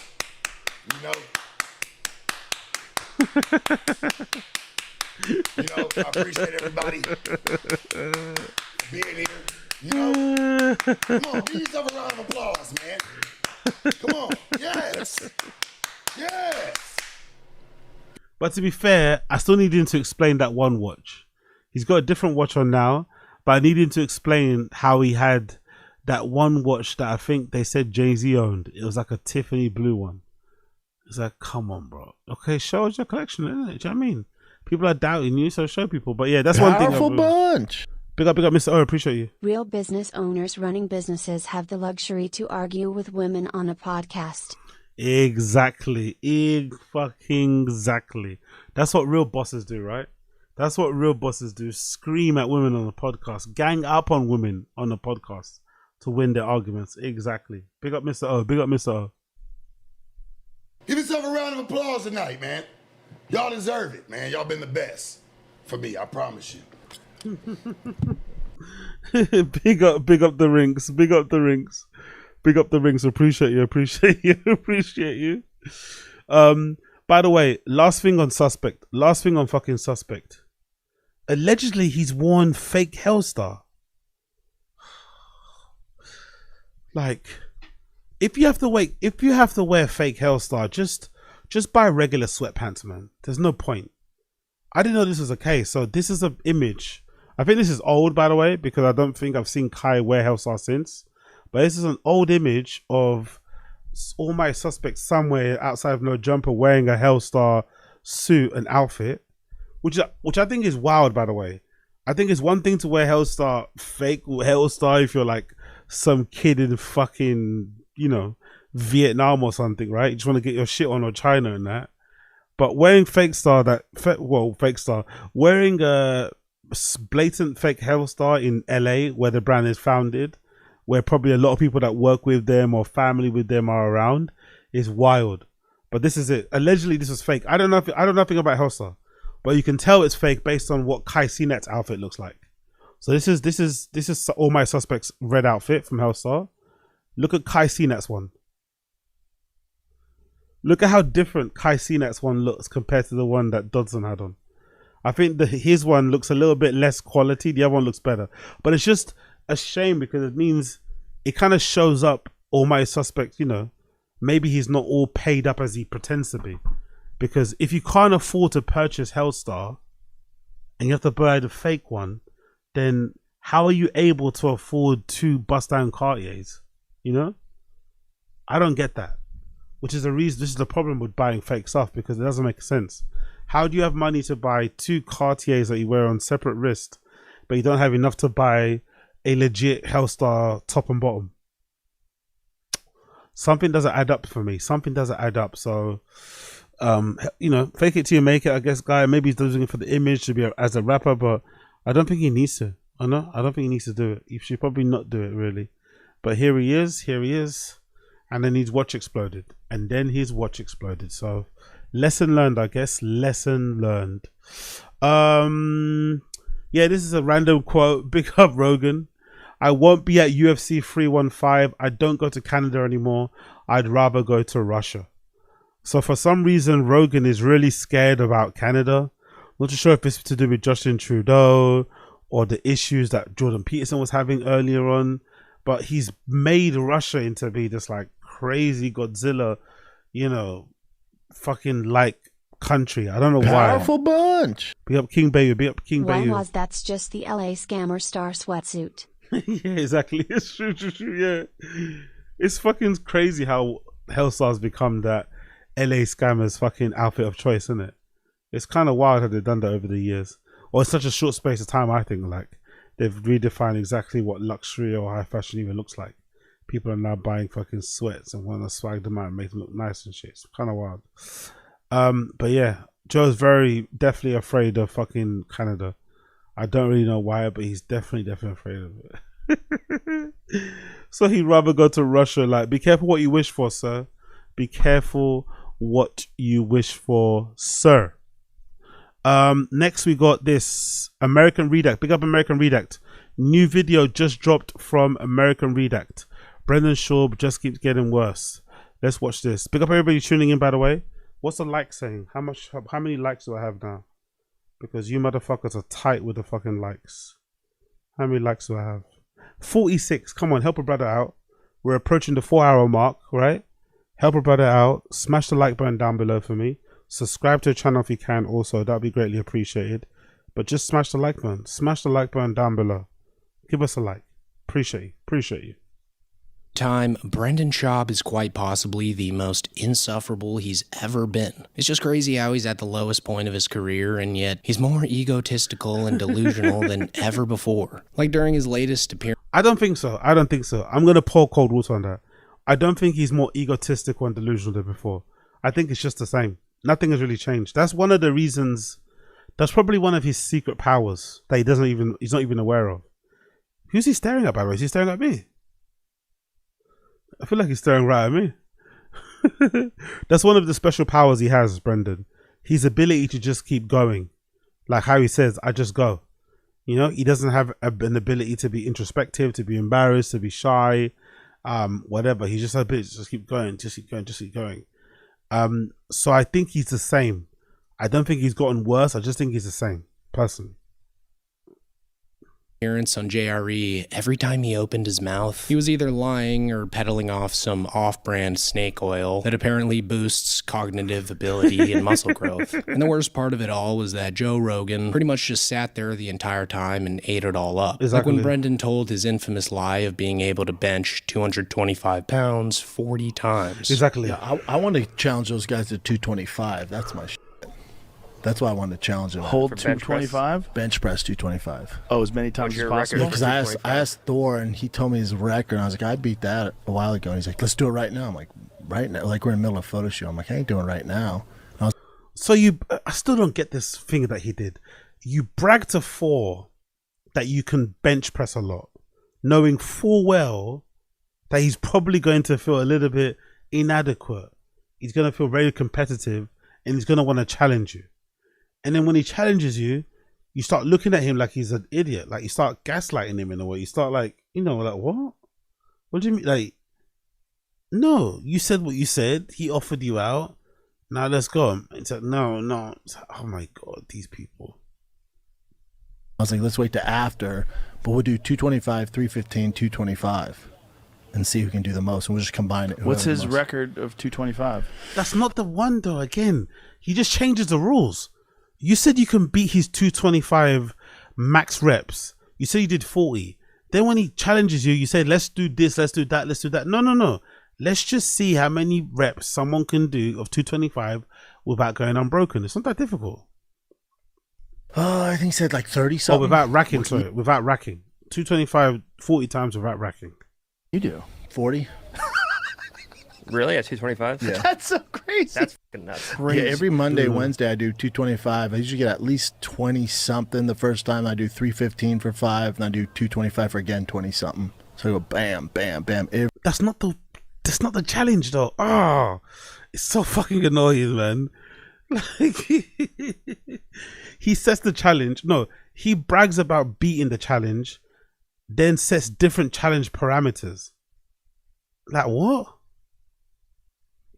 Every Monday, Wednesday. But when you max out, you can get to 40. Yeah. If I do just one, I can do 40. And look, there's no doubt in my mind that Brendan Schaub is unbelievably strong at the bench press, but benching 225 pounds 40 times with strict form would make him one of the strongest men on the planet. Like, to put that into perspective, the arguable GOAT of the strongman, Brian Shaw, maxed out on 225 at 44 reps. So to think Brendan, as a retired ego lifter weighing 200 pounds less than Shaw, got only 4 reps less is just absurd. Exactly. And 225 40 times is way different than 225 20 times. Way different. Way different. But anyways, after this obvious lie, he got slammed online for it yet again. So he went ahead and posted the bench workout that he was talking about in that clip on his Twitter account. And as you can see in the video, yes, he is undeniably strong and he is a good bencher, but he pretty much half reps most of the reps up to 20-something reps, as he says. So to think that he can do 40 reps with strict form is just insane. Exactly. Brendan also goes on to claim that he finishes his workout with 5 sets of 20 strict straight arm pull-ups. Just bench? Yeah. I'm such a meathead these days. Yeah, it's bench, deadlift, and pull-ups. That's all I do. How many in the gym for pull-ups an can you hour. do? I usually just do like 5 sets of 20, but like good 20 pull-ups. Straight arm? Straight arm. Like That's proper a lot pull-ups. for a big guy. Like, what do you weigh, like 250? That's a lot. Like 240-something. Jesus Christ. 5 sets of 20. Come on, bro. Come on, man. 5 sets. I just realized what he said. 5 sets of 20 reps. Powerful bunch. Yo, big up Pathological. Appreciate it, bro. Every morning I do 225 40 reps, but everything eat bean cheese, bean cheese, bean cheese. Thank you, Dallas. Exactly. I love that every morning. Every. Big up Pathological. Honestly, could you imagine doing 225 bench press for 40 reps? And then having the strength in your arms to get up on the pull-up bar and do 20 reps of pull-ups. Come on, man. We don't believe you. Christ, that's a lot of weight. Oh, I'm so fucking strong right now. And this might be even more of a stretch than the bench press one, because if you're familiar at all with doing pull-ups, you know that doing 20 strict pull-ups alone is a very impressive feat in and of itself. But then doing 4 more sets of 20 after that, well, for a guy like Brendan, that's basically impossible. But according to Brendan, the reason he's so strong nowadays is not because of the cocktail of hormone boosters that he pumps into his body. No. In fact, the one thing that's making him stronger is, get this, blue scorpion venom. I start taking God. blue Oh scorpion my venom God, the shit. grift. Yeah, some scorpion. Oh venom, my some- God. I don't name something. Anything someone offers me, I'm like, I'll try Like it the out. name of the brand name is Venom or actual It's venom? blue venom. They take venom and then From put who? Like a peptides with snake? it. What? From a fucking scorpion. Oh, shit. What does that do for you? Apparently it helps with healing. They say It's just hilarious how the more Joe and Eddie poke and prod at Brendan's new drug, the more apparent it becomes that Brendan Schaub has absolutely no idea about what it does or why he's even taking it in the first place. blue scorpion venom. I think he enjoys that, though. I think they all do that. They enjoy, like, being willfully ignorant or oblivious to what they take and acting like it's no big deal. Maybe that's hiding the ad. Act like it's no big deal, you know, whatever, and deleting the thing for their stories, all this sorts. It's just strange. It's just fucking strange. Because in my opinion, I don't think you can even do 10 strict ones unbroken. So yeah, fuck her. Fuck him, actually. What That's a sick the name, hell, at least. dude? Yeah, they milk scorpions, dog. Reminds me of a shark. Milk. Cartilage. Jizz. Dude, I couldn't lift 3 weeks ago. I fucking... Who Blue knows? scorpion did it for you? I don't know. That's the thing. I take so much shit, I don't know. Something's working. Something's working, dude. I got What back is- on the bench last week and was no problems. What is the scorpion stuff supposed to do? It helps with healing. Like there's all sorts of fucking history on it. Really? Yeah, dude. Do you inject Rogan really having a good moment here with Brendan, eh? it or you take it? No, it's a serum. Okay, so you put it on the muscle? You put it under your tongue? Like, No, what do you do? yeah, you put it under your tongue. Every morning, every night. Bro. And I'm like, how much does it take? I'll take double. Is and it- fucking... Is there a side effect to it? No, I feel, being You get awesome. poisoned? Feeling healthy. Does it make you feel great? Oh, yeah, I feel great. Wow, but you're Now, doing a lot of stuff. It's hard to that's know the thing. I don't yeah. know. I don't know. I mean, these guys are so gullible when it comes to any substance or practice that's rumored to boost strength or cognitive ability. Like you could probably... Yeah, exactly. I hate Joe for this. Exactly. Same here, Coiler. This enabling of fucking Brendan is fucking horrendous, which is why I can't take him seriously when he gets on these fucking high and mighty horse. When he gets on these fucking gatekeeper shit about comedy. It's like, bro, you endorse this guy, you encourage this guy, you enable that guy. So yeah, no more. Probably put a picture of The Rock next to a pair of goat testicles, and they'd start eating goat testes religiously Exactly. without even knowing any of the benefits. It's just so funny how these guys will dive headfirst into a new drug without knowing any of the long-term side effects. I mean, that's like a drunk driver T-boning you in an intersection and then not realizing you could sue for millions, which, by the way, you absolutely can. Morgan & Morgan is the largest personal injury law firm in America. That's a good little tie there. Good little ad tie there. I like what he did there, American Read. I like that. I like that. I like what he did there. I like what he did there, brother. American Read Act, which is in the description below, or you could simply scan the QR code on the screen. But anyways, guys, the sketchy substances that Shab puts into his Powerful body bunch. doesn't just stop at blue. Big up Asada's, big Papa up, big Joe up. had bought a gallon of the blue scorpion venom and bought a new house in Alston. Now paint me like one of your mothership girls. Exactly, yeah. I bet, like, they must have received a good bag, man. Could you imagine how much those, like, alternative farmer people sell their drugs for? Like, do you know what I mean? They must have made a fucking bucket load of it. Some of it isn't great, but the majority of it sounded amazing. Let's continue. Scorpion venom. Brendan then goes on to bring up another drug that he's blindly faithful to, and it's so obvious that he has no clue what it's doing for his body. Heck, he doesn't even know how to pronounce its name. But you're doing a lot of stuff. It's hard to that's know. the thing. I don't know. I don't know. That's and like, always and a then I problem. stumbled upon was it methanol blue? Yeah. Do you take methanol blue? Yeah. Right. I mean, Is I that got legit? Yeah, I keep it's, seeing stuff That's about not how you say it. What is the actual methylene. Methylene. Dude, Yeah, I take it's that. on me all the time. Yeah, I take Do you want some, Gordon? What is it? I take it. It's methanol. It's like a what do we say? A nootropic? Well, like energy? It's basically an MAO inhibitor, and it also has something that does something for your mitochondria. I'm not the guy to. The amount of shit these guys take, and they have the fucking nerve to try and like talk down to people, act like they're superior, when most of these guys they're using so much assistance. You know, these guys don't work normal jobs. They get to podcast all day. They get to write their own schedule. They, dictate what they do every day. They make a bucket load of cash in the process, which definitely alleviates a lot of pain, stress, and whatever else it may be. And they also take on a bunch of sponsors. There's never a sponsor these guys have never fucking turned down. You know, I'd love to see the ones that they turn down, because they're definitely changed, some of the selection policies based on, what you call it, political leanings. But yeah, strange cycle. Strange cycle. Describe it, but Gary Brecka told me to take it, and quite a few other people have told me to take it. Yeah, I just stumbled because I take creatine for neurological reasons and for muscle recovery. Neurological reasons. I bet you can't even spell neurological. I bet you Papa can't even spell neurological. Yeah. And then I'm taking so many nootropics, I feel like I leveled out. And then someone recommended this methanol blue. Methylene blue. Yeah, and that took you to another level? Bro. Yeah, I mean, Sponsored by them, can't even pronounce the name correctly. Brilliant. 4 times a day. Let's go. 3 or 4 times a day? Yeah, I I think don't you're know supposed to do it 1 a day. Bro. What are we doing here?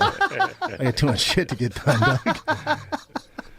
Yeah, this one's great from Diesel. Too much shit to get done, like what?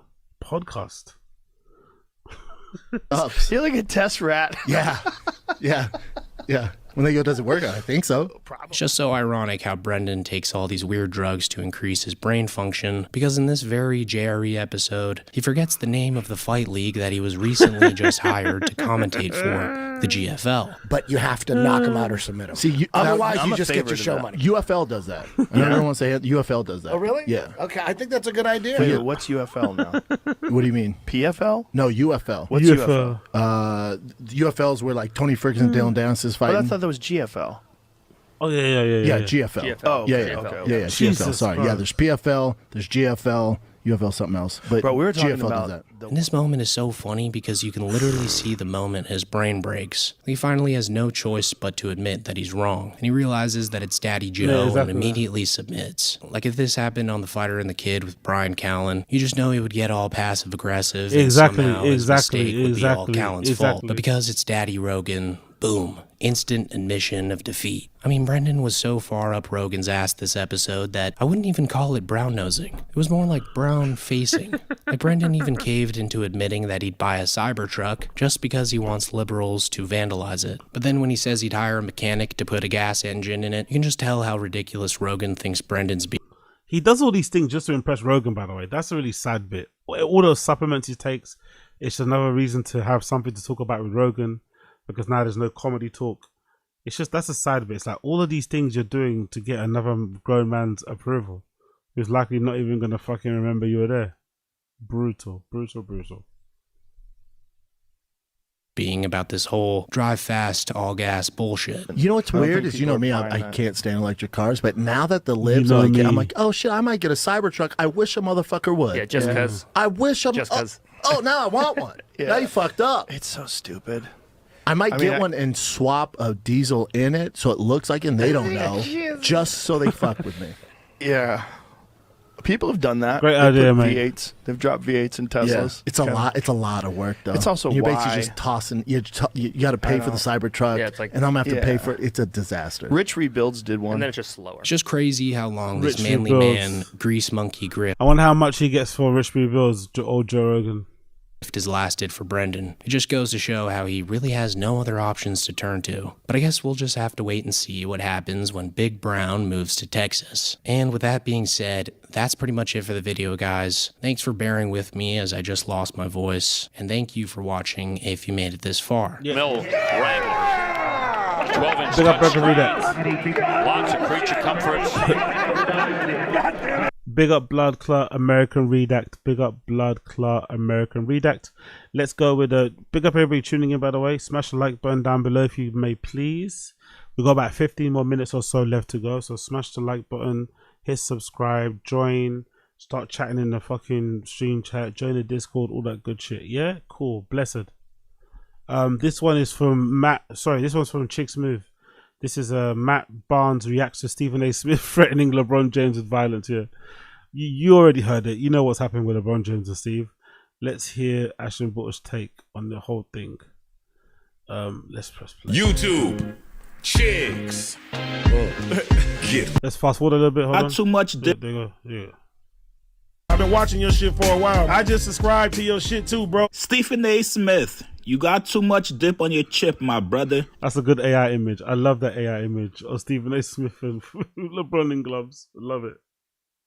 After recently signing a crazy contract with ESPN worth up to $100 million, Stephen A. Smith is giving ESPN their money's worth. Stephen A. Smith got right to work and got those ratings back up for ESPN. This beef, this drama, whatever you want to call it, he has going on with LeBron James is not going to end for a while. Now, yesterday, after Stephen A. Smith said he would swing on LeBron if LeBron ever slapped him, LeBron James went on Instagram to go clown Stephen A. Smith. Exactly. He put up this video of Stephen A. Smith in the boxing gym showing off how deadly his meat beaters are. Now, ever since then, Stephen A. Smith went on ESPN to attack LeBron James. But just one thing, you can't really say much about somebody that's already rich, amazing at basketball, probably the greatest basketball player ever. He doesn't have any drug addictions, any alcohol addictions you can clown him for. And on top of that, his kid is also playing in the NBA. So if you're Stephen A. Smith, you gotta go low, you gotta get personal.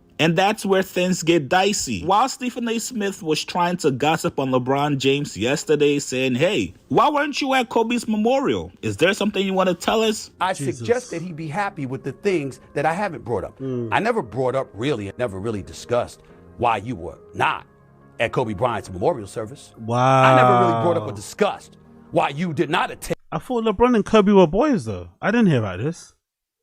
Honestly, I thought LeBron and Kobe were boys. That's hard to hear. And Dwayne Wade's Hall of Fame induction when that man was directly responsible for you capturing a championship for the first time in your career. I brought up none of that. I didn't bring up the fact that even though when people had asked, you had alluded to what had happened tragically to your son, and thank God he's okay with his heart condition. I didn't bring up the fact that even though you couldn't go to the Hall of Fame induction of Dwayne Wade weeks later, Weeks earlier, you were out of the country on business. I didn't bring that up. That's your personal business, okay? But the fact is, you wasn't at the Hall of Fame induction of a brother that's going to drastically assist to you being a Hall of Famer because he helped you become the champion that you are, and he was a big brother to you. I brought up none of these things. The fans got on Stephen A. and told him, bro, you're stupid. Exactly. LeBron James was actually there. Stephen A. Smith then had to issue a correction. He said, my apologies and clarification. I misspoke hour 1 of First Take today when I intimated that LeBron did not attend Kobe Bryant's memorial. I corrected myself in hour 2 when I acknowledged he was indeed in attendance. My mistake. Should not have even broached that subject. It was not my main point. I retract nothing else I said.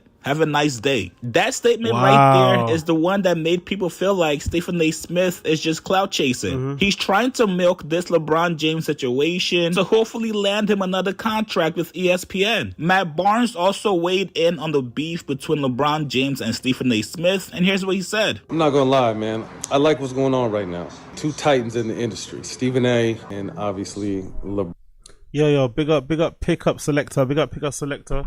Sending you love, my guy. Wishing you a speedy recovery. Thank you for the kind words. But you guys also make the stream fun, you get me? But big up, what should we call it? Big up my guy, pickup selector. Big up blood clot pickup selector. I hope you have a speedy recovery, my friend. Let's fucking get the likes in there. Get well soon. Heart emojis in the chat for fucking pickup selector. Heart emojis in the chat for pickup selector. Speedy recovery, my friend. Bron. I love that Bron has time. 22 years in the league, 21 years in the league, however long he's been in the league, he's been getting scrutinized the whole time. And he finally came out and it was just unfiltered. An unfiltered, no holds barred conversation with Pat Mack, which was dope. Like, I played against Bron for a long time and I don't know that side of him. So as a fan, as someone who played against him, I want to know the funny side, the talk shit side of Bron. After 22 years of someone who's always just taken the high road, he was tired of it and let off a clip. Obviously, Stephen A. is the person that caught it, but it was really at all of the media. Because you can't lie, people make careers off dogging dude. Skip Bayless comes to mind. One thing Kobe said, I asked Kobe in the last interview, like, out of all the negative things that were said to you, does anything stand out? Was there ever anything that you remember that was said about you that really kind of stung and hurt? You know what's funny? All of it does. Like, I think you guys forget sometimes that this man is human. Exactly. Stephen A., you know I fuck with you, you my dog, but I think you crossed the line, and even though you apologized today about the Kobe Memorial shit, like, and the D-Wade retirement, like, that's too far, man. And you have a lot of responsibility because you know a lot of secrets in the league about a lot of different people. And that comes with a big responsibility. So now I'm starting to understand LeBron's crasher. So they've had previous, isn't it? Him and Stephen A. Smith have a long history, a tumultuous history. So I guess this was going to happen one way or the other. This is going to happen one way or the other. That makes a lot of sense. And you've carried it well, but I think you were out of pocket. Whether you agree or disagree with who should say what, Bron, keep doing your shit, bro. Keep talking your shit. We appreciate this. We didn't get to see the side of Kobe until later. People want to know what it's really like, and you gave them a glimpse today, man. Seeing Stephen A. sweat a little bit. He has you sweating, bro. He has you fumbling your words a little bit and out of character, and I like it. But it's the power of Bron, man. It's one of the greatest. Bron, keep doing your thing. Stephen A., I still fuck with you. But before you try to put hands on that big motherfucker, let me get you a boxing coach that I fuck with, because if you seen a Rottweiler fuck with a Chihuahua, it ain't pretty, bro.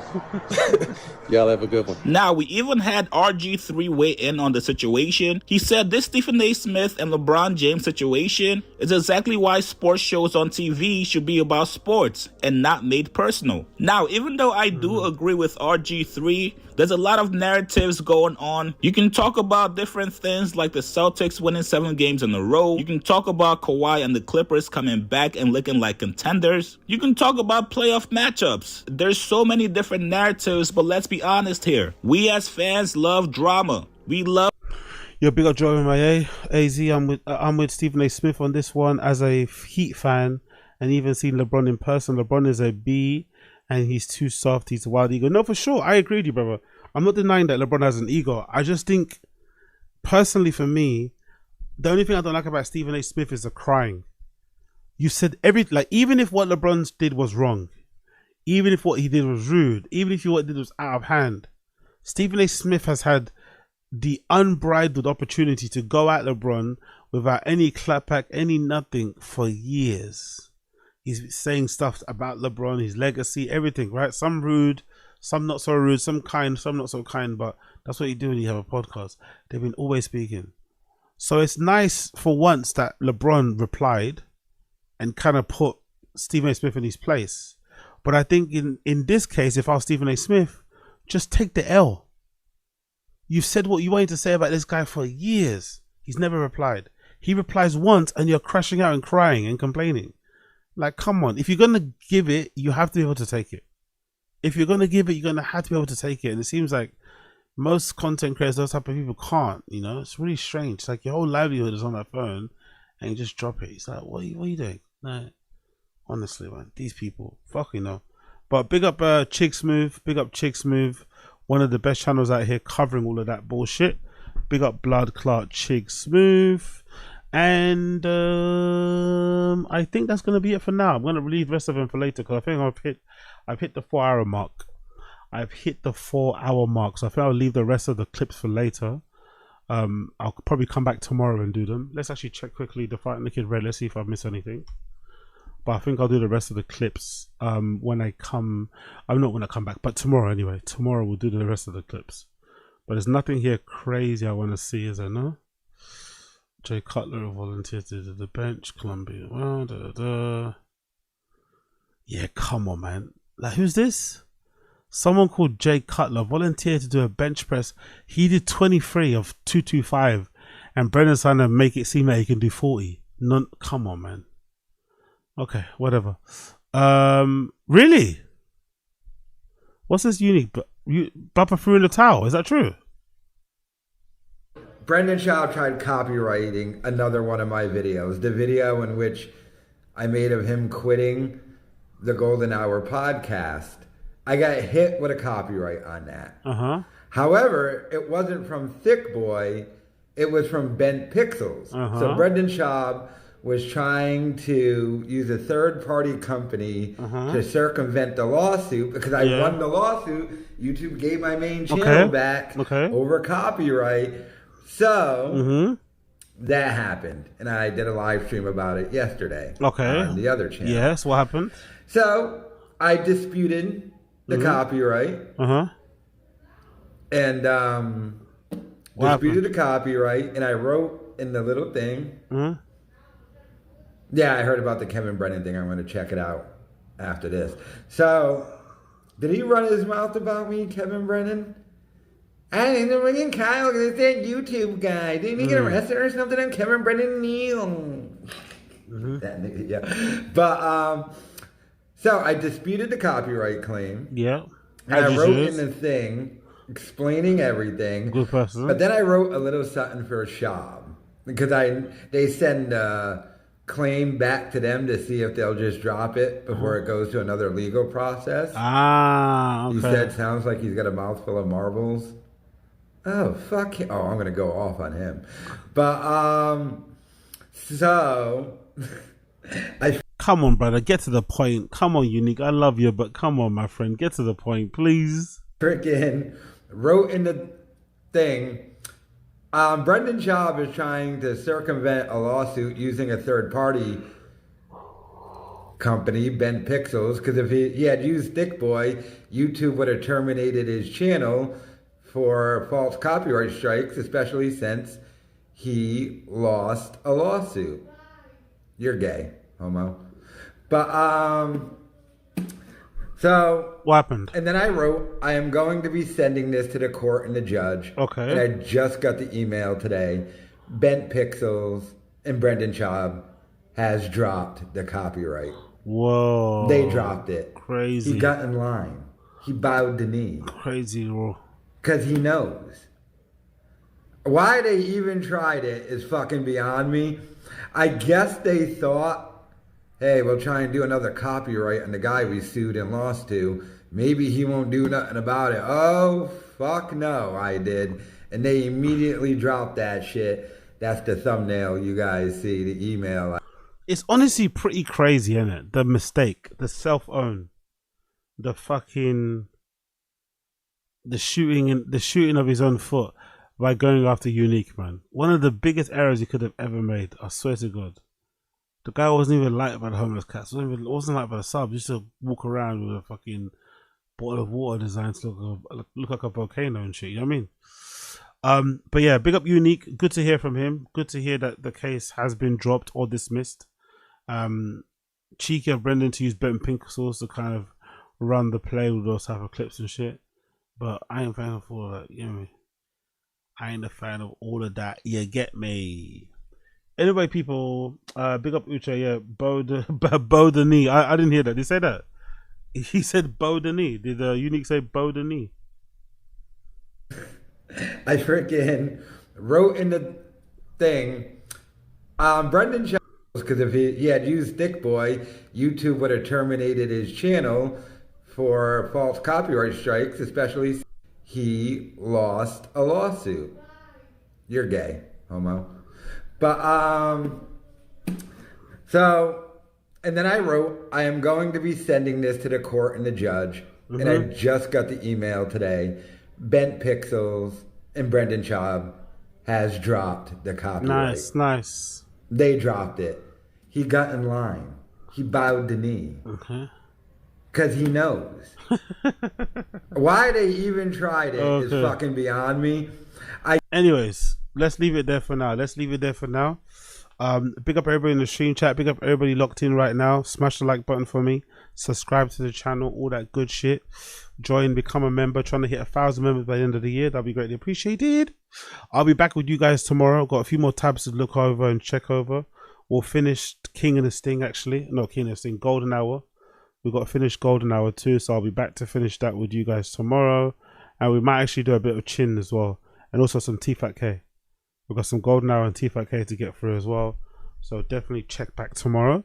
And we'll do all that good stuff. Okay, my friends? But like the stream down below. Subscribe to the channel if you can. And I'll see you all on the other side. The other side being tomorrow. Later on tomorrow. Probably same time probably. I'll probably come about the same time if possible. But yeah, I appreciate all of you. I appreciate you. Oh, look how shiny my forehead is. Look at that. Yeah. Big up everybody tuning in. Appreciate you all. Smash the like button for me. Subscribe if you can. More clips coming on this channel. Try and keep those clips updated. Sorry for people that are subscribed and turned the notifications on, and I'm flooding your, whatever with spam or with loads of videos. But I have to do it. I need to build this channel up and get it kind of cracking, because YouTube doesn't sometimes recognize channels that only do live streams, So anyway, take care. I'll see you guys later. Peace.